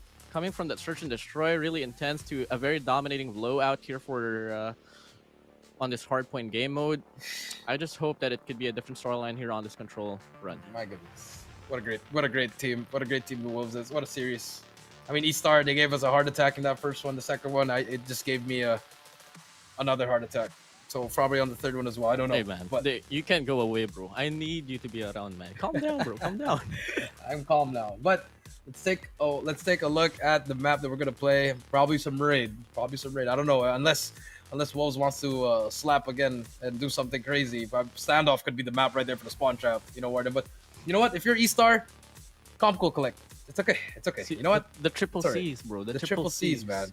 Triple C, the TCTs, trust, communication, teamwork. Just relax. I know it's hard to say that after getting, scoring just 50, but it's fine. This is still winnable. Just remember, it's never over till it's over, WardeN. It's a new game. It's a new dawn. It's a new day. It could be a new eStar that we might just be able to see, man. And honestly, key takes here for control. If they want to win this one up, well, it's raid. Fortunately, it's a long map for eStar. Fortunately, that's the first step right there. Have a map that is wider compared to the other two maps that we have. And the other one, honestly, they got to double it down with the trades. Play more, have more coordination, because in Hardpoint earlier, there were some moments they were just going one by one. You don't want to have that, especially in a map of raid in control. Now, specifically for raid, if you're on offense, you gotta get the kitchen control and prioritize at B point. It's the easiest control point to capture here on this very map itself. Yep, that is true. As we go into this, here we go. Same operator skills, WardeN. So what is the key here for this raid control, WardeN? Oh, man. I did say it before. Kitchen control is a big must, honestly, especially if you're going for a capture on this A point. A really big deal. You can cut off the rotations coming from the garden spawns all the way down to window as well, and you have a wide overview of the court entrance. So let's see if ever eStar can get a hold on to that factor as we head straight on this round number 1. Jericho, take it away. Here we go, round number 1. Wolves starting off the good side as well, WardeN. So here we go. Peg gets the first kill. Swan gets one by Yicheng with the trade as well. So now 29-28. Gunfights are ensuing over at the B side. And they are going to try to stop the push. The punch not going to happen yet. Oh, it's help from his teammate as well. Picks up the shotgun. Swan just so twitchy coming in here. Just get 2 more. It's all been Wolves so far in the kill feed. Wolves on a kill feed. It's still going to continue now. 23-27. Look at this. X-King extending his push here on the driveway. We'll be wrapping around to the garage. And if ever one player from eStar will falter, he's going to be able to ensue the spawn trap. But on the feed, we do see Molo and KAGE now finding the kills up in the board. Yep, KAGE now trying to find kills on the board. Nian spots that play on the right, but he gets taken down by Pepe. Pepe now, Peg as well. They're hopping on that A side. They do stop the beam for a while, but Swan is here, and there you go. Gets Derek as well. 23-21, 45 seconds on the clock. Trying to make the play. Zai as well. They're trying to just give it up, just getting the spawn trap ready as Nian trying to help his teammate, but the switcheroo works as well. Molu on your screen gets Nian. It's gonna be one more player to beat. That's gonna be Peg. Big kills coming in from Molu, and he starts the cap once again. Ooh, Molu will fall down. Nian will shut him down with a Locust now. So oddly put up now for eStar, but they are trying to put up a fight here on this mid lane. KAGE will find a 2-piece before he goes down. Now, as we can see, they're trying to make a bold move here and try to prioritize A. Now the attention has been diverted to Wolves, and looking like it's gonna be eStar now prioritizing this B point instead. Yep, they're prioritizing it. 16-2. They're gonna give up that B side. They can take all that time because they have the life advantage at 15-11. And eStar now, I don't know if they're gonna be able to capture this as well. Is anyone fighting for the side of Wolves here? I think they can go for it as they take down 2. Oh, they almost get it as well. Gets taken down. Zai on the spawn trap. He spots another one as well. The nice flicks coming through from Zai. Just great mechanics coming through for him. He spots another one though. The drop shot works as well. It's gonna be another one right behind him, and he's still alive. He gets help from his teammate as well. WardeN. 12-3. This should be the round for the Wolves side. Well, not unless Pepe and Derek and KAGE can prove you wrong here, Jericho. Nope. It's not gonna happen here. XKL, no. Nope. Well, Pepe gonna be roaming around the laundries. Player 4 chasing him down. Peg looking to get the final kill, but no. Pepe. Okay. We'll get 9-2. We'll stay alive. 9-2. Okay. 9-8 8-2. All right. 7-2. Now we go. Oh. 2-6. This free continues. Oh, Damage it's has been over. put up, but Zai will be on Great the trap. fight though. will take down Pepe. First round given for Wolves. That was a great fight coming through from them, but unfortunately it wasn't enough. But the good thing about that one is Kagendra has operator skill. Pepe should be close with his operator skill as well. So those kills were actually pretty nice there, WardeN and out. On the other side, here comes the Wolves going for that B side. Going for the speed side. And I had a conversation with one of the coaches from Omega. In the map of control, which map would favor the offense more? And he said Raid is one of those. Having the B point it's pretty easy to capture, man. You can just play around the sculpture. Now, overall, looking like it's going to be a very big offensive round here for the side of Wolves. X-King on a force free for him. He does go down, but look at the map control here for the side of Wolves. In a span of 30 seconds. Here we go. It's only going to be 14 lives remaining now for the side of eStar. Peg holding his down with a brawl. Will be on a 3-3, make it a 4. Make it 4 in a row, 27-17, 38. Oh my God, 26-9. Peg finally gets taken down, but the damage has been done. 25-6. They've only lost what, 6 lives? WardeN, that's how much eStar has as well. And Zai is gonna keep on going, gonna get taken down. But last 5 remaining. Swan gets one more. Spot's going, gonna keep on going as well. Spot's the third one, gets taken down. Doesn't matter. Last 3 remaining, and we're gonna go to the next round. Molu, Pepe, 2 players remain for the side of eStar. Pepe will get the nasty slide on the Peg, but is it really going to matter? Absolutely. If Pepe gets 1 kill, WardeN's going to go bald. I don't know if I can agree, but okay, let's come and find out if ever I do go bald. Oh, no. Okay, yes. He's get a kill. Fall get down. a kill. Get a kill. Fall down. Get a kill. Fall No, down. no, Yes. no. Yes. 2-0 WardeN and Wolves. I mean, that was such a. If Kali was here, if Kali was here, he'd be counting the seconds. I didn't even count it. Hey, bro. Wolves will retain the momentum, and I will retain my hair. All right. Let's see. Let's see about that. All right. If ever eStar wins its control, I'll go bald. Or no. If they only have 1 life left, if one of them gets a kill, then you have to go bald. Okay, that's a deal. Yes, okay, put it in the chat. Bald WardeN. Zai gets one as well. eStar trying to make a play, but doesn't matter. Zai is shutting them down. It's only first seconds. He's going for the punches already. A little bit disrespectful there, but 27-26 so far. Peg on your screen as well. Nia does not miss with that snipe as well. And here comes the Preddy. Try to curve it. Goodbye. Gets one. 26-23 so far. They get control as well, and they stop the push on B momentarily. But here comes the War Machine, the War Sentry Machine Gun, whatever you want to call it. Grenade launcher. Quick scope coming through as well. Gets another one. Momentum all on the side of the Wolves. 24-20. Peg extending his push here on this driveway. Will take down 1. Gonna go for a position here on the galleries. Now X-King on the pull side will spot down 1. Can he find a double as well? Absolutely not. Derek shuts him down. But the discrepancy is just so much here for eStar. So much pressure. 20-14. What is happening? eStar, he can't even clear the base. He was half health already. The Shagafy take them down as well. Here we go. Kengad on your screen. Gonna try to find something. X-King takes him out as well. 18-11. 10 seconds left, WardeN. 10 seconds left on the clock. 10 lives to reap away as well. And no player from the side of eStar is even close to the control point to stop the timer going down. Wolves, they take the 3rd round. 3 rounds in a row, leaving eStar with none. And Jericho, match point advantage now. One more round away to win the series 3-0. If eStar wins 1 round, WardeN's gonna go bald. Here we go. Come on, bald. Man. He's gonna be a bald, blonde guy. I invested so much in this here, my guy. I do not care. All right, man. Let's go. Here we go. Why you gotta bully me, bro? I'm not. It's fun. 30-30. They're gonna hop on B. X-King gets 1. They get another one. Oh my God, it's all gonna be Wolves. Are we gonna see? Oh no, please stop, guys. Have some mercy. Have some mercy. If Wolves wins this 4-0, WardeN's still gonna go bald. So either way, you are gonna go bald, WardeN. Here we go. More places coming in. This is back and forth. No room for escape, just like eStar. B's gonna be captured as well. 29-17. They bring out the Sparrow, but it doesn't matter. Peg's being protected by the. Oh, never mind. He gets taken down. 25-16, but captured it already. 2 minutes on the clock. A lot of time.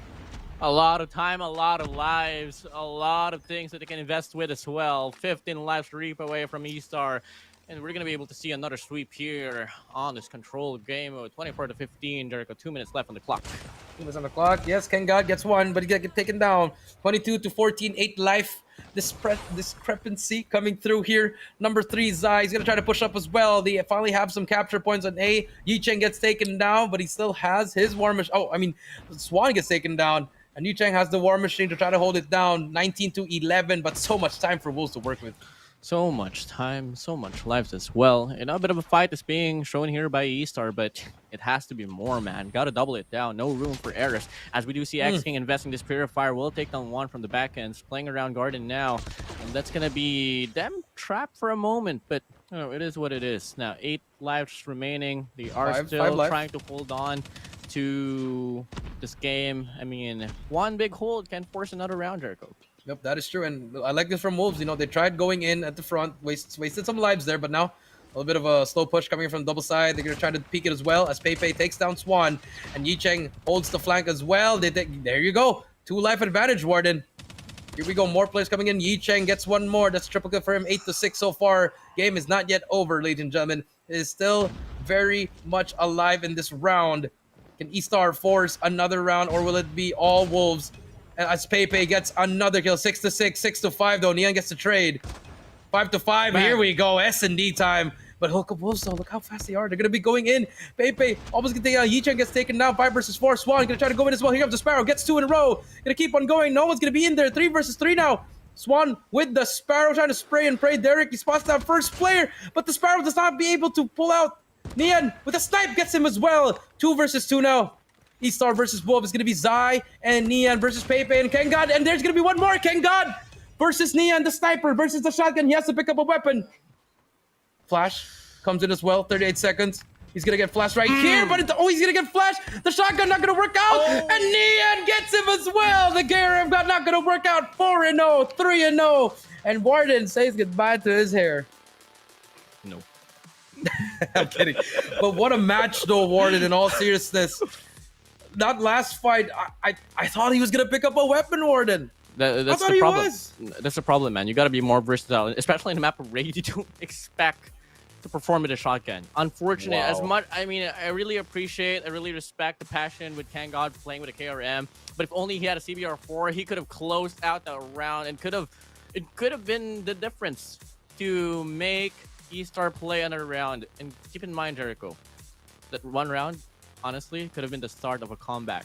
Yeah, and he had a pistol too. He had the Magnum, and there was still 39 seconds on the clock, WardeN, and it was only the first tick on that side. He played it too fast, for my opinion, and he could have just slowed it down. Honestly, could have picked up a weapon because there was another player right behind him. It was just Yicheng. He had the Annihilator out. If he dies, you can pick up his weapon, which was the sniper.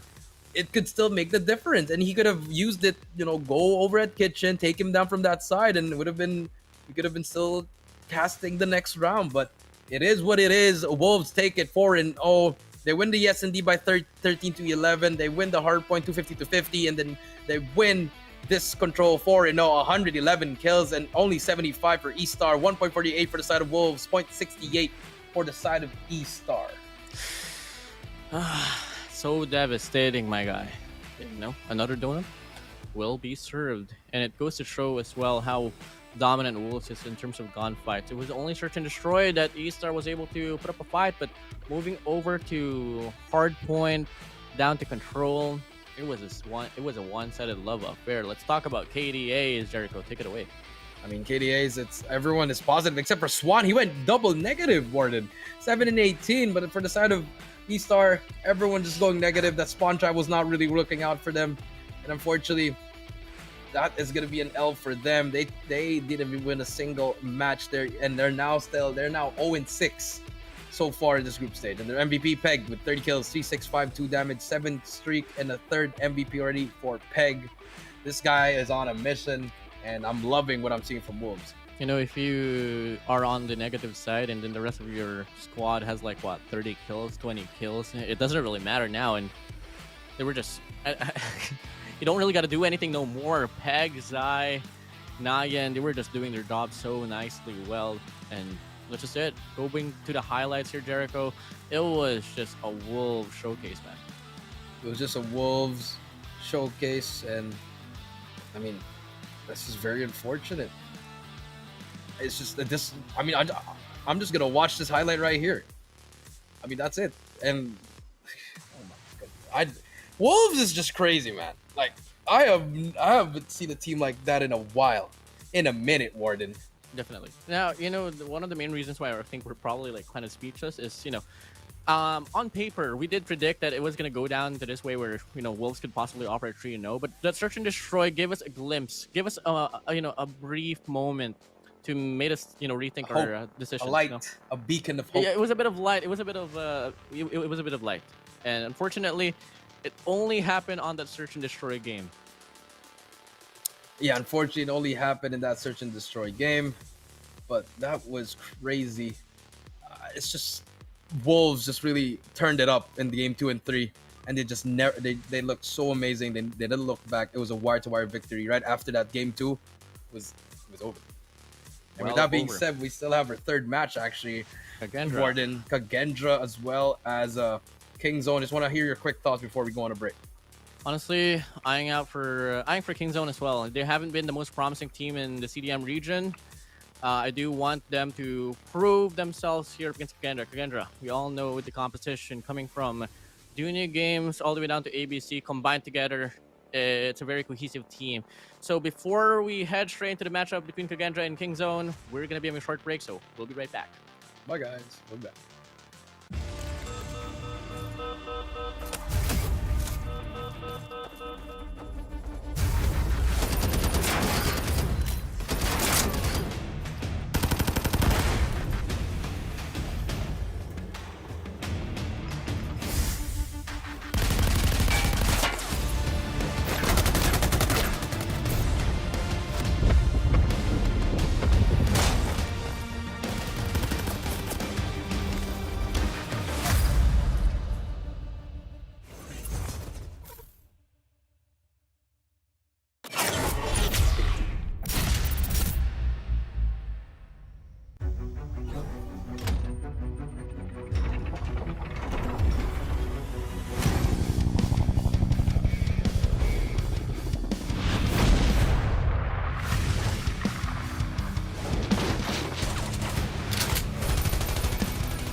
但是自己的血量并不是那么健康了。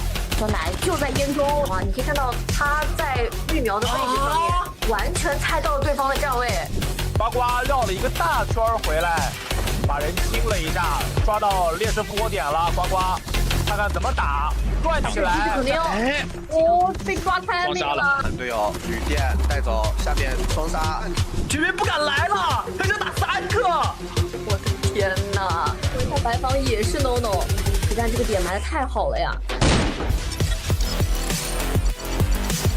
作为打手枪的选手吧，哇哦，亚瑟 This is important. Once Kategor Legacy gets the flood in here. ออกมากาโต้จะเข้าเป้าเป็นเด็กระยะไกลแบบนี้มันอยู่แล้วปาดมาได้กาโต้ไปต่อแล้วดูต่อเซนเทคใน The Takeoff will ensue once more here towards the bomb side. A-bombs, they better watch out. Their timing and their coordination. Trickling in one at a time. They have got that partnership. They've got those duos pushing in together. Hardpoint ketiganya, Aimer coba untuk masuk dan satu operator skill. Nah, soalnya udah setup duluan ya. Sayang sekali ya, Clock ini mengeluarkan ulti yang sangat mempoinkan. Demorge will come in. Yado's skirt AD under his name. But till then, whatever the West Point Marvel Kings have been able to do, Javen has been able to deny. 问题不大，波点还在我们手中，小心 Unlucky， 一定要小心 Unlucky 这个歼灭者，一个补了。是的 ，Mac 这里你把狙怎么操作呀？你操作不了的吗？什么？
但是自己的血量并不是那么健康了。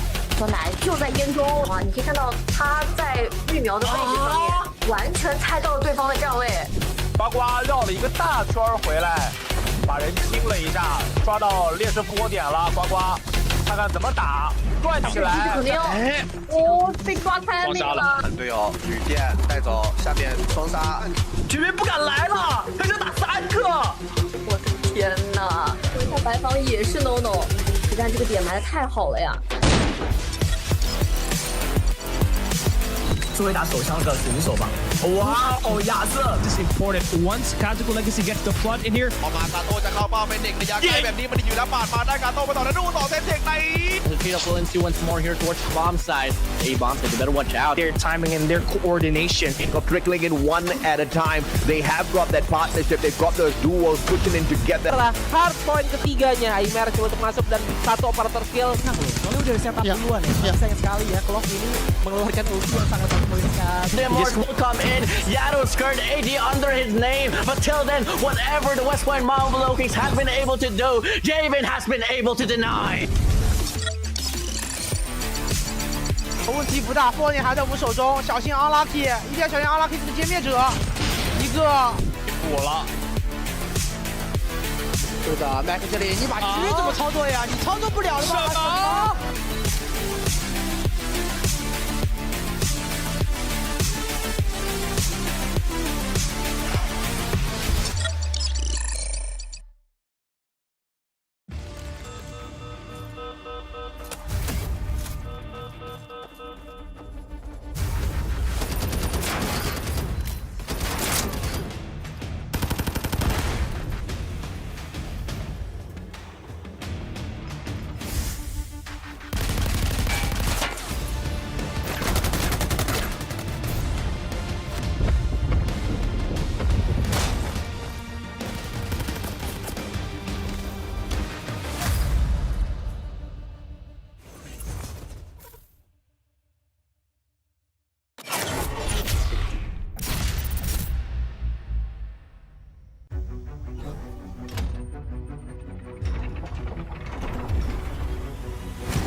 但是自己的血量并不是那么健康了。小奶就在烟中啊，你可以看到他在育苗的位置上面，完全猜到了对方的站位。呱呱绕了一个大圈回来，把人清了一下，抓到劣势波点了。呱呱，看看怎么打，转起来。肯定哦，被抓开那个了。队友雨电带走，下面双杀，绝对不敢来了，他就打3个。我的天哪！说一下白房也是 no no， 但这个点埋的太好了呀。作为打手枪的选手吧，哇哦，亚瑟 This is important. Once Kategor Legacy gets the flood in here. ออกมากาโต้จะเข้าเป้าเป็นเด็กระยะไกลแบบนี้มันอยู่แล้วปาดมาได้กาโต้ไปต่อแล้วดูต่อเซตเด็กใน The Takeoff will ensue once more here towards the bomb side. A-bombs, but you better watch out. their timing and their coordination. Got trickling in one at a time. They have got that partnership. They've got those duos pushing in together. Setelah hardpoint ketiganya, Imer coba untuk masuk dan satu operator skill. Soalnya udah setup duluan ya. Sayang sekali ya, Clock ini mengeluarkan ulti yang sangat poin sekali. The Morse will come in. Yato skirt AD under his name. But till then, whatever the West Point Marvel Kings has been able to do, Javen has been able to deny. 问题不大，4年还在我们手中，小心 unlucky， 一定要小心 unlucky 这个歼灭者，一个补了。是的 ，Mac 这里你把狙怎么操作呀？你操作不了的吗？什么？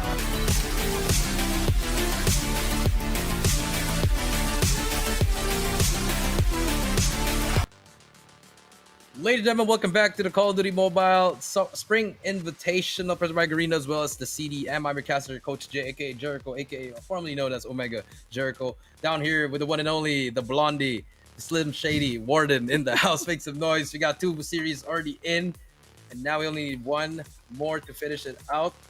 It's going to be Kagendra versus Kingzone. WardeN, early thoughts on the day, and also follow-up question, early thoughts on the series against Kagendra and Kingzone. Now, I mean, we've been seeing a lot of sweeps recently and previously with the matchups that we've been getting coming from Vault to Wolves to eStar. It has been sweeps over sweeps. On this game number 3, it might be the same case here, but at the same time, Kagendra really suffers a lot in Search and Destroy, and we're going to be starting off the series on S&D, so it has to go down to really the adjustments that they can offer on S&D. If ever they don't, I think we might just be able to see a longer series comparison to the first 2 games. But overall, I mean, I just want to get through the night with at least a game number 4 being played. Yeah, at least a game number 4. We've already seen one today, WardeN, but can we see another one? Okay, yeah. When it was DYG and Vault, but now it's going to be Kagendra versus the side of Kingzone. Kagendra has 2 points under their belt. Kingzone still has 0.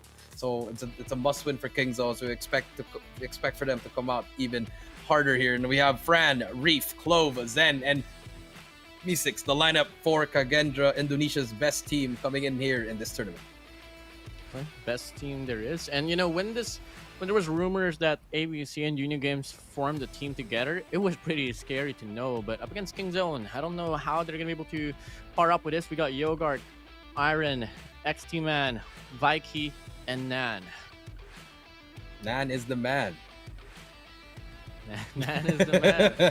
We'll see. We'll see if he's going to be the man for this game itself. I mean, I think Respawn might just be the key. You know, Yep. It might be the key for them, but also you got to watch out for Aaron with that sniper, especially in S&D. But M6 as well, he's been playing out of his mind. But Kagendra's plays hasn't been really working for them as they lost S&D in slums as well as in Tunisia against Vault. So it's gonna be interesting how they look, how they change their mistakes here. Are they gonna do the same thing, or will it be all Kingzone?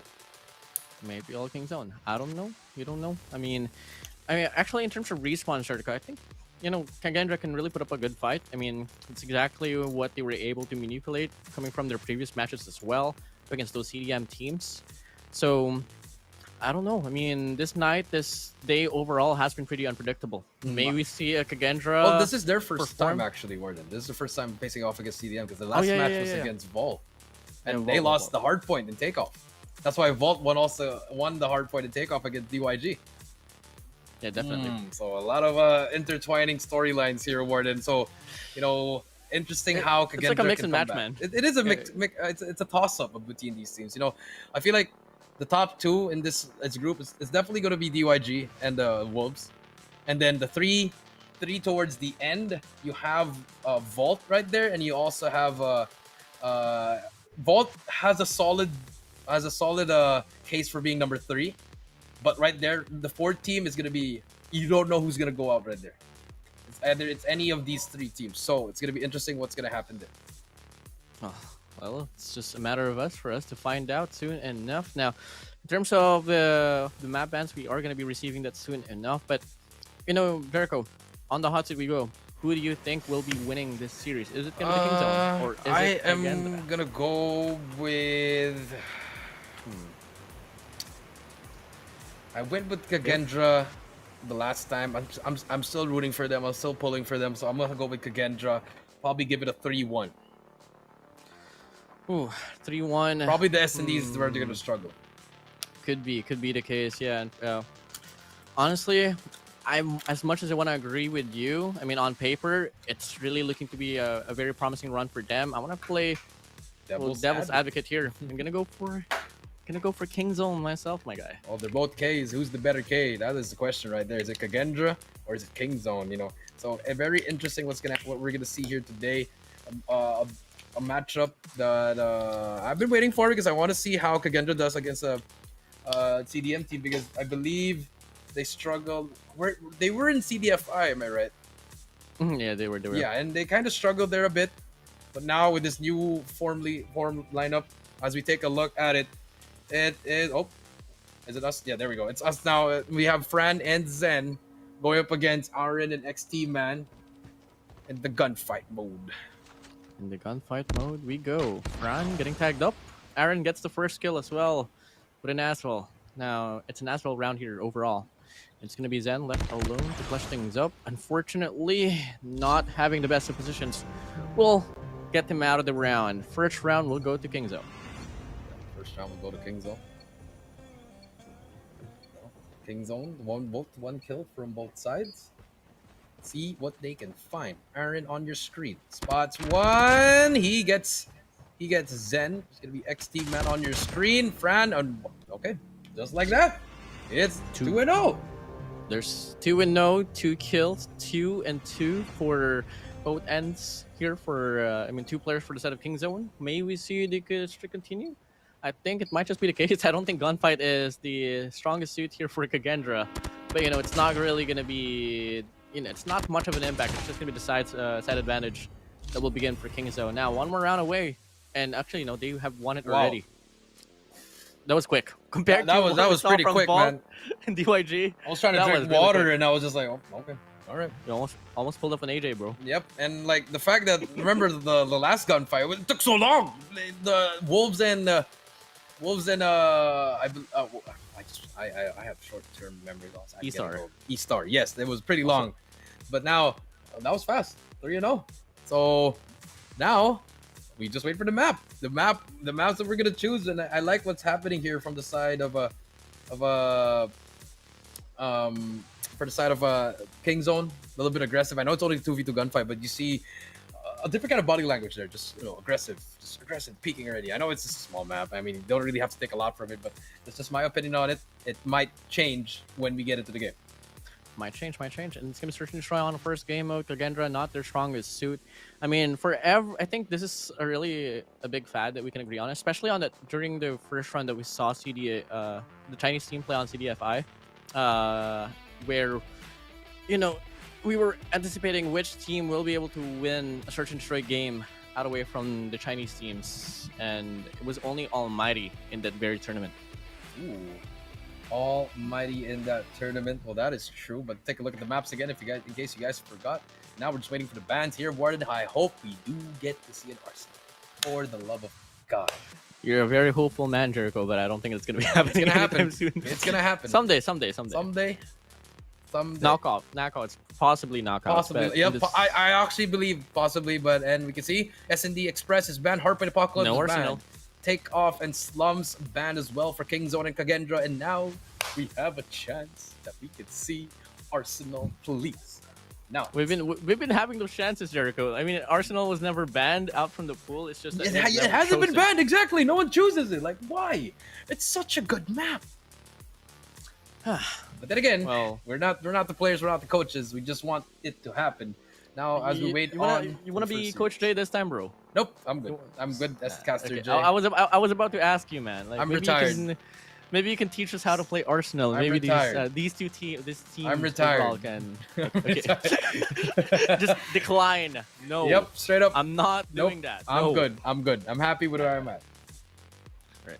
Well, Arsenal. I personally played the map already in COD. I don't know what's with the whole problems about controlling this once. I think it's a map that could be messy, but when you get things right, the map control it's played the same way as just like every other map. I mean, just get a good anchor, just place your players on one side to define which spawns you're going to be taking place into. Until then, you can get a good foothold on the map Arsenal. Yep, that is true. So now, as we wait on for the map for S&D, let's just wait on. I mean, I'm gonna probably guess.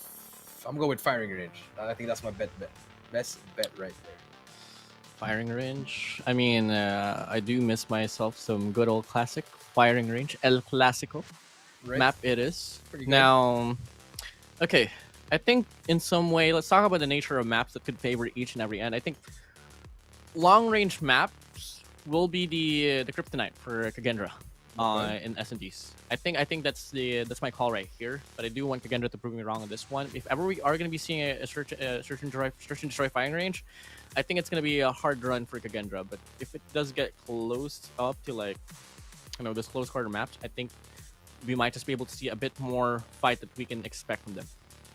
I definitely agree with you. It might be a different kind of Kagendra because again, when they lost that one, it was pretty heartbreaking because they were up 2-1. They won the control, then they lost the S&D on Tunisia, and then everybody thought that Kagendra would have pulled it off in the Game 5 Hardpoint, but Vault just turned up on Takeoff, and they played that perfectly. Their Takeoff is pretty good, for a Japanese team that we don't really see. Their Takeoff is top tier. But now against a team like Kingzone, wherein they have the Chinese style, the CDM style, you expect them to play a little bit smaller maps. They don't want to see some long-range gunfights here because, like I said, Kagendra would probably have a hard time here. But at the same time, if you put it on Summit Hardpoint, expect Clove to pop off with that shotgun. You better hide. Better hide. Summit. It could be no. I was gonna say Raid, but no. Raid's only control. Yeah. And at the same time, if it was ever Raid, my guy, I don't think that it's gonna be Clove wanting to be in the battlefield again. We know exactly what happened with Clove in Raid Hardpoint. Yep, that is true. But at the same time, now as we are waiting, what do you guys think will be the score here? Will Kagendra win? Will Kingzone win? Will we go to a Game 4, Game 5?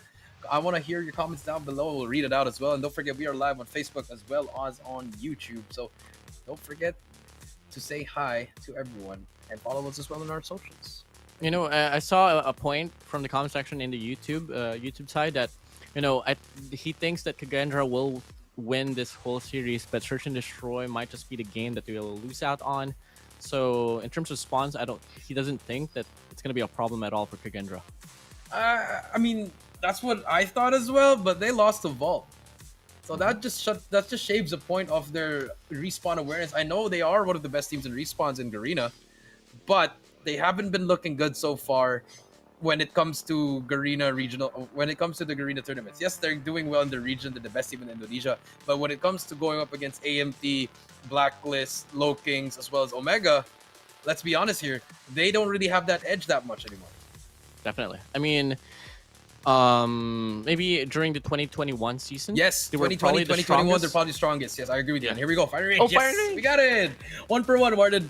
Kagendra versus Kingzone. Here we go, Fire Range. S&D WardeN, take it away. Here we go. First round gonna open up. Kingzone against Kagendra.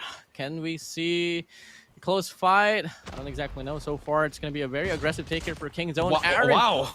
Okay. All right. Locus will get Mystics out, but fortunately for the set of Kagendra, Fran will get the refrag. What was that? I thought he was gonna rush with like an SMG, but you saw a sniper? Okay, Aaron. Aaron gets that one though. 4v4 now, and Yogurt is in a very bad spot. That is not a good spot to be in. You can just I mean, that's high ground, but you don't have any cover, anything. Once you drop down, they still see you. But 4 versus 4, Kagendra slowing things down in firing range, and I believe this is a good pick for them if they are the one picking this map, because I remember this is probably their best S&D map. Yes, they're not a good S&D team, but if it's firing range, they have a good chance. You do have a good chance now. Here we go. It's going to be Zen on the front lines, being the entry fragger here for Kagendra on this B bomb side. That's going to be VK just on the corner. So it's just all going to come down to the timing as well. Zen just waiting for things to come true. Fran making a lot of noise. VK still holding this one down. The discipline is here. Now player 3 will be on the rotation as well. VK will be able to take down one. Looking to get a second as well. Fran already just right there. And looking like it's going to be Kagendra falling down here. They're going to get pinched down. Nan will take down one before he goes down. It's all down to Reef and Clove to clutch things up. Yeah, Reef and Clove try to clutch this up. Clove does get one with an A. 2 versus 2 now. Bomb still in the hands of Kagendra. Reef, he's been underperforming in this tournament so far. I mean, it's only been a day, but I expect him to turn it up in this series. Try to get back to his old days when he was still atop, when he was still vying to be one of the best players in Call of Duty Mobile. Bomb is down. Now they give up the site, so they're gonna play post plan very far. Vikey is gonna be on trailer. Yogurt gonna wrap all the way to the other side of A Long. Gonna spend some time here, but at the same time, no snipers. So all gonna be up close, mid range. See what's gonna happen here. Bomb should be it's actually an open plant here, WardeN. So it's pretty good for them as Vikey gets taken down. Reef spots another one as well, and Clove is there for the help. Great post plant for the side of Kagendra. Great post plant, planted in the open, making Kingzone not expect, and it was really a good read from them, though. I mean, with Kagendra planning it to Americans, Kingzone, the last 2 players from Kingzone, Yogurt wrapped around to the A-bomb site, wasn't able to find anything at all, and the time was just so dwindled down. The pressure was being felt here. Yes, WardeN. I heard that, WardeN. And now it's gonna be Fran getting that first kill on Yogurt. That's gonna be the first blood coming through from them. And now Aaron decides to try something. Will not spot anything left. Try to jump spot it. So far, nothing left. Could definitely just put your crosshair top left and then go for that wallbang. But not gonna happen here. Kagendra, second round, default again. Defaulted. It's Kagendra. They have the capabilities to play aggressively as well, and this is exactly what I saw between Vault and DYG, where they just put a bit too much respect. I mean, respect is never really a bad thing, no. But if you play by the pacing of their enemies, most expectedly to go down. So Kagendra once again just waiting for the aggression that was shown by Aaron on the first round, which will not happen anymore. And we do see the casualty happening now on his mid lane. It's gonna be player 2 Aaron getting tagged up by Clove, but no, other than that, still not enough to get the kill. And now we are seeing the smokes being dropped down this mid lane, and that's gonna be the opener here on the trailers. Opening for trailers. Zen already inside. Spots one. Takes down Nan. Now it's gonna be a 5 versus 3. Fran gets another one on XT man. Now Kagendra 5 versus 2 is gonna be playing right below him. Actually, number 4. That's gonna be Vikey. They're definitely trying to make a play here, but bomb is down as well. They also need to worry about that one. 40 seconds. Fran spots one as well. He's gonna get tagged up, but the reach out with the sniper. Nice shot coming through. It's off to Vikey. Bring around to Rosie. Vikey's gonna get one as well. The 4 more to go. Spots one more at the back. Shots are not hitting. He's probably gonna get sniped right in 3, 2. Ooh, not yet. Gonna run away all the way back to the spawn. There should be a round for Kagendra here. Vikey's trying to get an exit frag here. And he's going to get taken out by Me6. And there you have it. 2-0 for Kagendra. So far, so good. 2-0. So far, so good. And coming in on paper, we were really anticipating for Kingzone to take this search and destroy, not dominantly, but, you know, somewhat convincingly for their side. But it's totally not happening here. Now, Kagendra, 2 rounds in a row. Are they still going to play the same way? Looking like they are. Just waiting for the picks to come true for either Me6 or Fran with the scopes. With the scopes, you are right. Me6 gonna hit the wall bang. No one's gonna be there. Knock on your door. Someone's gonna be there. I'm kidding. 1 minute 35 seconds left. Still another default for the side of Kagendra, and for Kingzone, I like how they adjusted. No one's pushing up anymore, so just slow things down. Waste the clock. Burn the clock. And Aaron, ooh, timing is unfortunate for him. Yep, 5v5 still. 30 seconds has passed, more than 30 seconds actually. And now there's really nothing happening here. The nade will come true from the side of Kagendra. That's going to be 1 player tagged up on towards P1. On top of P1, it's going to be Yogurt. That's 1 player that they know already. But they still have no more than information than that. But now, Aaron exchanged scopes with Me6. He does win the gunfight now. That's exactly what you'd love to see here if you're on the side of Kingzone. Yes, that's what you want to see. And so far, 2-0. Still the same. 40 seconds left. And here comes Kagendra. The push is on. Go all the way to B side. 1-2-2 for the side of Kingzone. I'll give you 1 player to go there. That's going to be number 4. Vikey has a Fennec to work with. Not really the best weapon to find if you're going to spot a lot of players, but he's playing really a bit close. He's going to find one in the corner, but Clove takes him out with a sniper. And here comes the plant for the side of Kagendra, and 4 versus 4.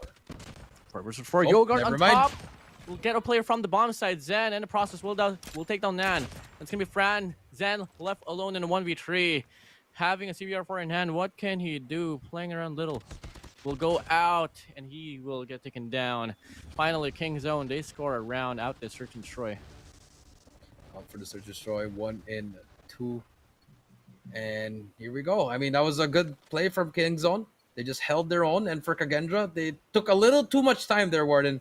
And then that's what's going to happen if you waste too much time there. But here comes the smokes. Here comes the push. Here comes the push. And here comes the kill from the side of Aaron.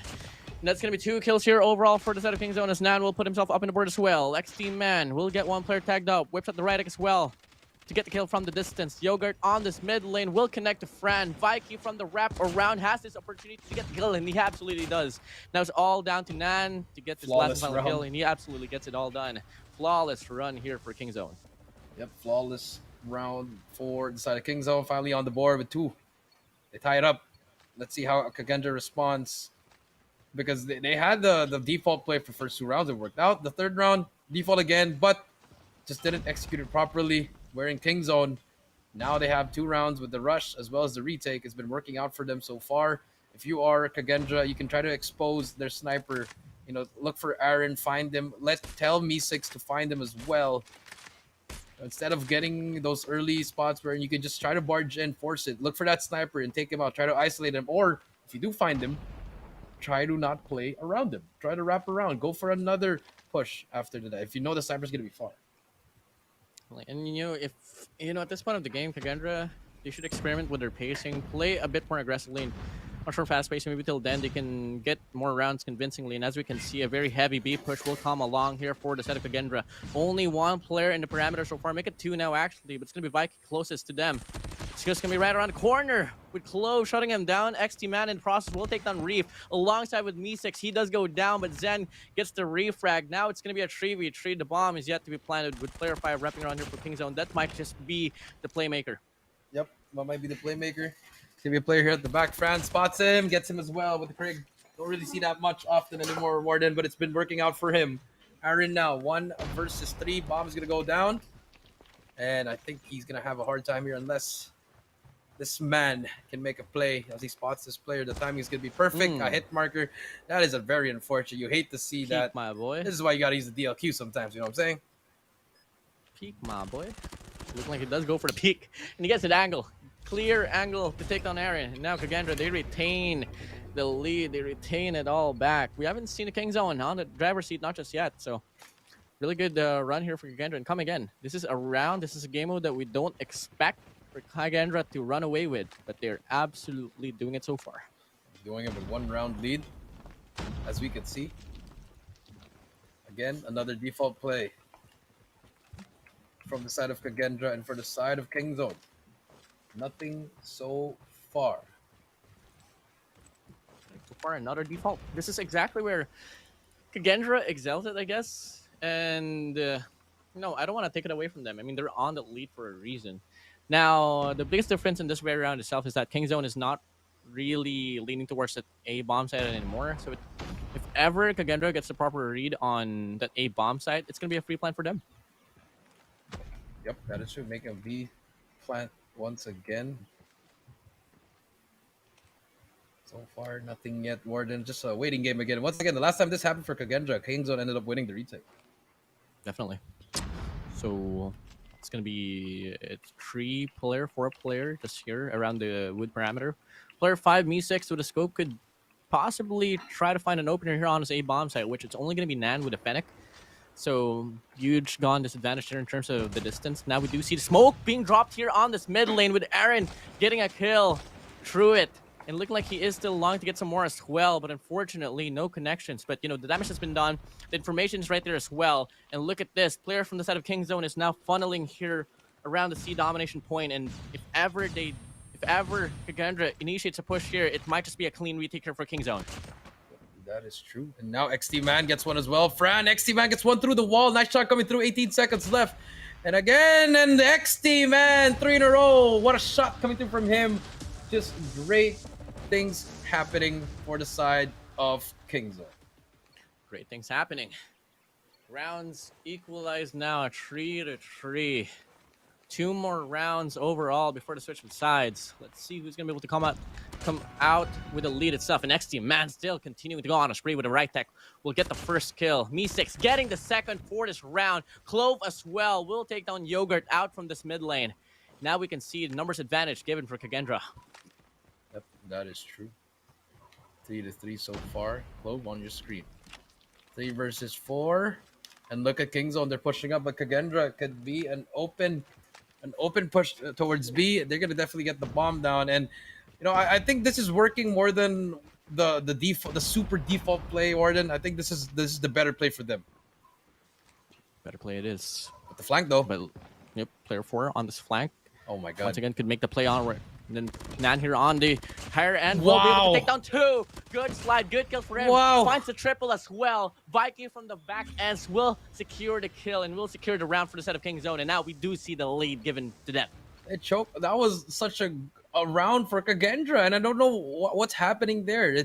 This is why S&D is their kryptonite. I just don't know what's happening with Kagendra. It's just really unfortunate. Yeah, mechanically they can hang. It's just the awareness is not really there for them at the moment. I hope it improves. But so far for the side of Kagendra, 4-3. Now they're gonna play another default side. 4-3, another default side it is. And ulala, Kagendra, can you get the round? I don't exactly know. I mean, it's gonna be a hard read here, Jericho. Hard to call on what's gonna be happening overall. But we do have a 2-1-2 formation, very default, very standard. Well, Kagendra is just, it's all gonna come down to them on who's gonna make this initiation. And I'm honestly eyeing for Fran or Me6 to be the players to open things up for Kagendra, because clearly they are wrecking the scopes. So only a minute left on the clock. Kagendra needs to make up their minds on what they gotta do. Yeah, they gotta make up their minds what they want to do again. 50 seconds is the only time left for them, and now they're gonna push up once again. And we know King Zone, they like doing the retakes here. So Zen gonna be the first player to go in. So far, nothing yet. Bomb should be able to go down.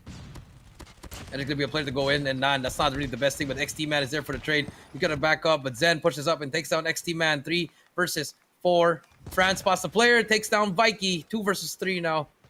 2 versus 4, I mean, and now it's good for the side of Kagendra so far. Let's see if they can close it out in this round. And there you go. Aaron takes down Fran. 2 versus 3.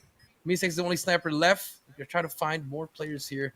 Have a lot of time to work here, WardeN. A lot of time. 30 seconds left on the clock. Aaron and Yogurt. Can you make this work out? Globe inside the bomb side will go for a spray down. We'll find 2. Kagendra, they take a round back, and that's going to be them all in even grounds on the first half. Jericho, this is by far a pretty interesting search and destroys. Same thing that happened in between eStar and eStar and Wolves earlier.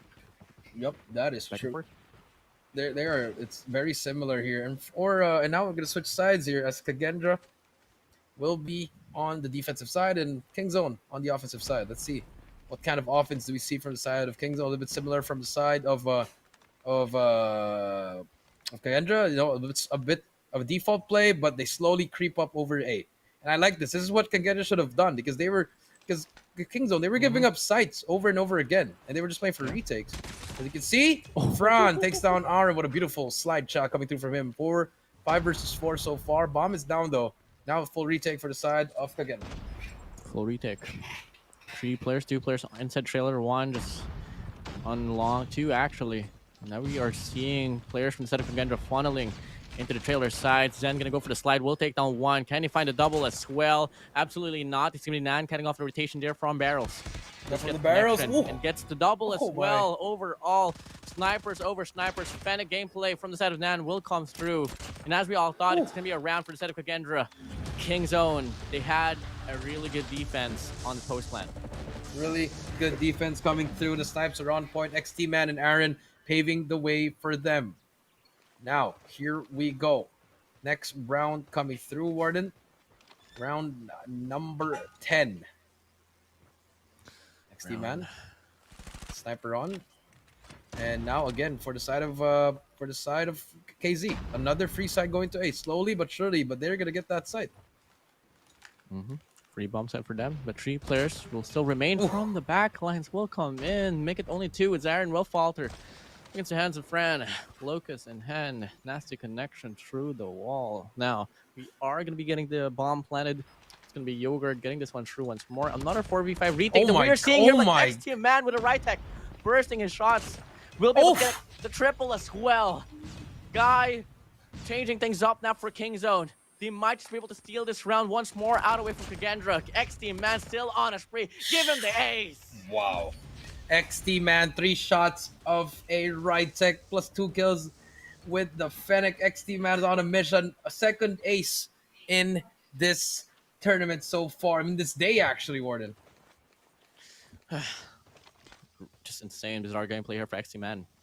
Now, we are seeing his perspective once more, but fortunately no opportunities this time around.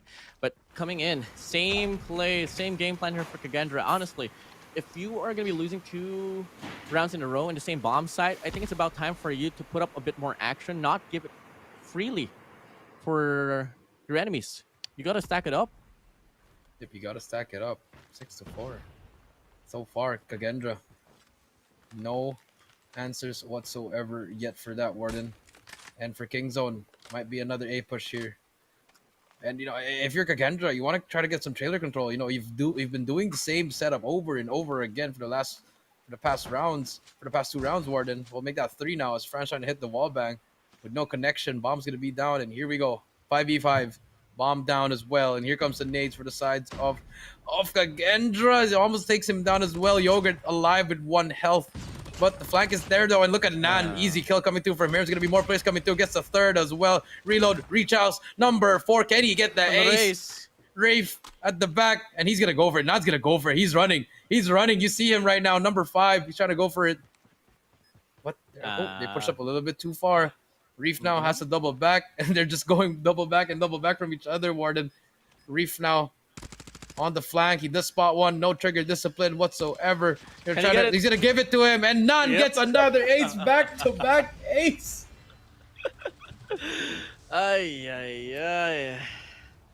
Kingzone just pulling away with the search and destroy. It was a good fight from Kagendra on the first half. Different storyline here on the second. 1 more round away from match point. They have every playing card to do so as well, and it's only until now where Kagendra will put up the trailer control that you've been asking for, Jericho, and much more better influence as well into the bomb side. But come again, I think it's a bit too late for his liking now. XT man will get an opener here on the trailer. Same goes for this head of Nan as well. They swing out, will be able to take care of every player here on this parameter. It's only going to be Fran left alone with the Locust, which in fact he doesn't have a chance at all to make up and put up a fight. Match point now here for Kingzone. Match point 8-4, and Kagendra, same struggles since that first day. S&D again, no S&D adjustments whatsoever. I mean, they probably did, but it's just not enough. They need to do more. And now look at them. Now they're finally stacking. And they're finally rushing A when it's almost over, WardeN, as they get taken down 1 by 1 again. Reef gets taken down. 4 versus 5. Another player taken down by Iron. What a shot. 5 versus 3, WardeN. It's all been Kingzone. Last 3 players alive. Gonna be a player on the site. It doesn't matter. The reach out is there. Yogurt with a wall bang as well. WardeN, 5 versus 2. XT man spots another one. 5 versus 1. He finally gets 1 though, but 4 versus Iron with a quick scope and takes him down. 1-0. Kingzone takes the lead. 9-4. 9-4. Wow. What is happening? I mean, you know, we pretty much called it. You know, in Search and Destroy, it's not going to be something that we could totally expect to go for the way of Kagendra. But, you know, for a moment, a little bit of light was given for Kagendra. I mean, they were putting up really good pressure up against Kingzone. It was a even ground. I think it was 4-4 before we finish off the first half. On the second half of the game, we all know what happened. Kingzone just was able to dominate pretty much every round. I mean, they didn't win a single round on defense. Have you noticed that? They didn't win a single round on defense. Exactly. Only 4 rounds on offense, and same reaction, WardeN. Well, it is what it is. 9-4. It is what it is, bro. I mean, Kingzone, they pretty much just set the tone there. Yes, they lost some rounds, but they were able to manipulate what was happening on the offensive side.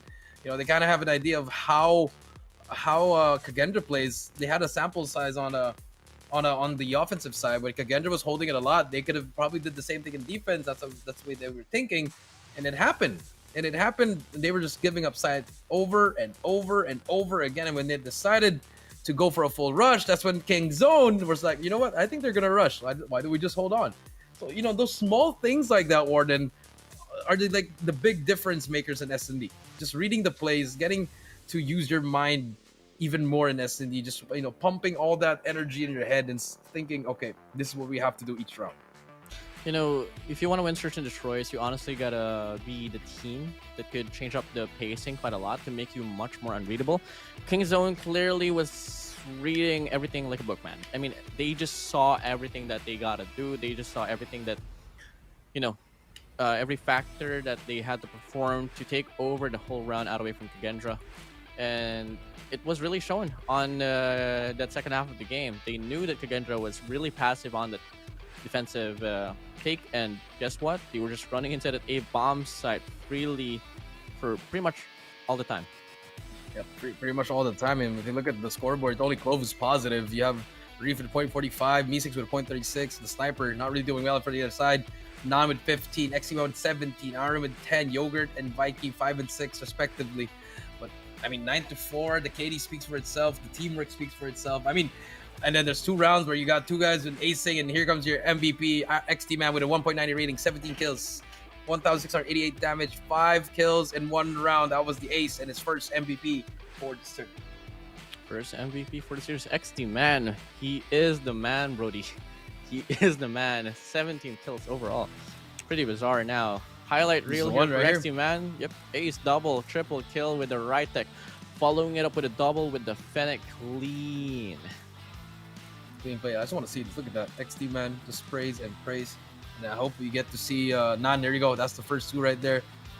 Just the flick on him. Look at that. The first guy didn't even, the second guy didn't even try to challenge him. Fran takes him down as well. And he chased it. Teammate gave it to him, and Nan gets that. And just like that, that's going to be game number 1. We still got 2 more. Still got 2 games here coming up if it is going to be a 3-0. Or will Kagendra come back on this Hardpoint, which I highly believe they will tie it up at 1-1. Remember, this is where they can try to win it now. But again, I think this is where the saying goes, WardeN. You know, if you win Hardpoint and Control, that's good. But you know what wins you championships? S&D. Sure changes, yeah. So, I mean, it's honestly really pretty much that way now. I mean, you start things off with Search and Destroy. Well, actually, the decider is Hardpoint. So I mean, I don't... for this tournament, yes, but in an overall grand scheme, if we're not using these kinds of rules, your last game will always be S&D. Yeah. And I feel like Kingzone, what they just need to do is just win 1 respawn. If they go to an S&D, you already know what's gonna happen. So I think Control might be a good one, right? Yeah, yes, yeah, I agree with you. Control might be the one for Kingzone, but hey, if they prove us strong in this Hardpoint, then by all means, do it for Kingzone. And for Kagendra, win 2. Win. If you're gonna lose the game 4, you gotta win this first 2, and then go for that game number 5. As we take a look at the maps, we are playing for Hardpoint, Summit, Takeoff, Hacienda, Arsenal, Apocalypse as well, and they did ban Takeoff as well as Apocalypse, if I'm not mistaken, WardeN. Yep. So we have the possibility to have a Summit, Hacienda, and an Arsenal. So please, for the love of God, everything's beautiful. Arsenal, please. Well, we are gonna be getting Arsenal, bro. No, we're not. No, we're not sure. No, we're not. Don't make it. Oh, I'm just giving you making your hopes high. I think it's gonna be Apocalypse or something, man. Are you sure now? I think so. Well, I mean, okay, no, Apocalypse never mind. Banned. Okay, Apocalypse Apocalypse banned. Takeoff is banned. Okay. Arsenal in the chat. Hashtag Arsenal. Okay, we haven't seen Arsenal ever. If it does go to Arsenal, I'm gonna change my hair color. Okay, there you go. If it's Arsenal, he's gonna change his hair color. You heard it here first, ladies and gentlemen. WardeN will go bald and get 3 colors in his hair. Dennis Rodman. Yes, sir. Here we go. As we are waiting on the map. Is it going to be Arsenal, ladies and gentlemen? We've been waiting for it. We've been wanting for this. If it's not Arsenal, we're gonna ride. I'm kidding, we're not. But here we go. Here we go. Arsenal. Is it gonna be Arsenal? I don't know. Arsenal. We're waiting for that transition from production. Well, that is on the process. If ever it is Arsenal, Jericho, what are the money hills in Arsenal? Money hills in Arsenal, you got P3, you got P2, you got P4. That's it. That's it. So, out of the 3 money hills, what's your favorite hill? My favorite hill is probably the 3rd one, dude. With the, I forgot what we call it. It's the one with the big statue. Yeah, we call it with the big statue, the plane. But we call it P3. You know, just for easier terms, guys. And I just love that. You know, you can control with your. It's a 1 lane. It's a 1 lane for the enemy team to push. If you're holding the backside, you have the flank, but it's also a 1-way, so it's easier to hold it. All you got to do is triple stack the hill, hit the back as well. Then you got 1 guy push up all the way to the front. It's very easy. You know what's gonna hurt is that you saying all of this facts and all of a sudden we're not. Yeah, we're not even playing Arsenal, right? But here we go. As we wait and see, but I feel like it's not gonna be Arsenal. I have a feeling as well it's not. But if it is, come on. Well, we got firing range at the start. I think we're gonna go 2 for 2, WardeN. Here we go. Arsenal. Is it gonna be Arsenal? It's gonna be Arsenal. It's gonna be Arsenal. It's gonna be Arsenal. You know, right from the start until the end of the broadcast, guys, you guys are just gonna be expecting us to say Arsenal.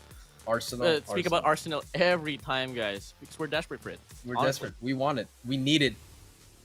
We need it. Or I mean, it might be Summit. Honestly, because Summit's open, WardeN. And if Kagendra's gonna pick it, they're gonna go with Summit, obviously, with the shotgun. Unless they pick game 1. Oh, here we go. No. Oh my god. It's okay. Yeah. All right. Anyway, Summit Hardpoint, ladies and gentlemen. We do have some different operating skills here. We have War Machine from Zen. We have Gravity Vortex from Nan. Only difference there, but this could be. This is a good game for Kagendra. I know they love Summit. They're gonna bring out that shotgun 100%. So expect both to go around. Here we go. Game number 2, Kagendra versus King Zone. Summit Hardpoint, WardeN. Let's go. Let's go. Summit. A map that is pretty favored for the set of Kagendra. So on paper, it should be King Zone going down, but with the very dominant performance that they were able to show on Search and Destroy, that might just be the momentum that they need to bring it all down in this matchup, as this Hardpoint number 1 will open up. Good catwalk control here will be found for King Zone.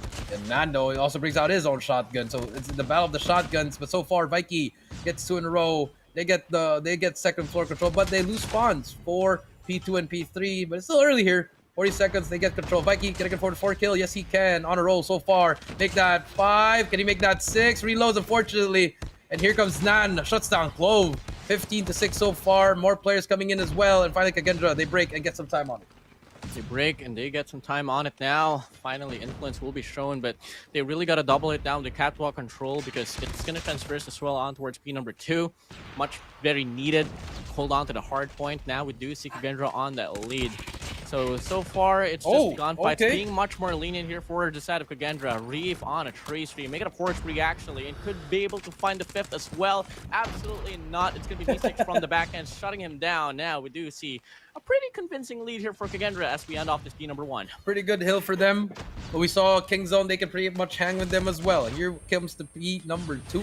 Fran, 3 go down, and it's all King Zone in the kill feed. Yes, Fran is still alive, but he needs help from his teammate as he gets taken down. That's going to be a clean ace for the side of King Zone. And here comes Warplay's Reef going up as well. Me6 on the flank. The pinch is going to happen, but no pressure whatsoever from the side of Kagendra. Just struggling to get in as a team.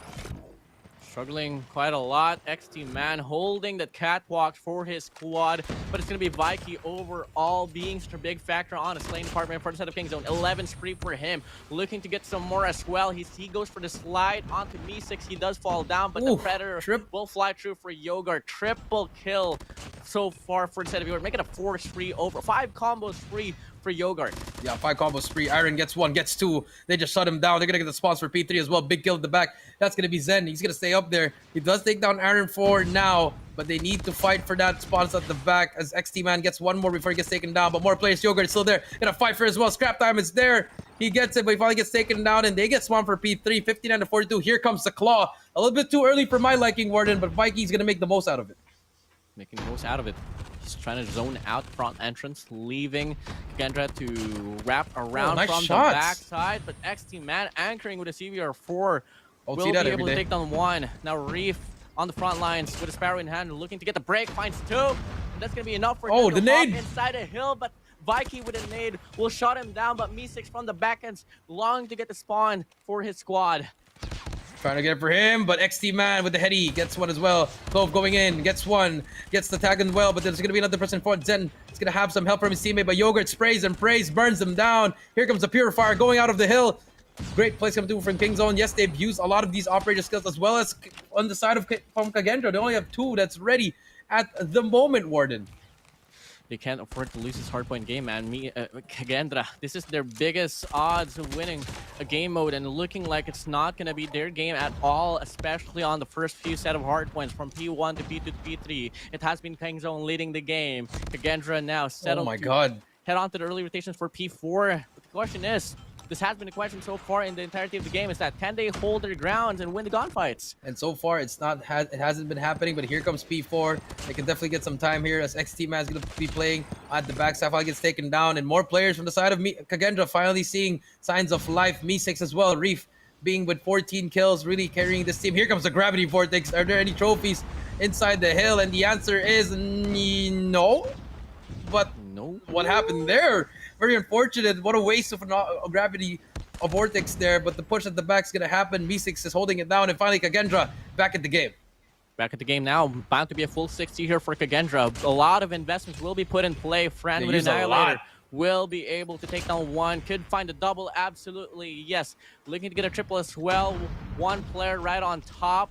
Not going to be able to find any angle at all. And, you know, a lot of investments was put up, but guess what, Jericho? If it means them investing everything just to even things up, I think it's pretty worth it. It's pretty worth it so far. Me6 and now 100 to 103. Now they're back in the game. Clove gets 2 in a row. Finally, slowly things down. Gets the triple kill and now has 10 kills. Finally, took him a while to find his groove, but finally getting it back. WardeN. Now Kagendra getting that momentum, shifting towards them. Clove trying to get that second shot in. Yes, he can. 4 kill spree for Clove, and here comes the Clove that we know. Yeah, here comes the Clove that we know, and you gotta keep in mind that, you know, on the first set of Hardpoints, it was 3 consecutive hills that Kingzone was able to win. It only took 1 for Kagendra to take the lead right back, and it's getting convincing as time passes by here. Jericho Reef just shutting players down left, right, back, front, middle, center. I don't even know what to say anymore. It's just all about Kagendra here running this game. 126 to 103, 25 seconds left on this Hardpoint. 25 seconds left, and now Kagendra taking the lead, getting a short lead here, but 20 points left. They can probably get 46 points off of this one. Clove on your screen. Now he's getting those one taps that we are used to, but no one's going to be on the hill. 10 seconds left. They do get that scrap time. And now it's time for Kingzone to try to string it again in P2 and P3. This is where they made the most out of it, WardeN. It's a big hill coming here in this P2. Big hill on us, P2. Really dangerous team we are seeing here for Kagendra now. They got to double it down on the catwalk. And if ever they get this factor out away from Kingzone, it might just be them running away with another hill as well. But Vikey is going to go on a 2 spree before Fran shuts him down. First initial opener will begin for the set of Kingzone, but much more players will be around the parameter here for Kagendra. The question is, can they win their gunfights? Absolutely will not be the case so far on this first few waves. First few waves, that is right. Aaron on your screen. It's going to be a guy with a shotgun. That's going to be Nan inside. He's waiting for more plays. He's going to get taken down, but here comes XT-Man with the help. More sprays. Gets a 2-piece as well, but Reef on top. We'll take him down. Good player close to him, and the Yogurt gets 2. How does he win that? Yogurt stepping up for his team. He gets taken down by a flash. That is how weak he was, WardeN. And here comes Kingzone, finally back into the game. You're going to try to fight for that spot at the back. Big as the back. XT-Man gets 1. He's going to get tagged up again, but more trades coming in. And now Kagendra, they hold P3 as well for the spawns. They hold P3 for the spawns as well, but scrap time. Really a big deal here for Kingzone. They gotta clean everything up. Gotta soak this one until it's dry for them to just lower down the lead. Out away from Kagendra now. It's only gonna be a 10-point lead for Kagendra. Oh my God! We are seeing Nan getting a flick onto Me6. Will be the first step to try to get the spawns out away from Kagendra. What? Only one more player to worry about from the back end, so maybe till then they just might be able to slip this one through. But now we do see still more gunfights being won over by Kagendra to hold the spawns down. Yeah, they are holding it down, and we do see Nan here doing everything he can to help his team break the hill. Just getting kills to the back, but no pressure in front as well. He needs to try to make the play here as he finally gets taken down. The Pred's gonna help them, and there you go, Kagendra. They still hold the hill. 35 seconds left. Can Kingzone break it just to contest it as well? You know, to keep the lead a little bit closer. Gotta properly use those utilities. If ever they are long, get a break, especially with Clove having the purifier up front. Will spray down, will get 2. Aaron gets the refrag, but still, it's gonna be Kagendra holding on to the hill. Fran on a 25 kill run. 3 spree for him. He will get shuttered down. A player from the cable carts will be able to get 1 kill before he goes down, but it's not gonna matter at all for Kagendra. 201 to 141. They were playing chase from the first 3 hard points, but as soon as we saw that money hill from P4, they were able to translate the momentum. Pretty much could be until the end of the game, Jericho. Yeah, that's true, but now the rotation is what happened the last time, WardeN. We saw on the side of Kagendra, this is where they made the comeback in this whole hill. Let's see how can Kingzone hold this down as one player's trying to lurk in. He gets in, actually, number 3. That's going to be Clove. He's already inside that red that red side of the map, but XT Man does get one. They take him down and they finally get control. More players coming in, but the spawns have been given to their side, and here comes Aaron. He has to make the play. Gets one. Can he get the second one as well? He needs to wait for his teammates. So try to stay up. Almost gets the second one as well, but there's XT Man on the flag. Nice shots coming through from him. He's gonna get pinched from behind as well. No callouts whatsoever. Here comes Nan, gonna try to make the play. Gets one. Can he keep on going? 25 seconds left, and this is a big hill for them. Nan trying to make the play. He's gonna get taken down. More players coming. Aaron trying to turtle it in. They just need to contest it. They finally get control. 17 seconds left. Oh my god, Slim Shady, Jericho, calm down, Brody. Kagendra, they still continue to hold on now. They finally break the hill. Scrap time will begin for them. King Zone. They lose the grasp of the scrap time. Not enough for them to even things up, but it was a really good run for them. Only around a 20-30 point lead here for Kagendra as we head straight back to hardpoint number 1. Battle of the catwalks, battle of the computers we go. Hardpoint opening up, looking like it's going to be King Zone getting the first few contestants, but Kagendra winning more of the gunfights. Yep, here we go. This is it. Aaron brings out the Annihilator, gets one. Can he get more with this Annihilator? Spots another player inside the hill, shuts him down as well. In King Zone, they get control of the hill, but Kagendra is there the answer. There's going to be one more player inside the hill. It's going to be Chloe, but Aaron is shutting them down one by one with this Annihilator. Almost makes that shot as well. Takes him down as well. More kills coming in from Aaron. Really just stepping up here. They give up 2F control, but they have the hill so far. They need to hold on to this to keep this game very close. As Reef shuts down another player. Gets that second. No, he does not. Yogurt gets the trade, but Fran is there for the trade. And King Zone now, they're spotting out of the hill.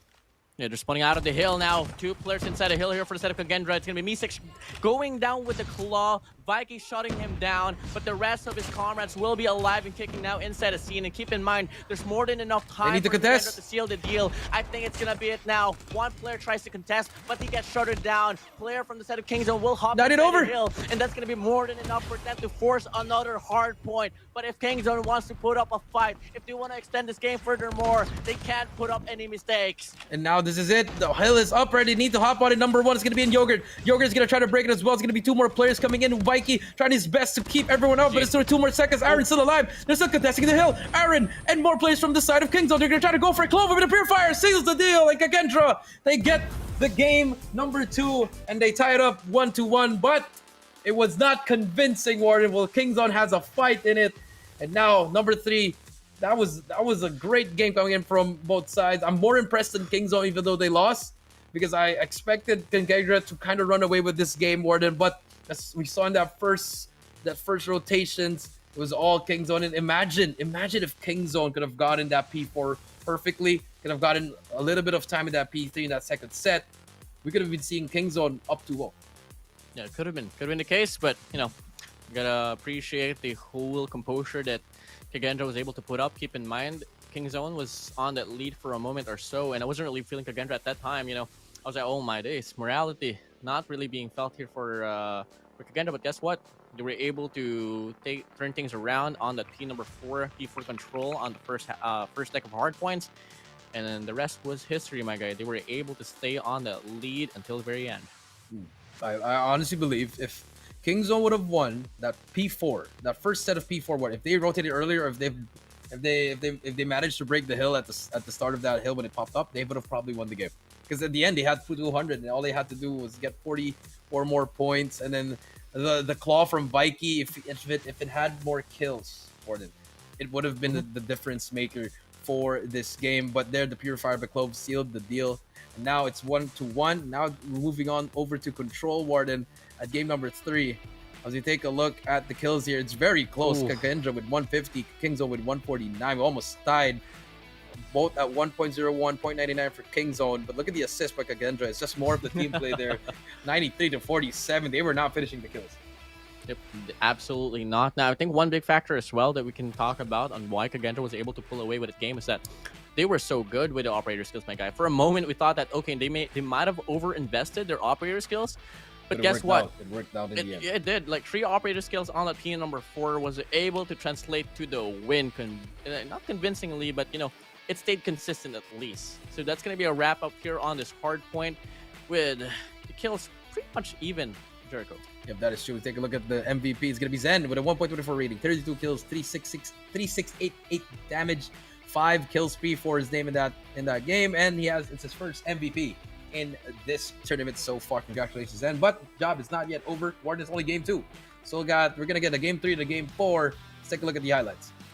No, the Predator get the double kill, getting a triple as well for the side of Yogurt. Good read onto him for Reef, but unfortunately that's going to be the second to the last kill before it went downhill. Yep, it was the start. This is exactly the start.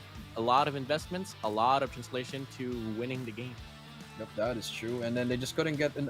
They were just getting absolutely mauled during the rotations already. They're always late on the rotation for King Zone, and unfortunately that was the downfall for them. Their rotations were really the hard part here. And now for game number 3 in control, which map will King Zone pick here for game number 3, WardeN? I mean, you got Raid, you got Standoff, you got Crossroads, and if I was them, I would put Kagendra in a very tough situation playing in Crossroads, because yes, they've practiced it. I'm pretty sure they've practiced it, but they haven't mastered it like those old maps like Firing Range, Raid, Standoff. So I'd pick Crossroads here to throw a curveball. Definitely. So it could be Crossroads. I mean, I don't exactly know. Especially, I mean, but you know, in terms of like the nature of the game, I don't think there's going to be any team that will be having any advantage overall for the map itself. So I think King Zone might have a good run as well on this control game mode. I think it's just all going to come down to however they adjust into certain situations. Kagendra, they haven't been the smartest, they haven't been the brightest team in terms of like playing by the trades. Usually by brute force, they do excel. And one thing that I just love to point out about Kagendra is that they're really a momentum-driven team. If they don't have the momentum, it's usually them just falling down. Yeah, it's usually just them falling down, and that's going to be the case for this one in this control. It's going to be very interesting, and like we said, if King Zone can win this one, this control, WardeN, I'm calling it. It's going to be a 3-1. King Zone can take this.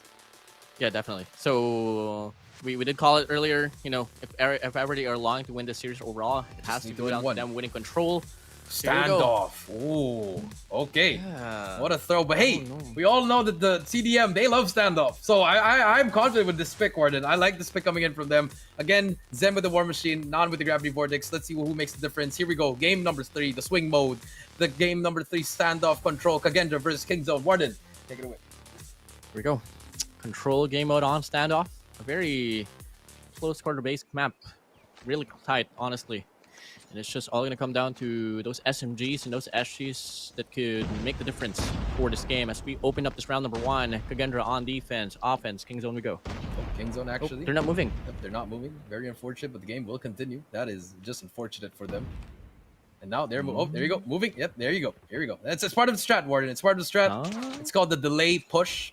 Make them double think. Make them push up to their spots. And there you go. They get 1 kill. But the trades are there. Clear from Kagendra. Fran and Zen and Clove all getting 1 as well. So far, King Zone pushing up here, struggling to get out of this one. They avoid the utilities, but in exchange they give the map control for Kagendra. But now we are seeing a casualty put up now on the back alley. That's going to be 1 kill, 2 kills given for the side of King Zone, and they are longing to possibly wrap around P number 2. They just cleared mid. Yeah, it's gonna be 1 more play in the mid, and it's clear. Vikey just clears it, and they're all clear now. And you see Clove getting taken down, and Ace clears like what is happening here? King Zone stepping up here, but as soon as you say that, Fran and Reef, they shut them down, force them to spawn all the way back. 25 seconds left on this first hill. On this first round. Capturing. Yeah, they gotta start capturing. 23 seconds left on the clock. They have to extend the time. And that's gonna be by the capture, and 2 players will be around Grandmas. Will come in from the side of Kagendra, but looking like it's going to be them falling down. Never mind, a pinch will come through from the side of Clove, and he will be able to clean up the control point. And as we can see, still going to be a pretty convincing run here for the side of Kagendra. All they got to do is either stall out the time or win by KD.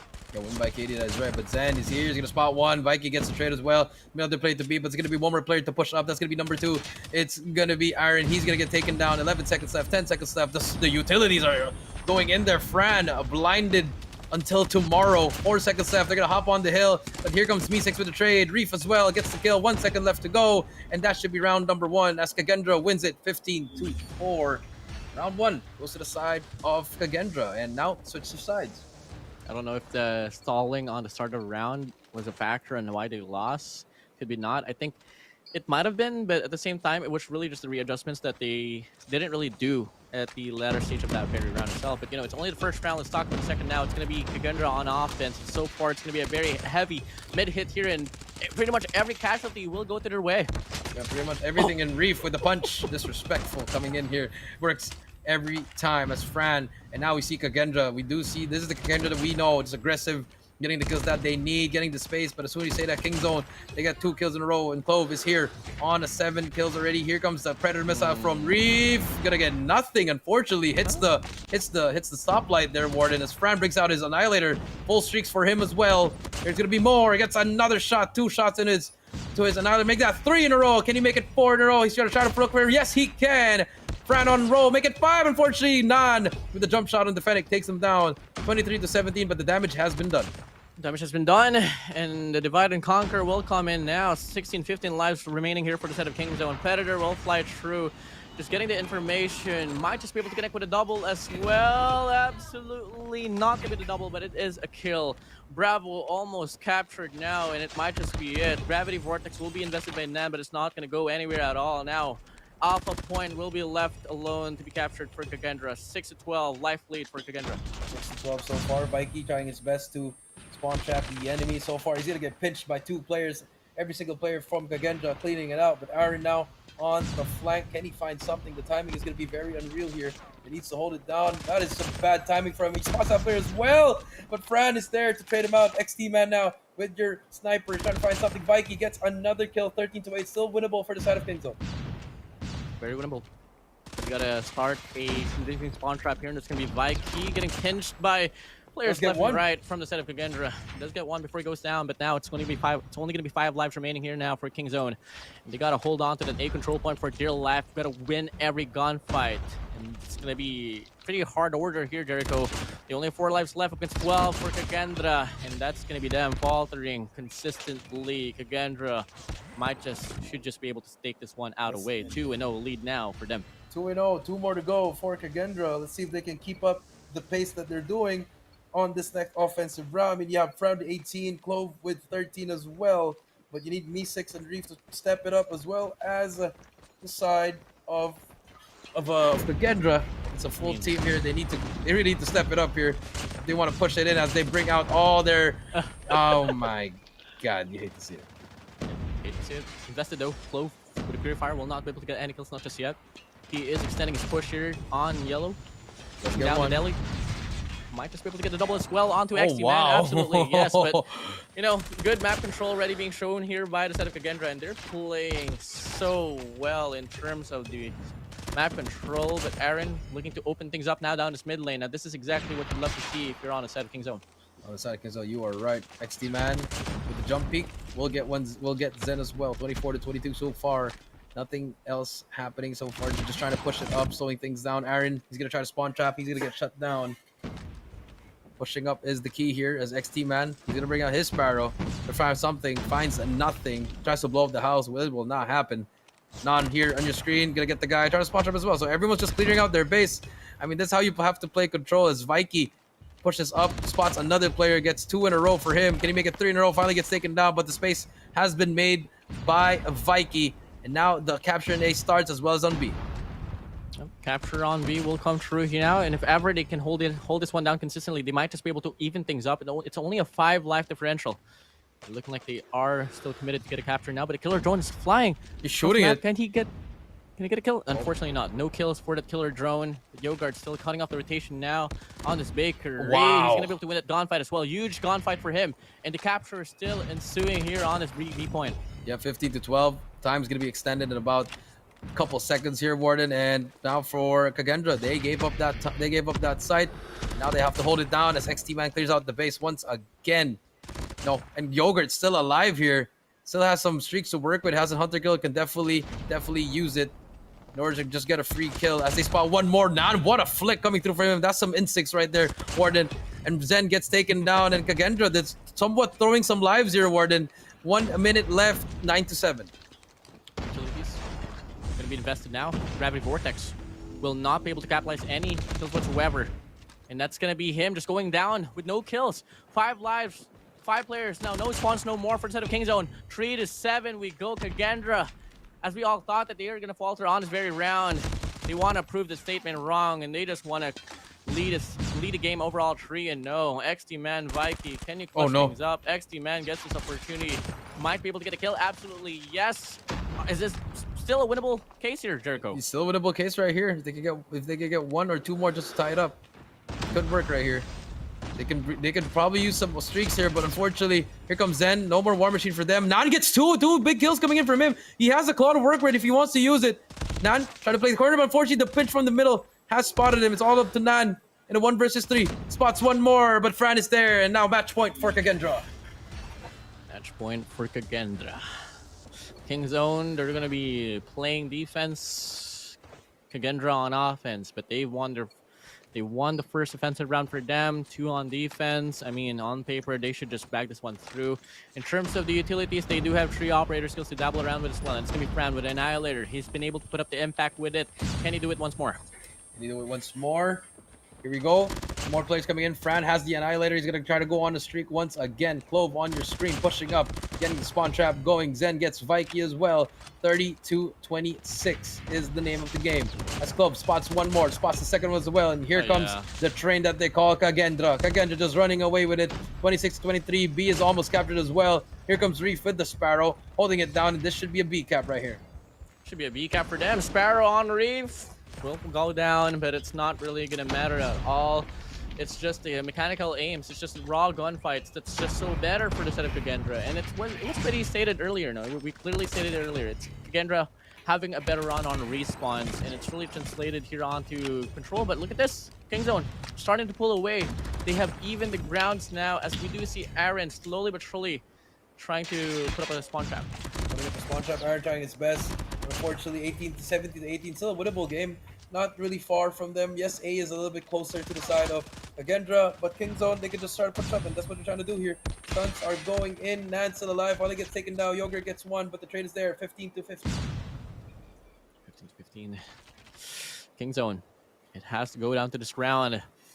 You can't let this one slide no more. Gonna put up a fight. Vikey gets a clear angle onto player 5. B6, but doesn't get the kill. He's gonna go for the slide. He's gonna go for the trail. Chasing him all down, and finally he does get the shot in. While in the process, Kagendra wrapping around to the gasolines. They will fall down, and as we can see now, for the first time in this control game mode, it's gonna be King Zone pulling away. 11-8, still a lot of time to work here, WardeN. Aaron is there. He takes down 1 more, takes 2, takes 3 with it as well. 10-4, and now does the comeback begin? I think that might be the answer. 9-4, unless Kagendra can find something here and close it out.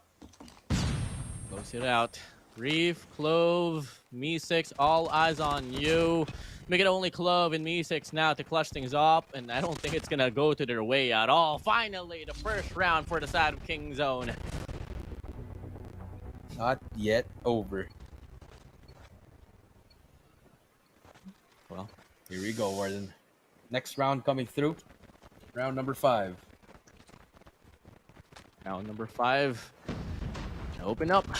They're going King for Zone. this Can B they push. win? Yeah, can they win 3 rounds in a row? Let's come and find out. 4 rounds in a row specifically. And as you can see, King Zone longing to get another Bravo capture now. Yogurt whips out the drone, flies it, throws it down to the air. And as we can see, and it's still going to be a capture here on down this Bravo that they are trying to long for, but it's not going to go to their way as they lose the gunfights. Yep, but they have 27-24, so a close game. Now they're just trying to push it again, once again. I don't think B was the right play there, but they did get some time off that. So far, nothing yet. Yogurt, 25-24. Nades are coming through. They're trying to get that trade, but Nan, he's going to get taken down as well. He's going to be 1 shot. Does get that player right in front of him. Reef, he's going to get tagged up. He's going to be 1 shot. He does spot him, but Reef with a nice jump shot coming through. 23-20. Here comes Reef. Here comes Reef. Still on a 2 combo spree, looking to get a third as well through the smoke. Not gonna be enough to get the kills overall, but looking like he is still trailing that last player on the tractor. While we are seeing Clove here in the spawns, just roaming around and circling, just being such a menace here up against King Zone. And as we can see, should have been the start of the comeback for the set of King Zone. Kagendra, they want to deny that statement. No story, no telltale for you. And I think this is it, Jericho. This might be is it. Last 13 seconds. Here comes King Zone, but Reef brings out the Sparrow, trying to find something. Last 8 seconds. I think we're gonna go to a game number 4 right here after the 5-second mark. They're still capping B. Yes, 10-15. Can they find something? B being captured. Zen gonna try to take down Yogurt. Yeah, that's it. 15-6 as number 5. It's all up to Nan. He's gonna get sprayed by a claw. He does get him as well. And that is it. That's gonna be GG's. I mean, yes, you get the contest, but not enough No lives to lives work with. Number 2 is gonna be another player, Vikey. He's trying his best to contest it, but that's gonna be it. GG's 4-1. Kagendra, they take the lead 2-1. But now we move on to game number 4, which is gonna be S&D. Can Kagendra close it up? Man, I think the clear statement here is that we might just be able to see a game number 5 overall. Search and Destroy is not the strongest suit of Kagendra, and it was clearly showed during the first run. So this is about it. I mean, they really needed a control game. Yes. They really needed the control game for Kingzone. But then again, they weren't too shabby as well on Hardpoint on Summit. So we might be able to still see a very close game on Hardpoint later on. If ever Kagendra loses the Search and Destroy. Yes, that is true. But I feel like if it does go to a game 5, we saw how Kingzone can fight in Hardpoint, so I think they still have a good chance of winning that. But here in Control, it could have been better, but just really struggled during that mid rounds as well. Maybe that first round could have been something when they didn't move at the start, WardeN. It could have been a factor, but you had so many rounds to work with and try to win it. But now here we go in this next map. It's gonna be game number 4, S&D. I'm pretty sure Kingzone has something up their sleeve here with this next map pick. Oh, I mean, I think that's pretty much like the whole trend with CDM teams having a lot of tricks in Search and Destroy. I'm really eyeing for those lineups. I wasn't really able to see a lot of lineup gameplay from the side of Kingzone, so I do hope we get to see that now. But disregarding the lineups, one thing that separated Kagendra and Kingzone is honestly just the confidence. Kingzone was able to put up like really aggressive rounds in comparison to Kagendra, which in every offensive round, pretty much Kagendra was playing default. And you can see the difference with the kills, WardeN. 137 to 108, 1.27 for Kagendra, and 0.79 for Kingzone.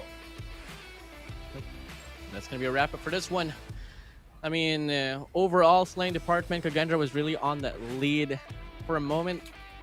Kingzone, they had really good projections, but they weren't really able to back it up with executions. Now, as we can see, in terms of the KD, it's only Me6 suffering from the side of Kagendra.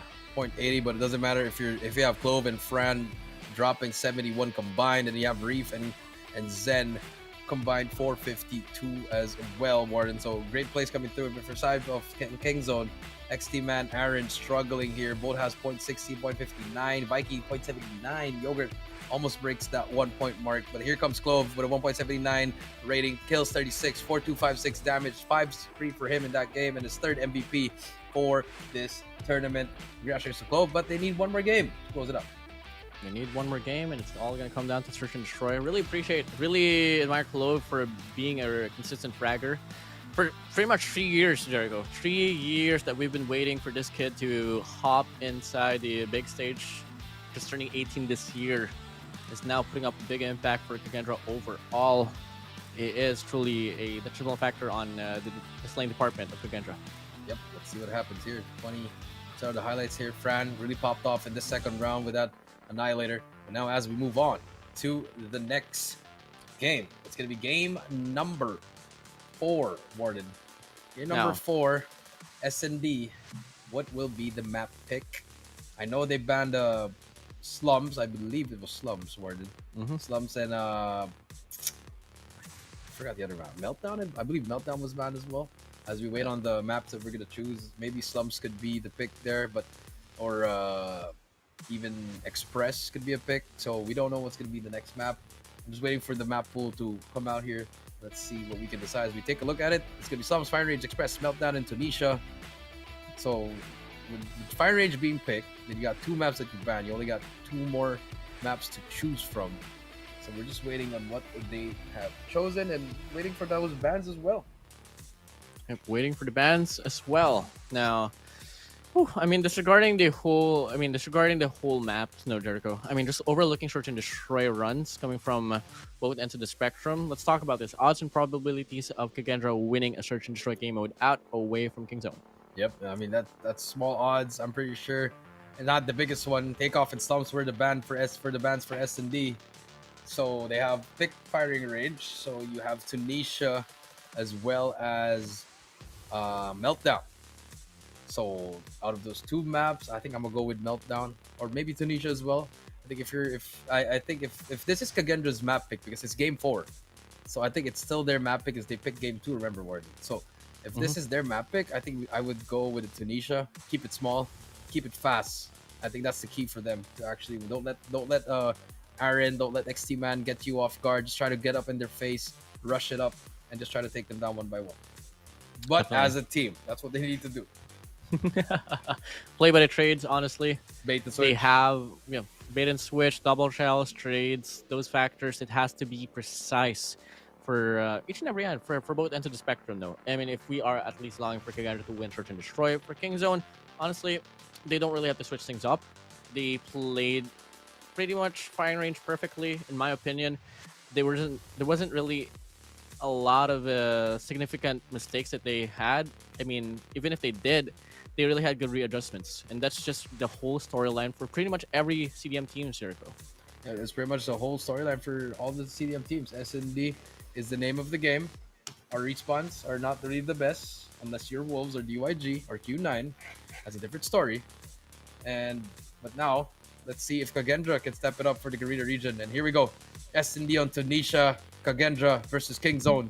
Game number 4. Will it end here, WardeN, or will we get a game number 5? I don't know, man. Odds much more favoring Kingzone, but we can't neglect that Kagendra has that momentum as well. The gunfights, if they can push through just by brute force, they might just be able to steal this one away. And look at this, stun check for Kagendra, and as we can see, Nan getting a good angle on towards Zen. Will be able to get a clean kill. No refrags, not until now. Nope, already inside the hill. Spots one as well. Big kill coming for him. 4 versus 3. Let's see if they can get that first shot under the belt. More players coming in. Clove has that mid cut. Spots that player. The wallback's not going to work for him. But Aaron takes down one as well. 3 versus 3 now. And Yogurt, that's Clove as well. And XT Man gets me 6. It's all up to Reef. And he gets taken down as well. Just like that, a 3 versus 5 retake. 1-0. Sorry. For Kingzone. Kingzone. Just playing... Yeah. It wasn't even a bomb plant at all. The rotations was so quick and so precise, and in the process they were able to win their gunfights. Now, good opener from Clove and Reef, but we need to see more from Franzen and Me6 on the ladder stage of the bomb site. As we can see, another read here for Kagendra. It's gonna be another B hit, but Nan playing this one up pretty close. He's gonna go for the swing. We'll be able to get the easy kill onto Me6, and no refrags whatsoever. How so far has been pretty much the biggest mistake here for Kagendra, and now they diverted the attention for a moment on the B bomb site. They tried to go for A, which clearly it's not going to work out to their favor because Yogurt will get a jump onto Clove and Fran. So it's going to be now, Clove and teammate right there. Now it's going to be Fran and Reef left alone to clutch things up in a 2v5. Clutch things up. Fran does get 1. That's a start. But can they get more? 1 minute and 10 seconds on the clock. Trying to find something. The answer is no. Fran with the nade across the map. Can he hit someone? But Reef will try to push up with his teammate, or he will go alone here. Slowly. I think he does spot that player. Yogurt with the Fennec. Try to spot the player out. Trying to spot the player out. It's going to go for the swing. Gets him tagged up. If he managed to stay alive, Fran from Connector will be able to take down one. Whoa. Finds the double as well. Gets the drop onto Aaron. Now it's a 2v2. Once was a 4v2. And they have this option to go to this B bomb side and looking like they're biting the rotation. Yep, they are going to go for that rotation. And for the side of Kingzone, they're going to go all the way fast as they can. You know, it's only a 2v2, so they can flank together and get in there clear. As the bomb is going to go down, here comes the post for Kagendra and the flank from Kingzone. 2v2. Bomb going to get planted. 40 seconds left on the clock. Time of the factor now taking up against the Kingzone. Yogurt. XT Man up against Fran and Reef. Fennec. 2 Fennecs in play here for Kingzone. CBR4 and a Krieg here for Kagendra. And it's going to be Reef here pushing down the tunnels. Bomb planted for Fran. Played right. Should be around for them. And as we can see, it's going to be Yogurt getting a good read onto Reef. We'll shut him down. That's a 2v1. Fran can push things up. Only 15 seconds left to stall out. And looking like he does fall down. Kingzone, they retain back the momentum at the end of it. And looking like it's going to be a 2-round lead here for them. Yes, a 2-round lead for them. WardeN, and now that was a good effort for Fran. You know, he tried his best there. He got 3 kills that round. So far, he needs his teammates to step up, and this might be looking like a 9-0, but it's still early. But XT Man with the sniper, very deadly. Better not look. Better not look. You better fall back, duck your head down the concrete. You can't let your head be picked out by this guy. And now here we are, seeing a bit of casualties here on Winery. Will come in. Fran gets concussed. Yogurt gonna go for the slide. Not much of a disciplinary act will be done by Yogurt. A bit of an aggressive take. Honestly, just play passively, play retakes, and you can surely pull away with the search and destroy King Zone. Oh, Aaron takes down Fran. Smokes, no smokes problem. It's all him. Aaron gets that kill. Zen pushing up through. Does get that guy at the back. So it's going to be 3 versus 4 so far. Bomb, it's still tack, and they're going to go for that beast push. And now for King Zone, another retake. Another retake for the side of the King Zone. 3v4 situation. They do have 2 players to play around with. Honestly, they got to find weapons. 2 snipers on the B-bomb side. I don't think it's going to be the best loadout that you'd want to bring in to the scene right now. Now the bomb is planted. 38 seconds left. Kagendra. This should be a round for them, not unless King Zone can put up a stunner. Let's see what happens here. Now Kagendra just playing really far. And it's good, you know, get ready for the trades. As long as you don't get stunned, you'll be fine. Could be fine. Now we do see casualties, bullets exchanged. No. Aaron from the distance will take down 1 XT man as well. Will be able to even things up now. It's a 2v2. Clove and Zen, can they deny this one up? Clove gonna go for the swing. Zen as well from on top. They'll be able to take their first round out away from the King Zones. Finally, they do get their first round under the belt. Stop the bleeding, and now 2-1. Let's see if Kagendra can keep it up here. Even though with Reef and Misek still at 1 apiece, still the early game. But for the other side, Vikey, the guy that we've been seeing be getting a lot of kills on the respawn, struggling so far in this game number 4. Okay, number 4. Look at this. Could be casualties here on top of Winery. Looking like it's still gonna be both ends. Just waiting for them to meet each other. Now we do see casualties here on Winery. Will come in. XT man will take down Chloe, but Fran gets the refrag. Now it's going to be a 4v4 here. Information relayed though. Look at the players here from King Zone. They're trying to surround the perimeter, leaving only Nan to play around the B bomb side if ever Kagendra does decide to fall back and go for the rotation. That's Yogurt does get 1. Let's give a 4 versus 3 now. Gets the second one as well. The re-challenge. Reef gets shut down. 4 versus 2 now, WardeN. A minute left. Kagendra looking for some answers here in this 2 versus 4. It's going to be a struggle, but if ever they do lean towards the B bomb side, it's going to be a free plan for them. Player 5, Me6 with a scope, looking to possibly intercept the rotations if ever King Zone gets alerted that the bomb is going to go to the B bomb side, and that might be the play. That might just be the playmaker for Kagendra, but looking like they do decide to just play together. Same goes for the set of King Zone. I mean, it doesn't matter if it's a 4v2, you still got to play carefully, man. Slowly but surely. And might just got the chase, but look at this. Look at this. I think they're deciding to wrap around to that A bomb side. And never mind. I thought they were going to go for it. But now, bomb is going to go down. Zen. Maybe 4 versus 2 retake. King Zone should not have a problem here as they have more players to work with. But I like this from Kagendra. Let's take a different approach. Don't play the camp spot. Oh my god, everyone's going to be right there. And there you go. Zen gets taken down. Never mind. Take that back. Did not work out. And Me6 misses that first shot. 4 players are going to push him. He needs to try to get away. He doesn't get spotted. Doesn't even matter. Doesn't even get the shot out. And King Zone, 3-1. 3-1. They retain it all back. Now, you know, I really admire the whole, adjustments that Kagendra is putting up. They're playing aggressively compared to what they did on firing range, but clearly it's still not working out. I think they got to double it down now in terms of the post-plan department. You know, holding down the bomb site has been one of their problems. So it's just about that. Now here we go. Kagendra, this time around, longing to go for this A execution, but they got to worry about 3 players around the parameter. Yep, that is true. Me6 gets one as well. Clove gets another one of Yogurt, and this is the one we want. Just rushing together as a team. Bomb should be able to go down now. And here we go. Kagendra trying to plant the bomb. Oh my god. He just had to sit down. Reef, that's all you had to do, and decides to overpeak once again. I think he might have pressed his button there as Vikey takes down Clove. Bomb is down though, but 3 versus 3. 3 versus 3. Aaron Vikey. Nan for the side of King's Own. Nan will be able to get an angle on towards Fran. Will take down one. Aaron as well from the distance will shut down one. Goodness. And that's going to be 1 kill for every 3 player, for 3 players from the side of King's Own. And they retain back the momentum. The momentum stays with them. And that's going to be them up by 3 rounds. Up 3 rounds, 4-1, 5 more to end the game for Kagendra. It's the same story just like 2 days ago, and they played Tunisia. They got 9-3. So now, let's see what is their next strategy for this run. You know, Kagendra, their strongest suit in search and destroy is really offense. When it comes to defense, they weren't able to put up any impact on firing range, so they have to get more rounds. Last 3 rounds here on offense. I mean, on the first half at least. And as we can see, it's going to be another default here for Kagendra. But, you know, whichever bomb site that they got there that they can go to, we still have to deal with at least 2 players. Because it's looking to be a 2-1-2 format here for King Zone. 2-1-2 format for the King Zones. 1:15 left. Kagendra.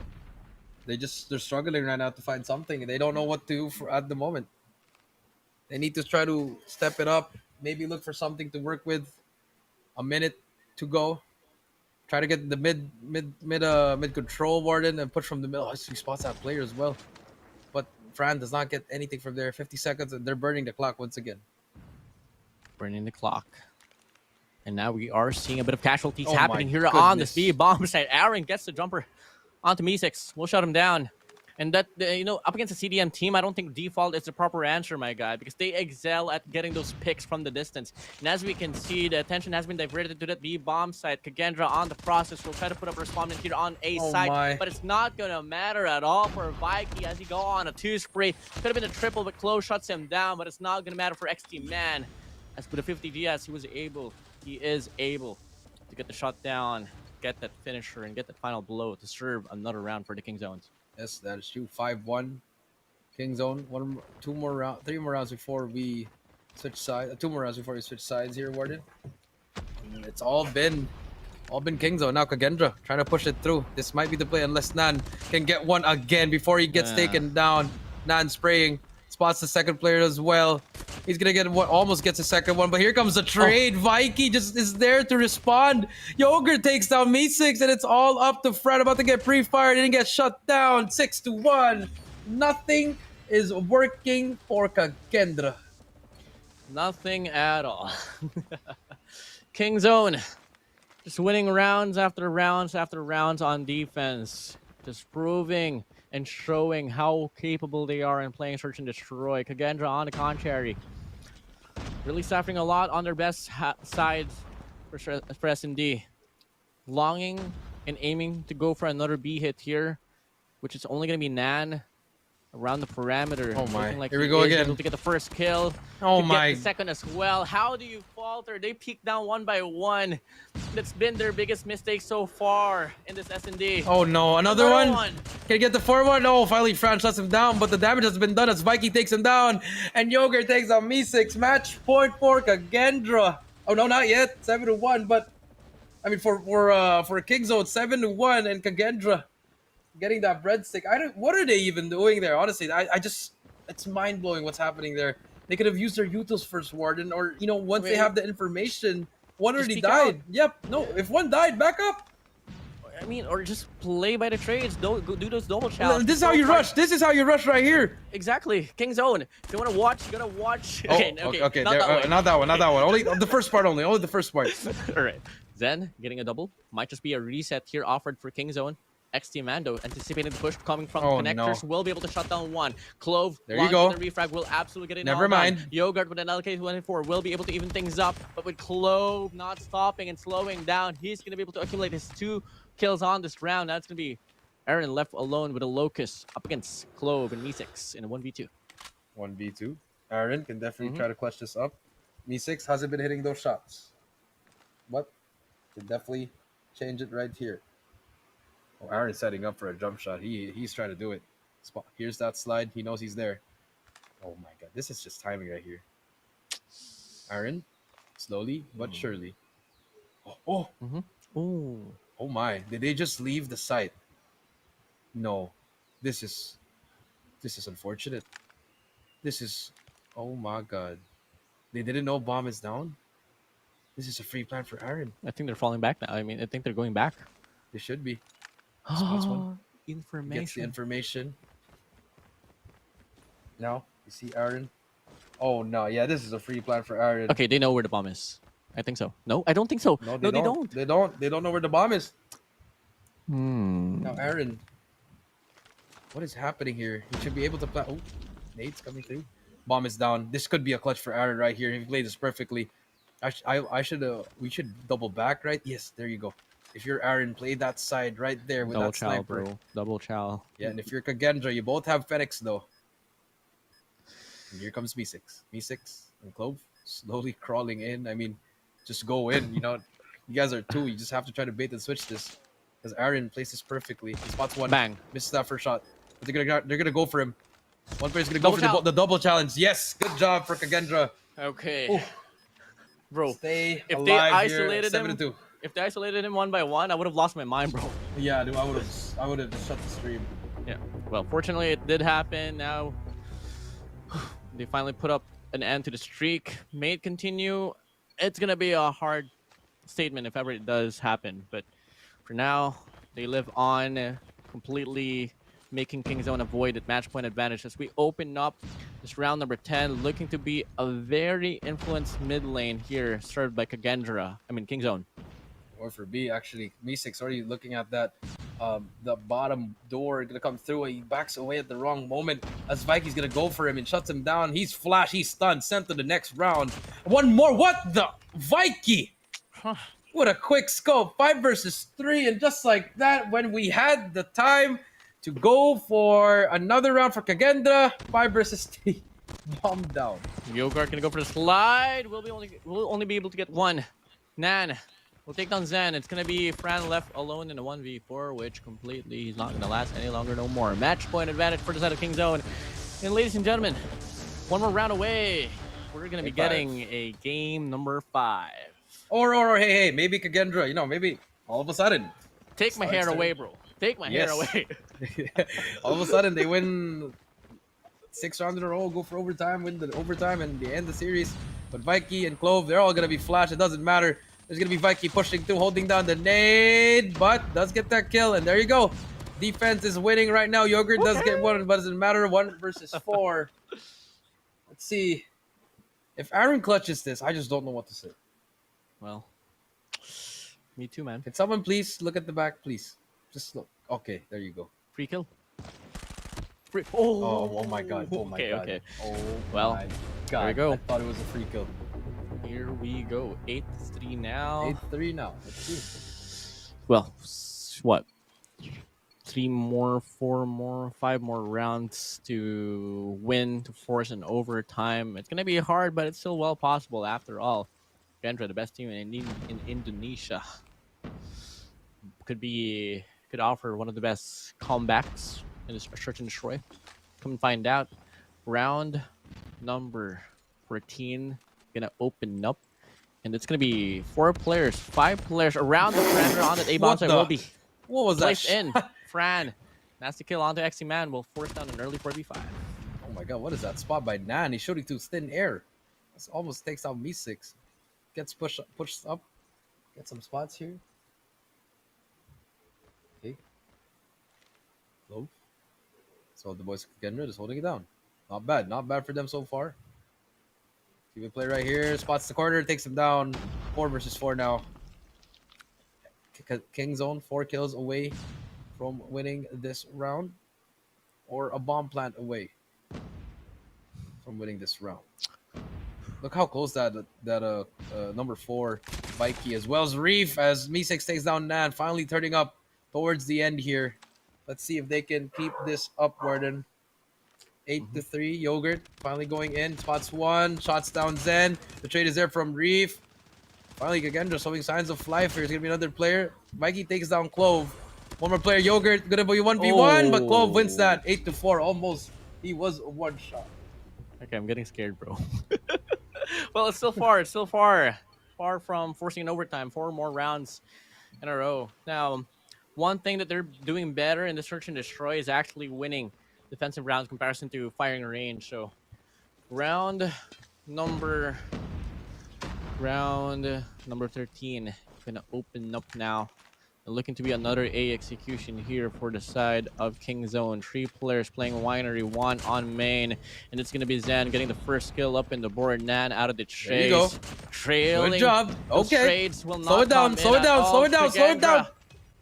Kagendra. Oh no. 9 it over. Oh, 2v2. Yogurt spots 1. Back up, back up.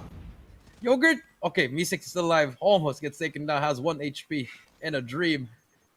Planting the bomb. It's going to be King Zone. Yogurt, as well as X-Team Man. Yogurt on 17 kills. Fran trying to spot someone. So far, nothing yet. How are they going to play this retake? 2 guys hitting at the same... 2 guys hitting one side at the other. E6. Looking for something. Spots that player on this left. Yogurt. 2 snipers. He's going to be there. Yep. Yogurt takes 1 down. It's all up to Me6. They know where he is. 15 seconds left. He needs to find a play. Spots XT Man right there. Oh, he sees him. Oh, what was that movement? Oh my God, XT Man! The disrespect with the jump peek takes him down. Game 5, we go 9-4. King Zone. They force it. Kagendra. Almost. A little bit too far. Same score. Same fate. Now, 2-2. Game 5 for the last series doesn't get better than this. 2-2, game number 5. Back to Hardpoint we go. I mean, honestly, as much as I don't want to say this, I mean, okay, you know what?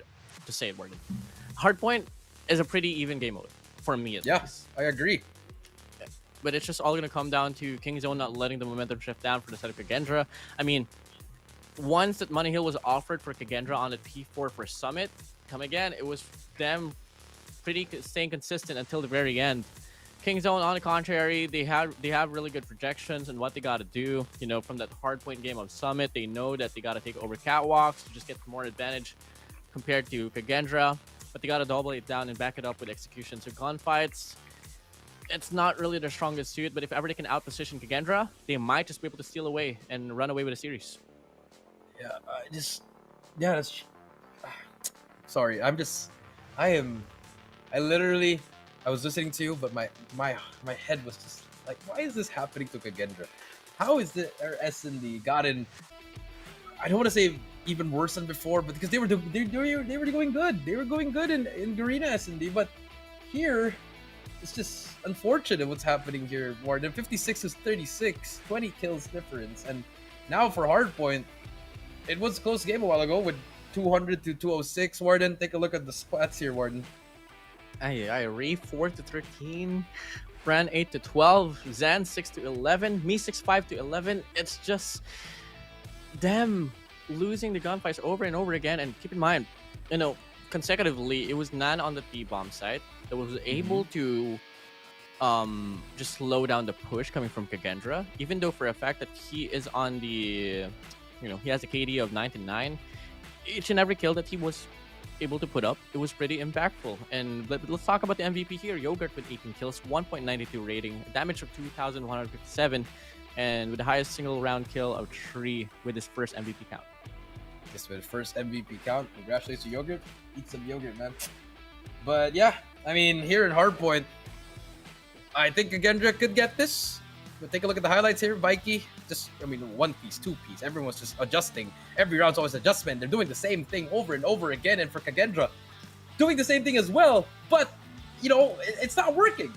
You know, you got to try to read the play. You know, by the time you already lost 2 rounds or 3 rounds, you should be able to adjust it.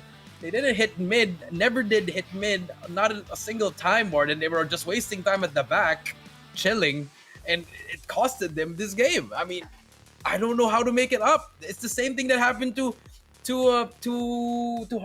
firing range. You know, Kagendra's playbook. I mean, I'm not trying to be mean here, but what I'm seeing here in this game is we're gonna wait, win some rounds, play default. After that, we're gonna wait even more, and then after that, we're gonna hit the zone, and then we're gonna lose in our post plan. So I'm like, why is it just that the playbook? You know, we gotta switch it up. You know, don't be afraid to take risks in S&D.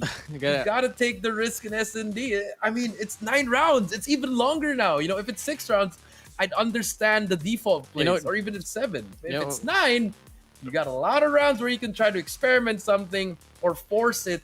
You know, because Kingzone, they were just like, everyone was just coming in there and they were like, you know what, you guys are giving us this space, then we'll push it up. I'm Hey, like, Jericho. Hey, I'm Jericho, just- Jericho, let me just make you a bit more happy, okay? We might just be able to see Arsenal. Okay, yeah, okay, yes, all right, yeah. I like the sound of that. Arsenal, baby. okay, but you know, I want to throw a bit more takes on that search and destroy adaptability. I think Kagendra needs to add more needs to add more tricks into their bag for S&D. Default, it's any team can do that. They gotta have more. I think they gotta learn more lineups, I guess, in this competition. We didn't really see that at all. They were just really relying on the snipers or those first few kills to happen. If it didn't, it's just gonna be them getting pincered. Yeah, I mean, I'm just sad, man. You know, you want me to come out of retirement? Kagendra, offer me. Come. Okay. Come. I'm G. Hey, comment down below. Hashtag Kagendra Jericho, guys. Coming from Smart Omega, we are gonna be Formerly retired. I mean, you know what? If you need Indonesian players that can coach us, I got some contacts. I can make some calls. We can help you, Kagendra. I got some C members that have been has been in the scene in Call of Duty that wants to coach in COD Mobile. Let me know. We can definitely help you. If it's just S&D, we can definitely help you. But I just you know, it's just sad. Imagine how strong of a team Kagendra can be if ever they fix up their search and destroy. Imagine. Exactly. That's what's been missing for them ever since before. Because before, you know, you'd be scared with Dunya games playing Domination Harpy. You'd be like, okay, we do not want to face them. We just got to win their S&D. And they were okay. But then the past year, it's been slowly going down. Maybe, you know, when you had ZZ back in the lineup, I think they were still doing well. Because ZZ, he would have made plays with the sniper. He could have used any gun, the versatility. He knows how to read the plays. But now, you're adding all these new players. You know, Fran was good. Yes, Reef really underperforming this tournament. I know it's only day 2, but I feel like he can step it up as well. But there's just a lot of things where I need. There's a lot of things they need to improve on S&D. They gotta watch film, honestly, because they played Tunisia already, and I don't. It was the same mistakes they were doing in the last series against Volk. Well, coming in, Kagendra, they just need to add more tricks into their bag of search and destroy. Until then, they can turn into a much more promising team. We're in a competition where there's gonna be search and destroy. We're in a competition where search and destroy is arguably the strongest suit of half of the competition, coming from the CDM region and also the Japanese side as well. So they really have to double it down in that department. But you know, fortunately, the decider of this game. Hardpoint, come on, Arsenal. Yeah. Hashtag Arsenal. Put it in, boys. Put it in, ladies and gentlemen. This is it, the final game of the day. You know, if Kagendra's gonna lose, if they can lose in Arsenal, I'll be happy with that. Or if they're gonna win, they win in Arsenal. If they lose, I'm already giving up on their S&D. I'm okay with it. You know what? I accept it. It's fine. There's another day for this. They can probably change it. Maybe in the knockouts, then they bring out just, you know, the greatest S&D plays ever, win all the S&Ds, because so far they haven't won a single one in this tourney. That's 4 L's in S&D already, WardeN. So now, Hardpoint, game 5. Let's see what happens. You know, it's so simple to make Jericho happy, guys. Just give him either Arsenal and add more bags to your search and destroy. Until then, yes, this guy's gonna be a happy man. But hasn't been happening so far. Uncle Jericho coaching mode. Hiya, Fuyo. No. Well, here we go. No. Just waiting and waiting. I mean, yeah, I'm so sorry, man. I think it's gonna be Hacienda, bro. I mean, regardless, if it's gonna be Arsenal or Hacienda, at least it's still gonna be your home court. You know. Here we go. Why? I mean, it's okay. Hacienda, but it gives me flashbacks. Oh my god. Oh no. But it's okay. But you know what? It's alright. I'm happy with this pick. I'm happy with it, WardeN. So now let's see what's going to happen here. If this will be the final game, this is the final game. Again, War Machine and Gravity Vortex will be one for each side. For Kagendra, it's going to be War Machine, and then Gravity Vortex for KZ. And now here we go. Game number 5, WardeN. Kingzone versus Kagendra. Hardpoint Hacienda. Let's get it. The decider of it all. Is it going to be Kingzone getting an adjustment onto Hardpoint and taking the court out away from Kagendra? Or can Kagendra just beat Kagendra and dominate the scene and respawn? Let's come and find out. So far, hallway control down this open hall will be given for Kagendra. Yep, hallway control. Brief. Things off with the 2 kills already. 2P so far. Kingzone struggling at the start. No control whatsoever yet. And Kagendra already getting some points here already at the start. Really good start here from Kagendra, and look at the map control. They got hallways from close to open. They also have the contestment here inside at Hardpoint. So these are the only 2 factors that you completely need to win a Hardpoint run here on this P1 for Hacienda. And now we are seeing a bit of a fight shown here for Kingzone, but I don't think it's going to be enough at all to even get the break on. And now we do see the spawns flipping for just a moment. But if ever Kingzone is long to get a contestant here on this Hardpoint number 1, it's a bit too late. A bit too late, WardeN, that is right. And here comes Me6 on a roll, gets 2, gets 3 as well. Clove helps him. Here comes the Pred, gonna take down the last player for the scrap time. No scrap time for Kingzone, but there's gonna be a player already on the new one. That's gonna be Nan. Big gunfights coming through right now. He does get 2. Wow, he gets 2 in a row. He's still alive here, and he gets a spawn, gets a 3rd one, and cleans it up. And now Kingzone, they kind of have the money hill for a while, but the Lambo is about to explode. Trophies out as well. Water is gonna be the push, but so far nothing. Nan is still alive here. Back and forth. Hunter to the left and right. Smokes are out as well, and Nan trying to get away. Finally gets away, but it's gonna hit the rechild. Gets 1, gets 2 as well, and Nan is on a roll. 5 kill speed. Fred coming out as well. Spots 2 players. Say goodbye. Gets 2 in a row. Nan 7 kills in a row. Working towards that EMP. Make that 6 in a row. Nan is trying to keep his team alive. Can he make it 7 in a row? Spots that player. He keeps on going. Gravity Vortex ready already. Is he going to invest it? Not yet. 25 seconds left. Nan still going for kills back and forth. Finally chops down, but he's still alive. Vikey, it's his turn to get some kills. Playing out of his mind. Nan has been popping off, and now it's going to be XD Man holding his ground as well, taking down the players out away from showroom. Clove going to go for the peek. Not going to matter for XD Man. He shuts him down, but Fran from the back end will get the break. Only getting the taste of like 5 seconds inside a hill. Kagendra, they lure down the lead, but you know, Kingzone, they responded back with a money hill enough to take over the scene for this one. Now, Kagendra, they do have the early contestment for the power positions inside a Hardpoint, but look at this barn spawn for Kingzone. Yep, Boris hard. They got the barn spawn. Now they're gonna get pitched right here as Vikey and XC Man, they clear it out. They take the hill, and another hill in favor for them. And Clove, he has a purifier, but he needs help from his teammates. He's gonna try to get 1, gets the second one as well, but he finally gets shut down. But it doesn't matter. It did not help the team. The EMP is out already. More players coming in. Aaron gets 2 kills in a row, 64 to 52. And Kagendra struggling to make the push here as their HUDs are still being electrocuted. But now it's out. But more players just on in it as well. Yogurt and Nan getting some kills for them, and Kagendra slowly trickling down. It's like a summit game, but it's the other way around, WardeN. It's the other way around. That money hill from that P2 really damaged Kagendra a lot, and now we can see still a pretty contested hill here, despite the fact there's only 5 seconds left on the clock. Oh my God. They really want to take every bit of points out away from Kagendra, but now we are seeing the early rotations given for them. That's going to be player 3, Clove, cutting out the rotations there from the hallway. Player 1 as well, but Fran will get shuttered down by Nan. Now here we go. First contestment will begin for set of Kagendra, but I wouldn't be so surprised if Kingzone can get the break. Yep, and as soon as they did get the break, but it's gonna be more players in. Yogurt across the other way of the map, other side. I mean, Aaron here getting 1, almost gets the second as well. But now Kagendra, they have control. Hunter Killer is out as well. They're gonna try to burst in here, flash as well. Yogurt gets 1. There's gonna be more players coming in, and here comes Kagendra. They're stacking inside the hill. Me6 gonna be the first one to try to get a kill.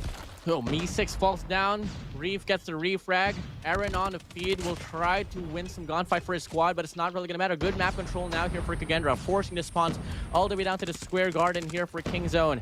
But they gotta take the remaining time here for them to even things up, and it's not looking to be this case. As Kingzone, they get the break now for the remaining scrap time. Me6 still trying to put up a fight, but looking like he's just gonna go down. First deck of hard points will be said and done. We're gonna be heading straight back to P1. Yep, very close game so far. You love to see it. 91 to 81. 10 points for Kingzone, and here comes the reset for P1. Wherein Kagendra got 35 points off this one. WardeN, let's see if they can do it once more. As we can see, Kagendra, they have control of second floor. Here comes Aaron with with the Annihilator, getting 1. Almost gets the second one as well, but 3 go down. It's all been Kagendra in the kill feed as well as the time. You know, the first run of Hardpoint number 1, it was played exactly the same way that we're seeing it right now for Kagendra. It's just really good hallway control here for them, hence giving them really good map control, really good leeway to get a capture onto it. But a break will ensue for a moment for Kingzone, but with no hallway control, they're just going to go down like flies. 103 to 92. First team, Kagendra, enters the 100-point mark. Here we go, 106 to 92. Can they try to get the scrap time? They finally get hop on it, but XT Man is there. He's gonna get taken down as well. 93 to 106. Flank is there. Vikey takes him down. They're trying to fight for it as well, but the player inside the hill is just hiding. That's what they do. But Aaron takes him down. Scrap time is going to killing zone, and now the rotation, late rotation coming through. But again, the last time we were here, Nan was the one who made the play, but it's now time it's Yogurt's turn, but he does not get anything. XT Man, here comes Vikey's claw. He does get purified. But the War Machine is also in. Aaron trying to find something with his Annihilator. Gets one through the smoke. Looking to get some more as well. Throws down the concussion. Will not be able to accumulate the kills not just yet, but a break might just be able to come through. But Reef with a Sparrow will take down Yogurt. But Aaron with an Annihilator still looking to get an opener here. Does not get anything of that. It doesn't get anything at all. But they do get the break inside the hill. Kagendra now long to get a break from driveway all the way down to showroom as well. And looking like they are absolutely going to be able to do so. But Aaron from the back end will get the pinch. And now they force a spawn for Kagendra all the way down to Rock.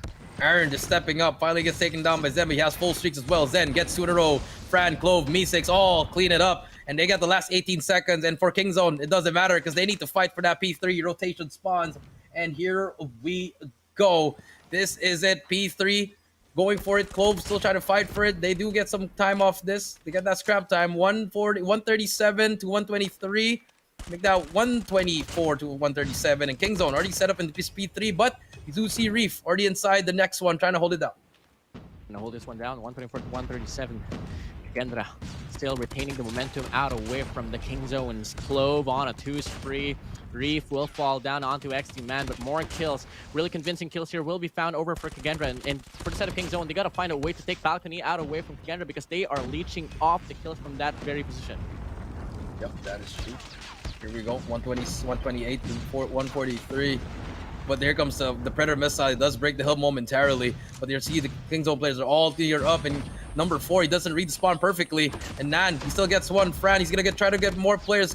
Almost gets the second one. But Clove is there for the spray, and the prey gets 2 in a row. Here comes the Purifier. Gets taken down as well. More players still contesting as well. He's gonna get flashed. Reef, he's gonna get taken down. And finally, Kingzone, they get control. 14 seconds left. The rotation is key here for the next one, the P4 at Tiles.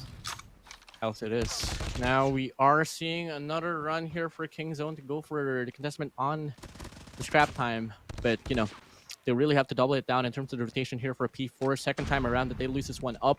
But the question is, can they get the respondent to get the break inside a hill is the question. Now we go. Hardpoint opens up. It's going to be Kagendra for so far getting the first half contestant. Aaron on the hallway will be able to take down 2. Last player remaining now for the side of Kagendra. It's going to be player 2, Reef. He will go down, and as we can see, a break will ensue here for Kingzone. But the question is, can they hold their grounds?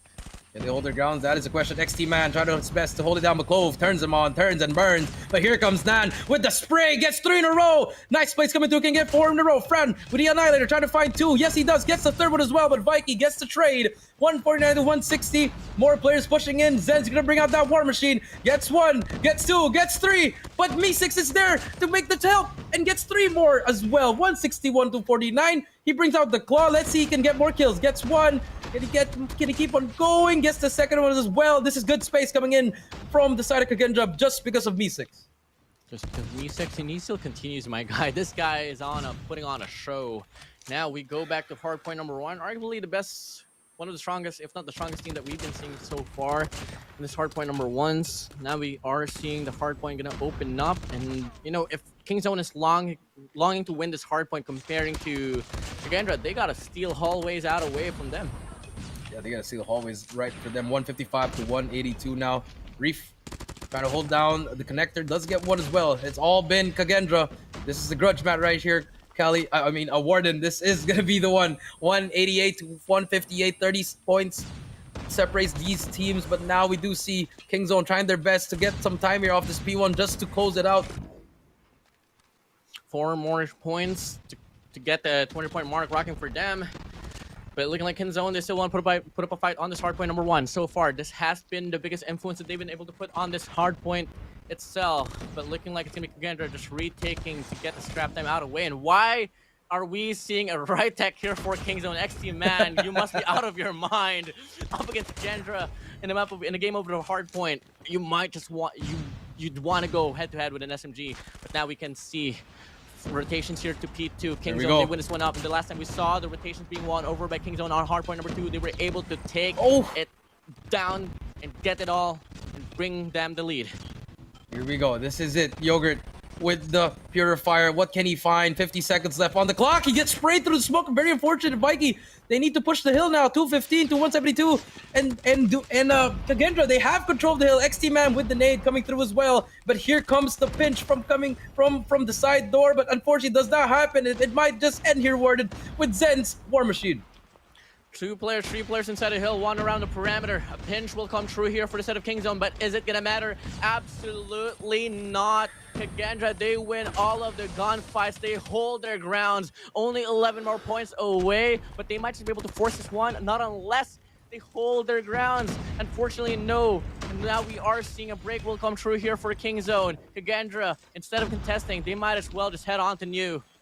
Yep, this is it. The final push coming through from Kingzone. Kagendra set up over at P3. They need to fight for this one. Nan, big kill coming in here. They need to get it fast. There's only 5 seconds left before the hill pops off. 7 points for Kagendra before they end the game. Reef brings out the Sparrow, trying to find some players, but there's going to be a player at the back. That's going to be number 1. He gets taken down. And now the hill's contested as well, but Reef's Sparrow makes the difference.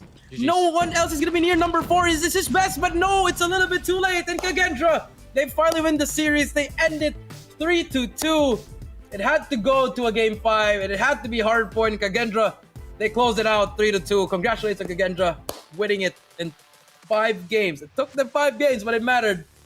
But hey, if it's respawn, you gotta go with Kagendra. Prediction was right, but it had to go to a game 5. You know, Jericho, we're bound to see a lot of game fights with Kagendra if they're not going to work on the search and destroy. They got to work on the search and destroy, and maybe till then we might just be able to see sweeps over sweep from them. But for now, you know, let's give them some slack.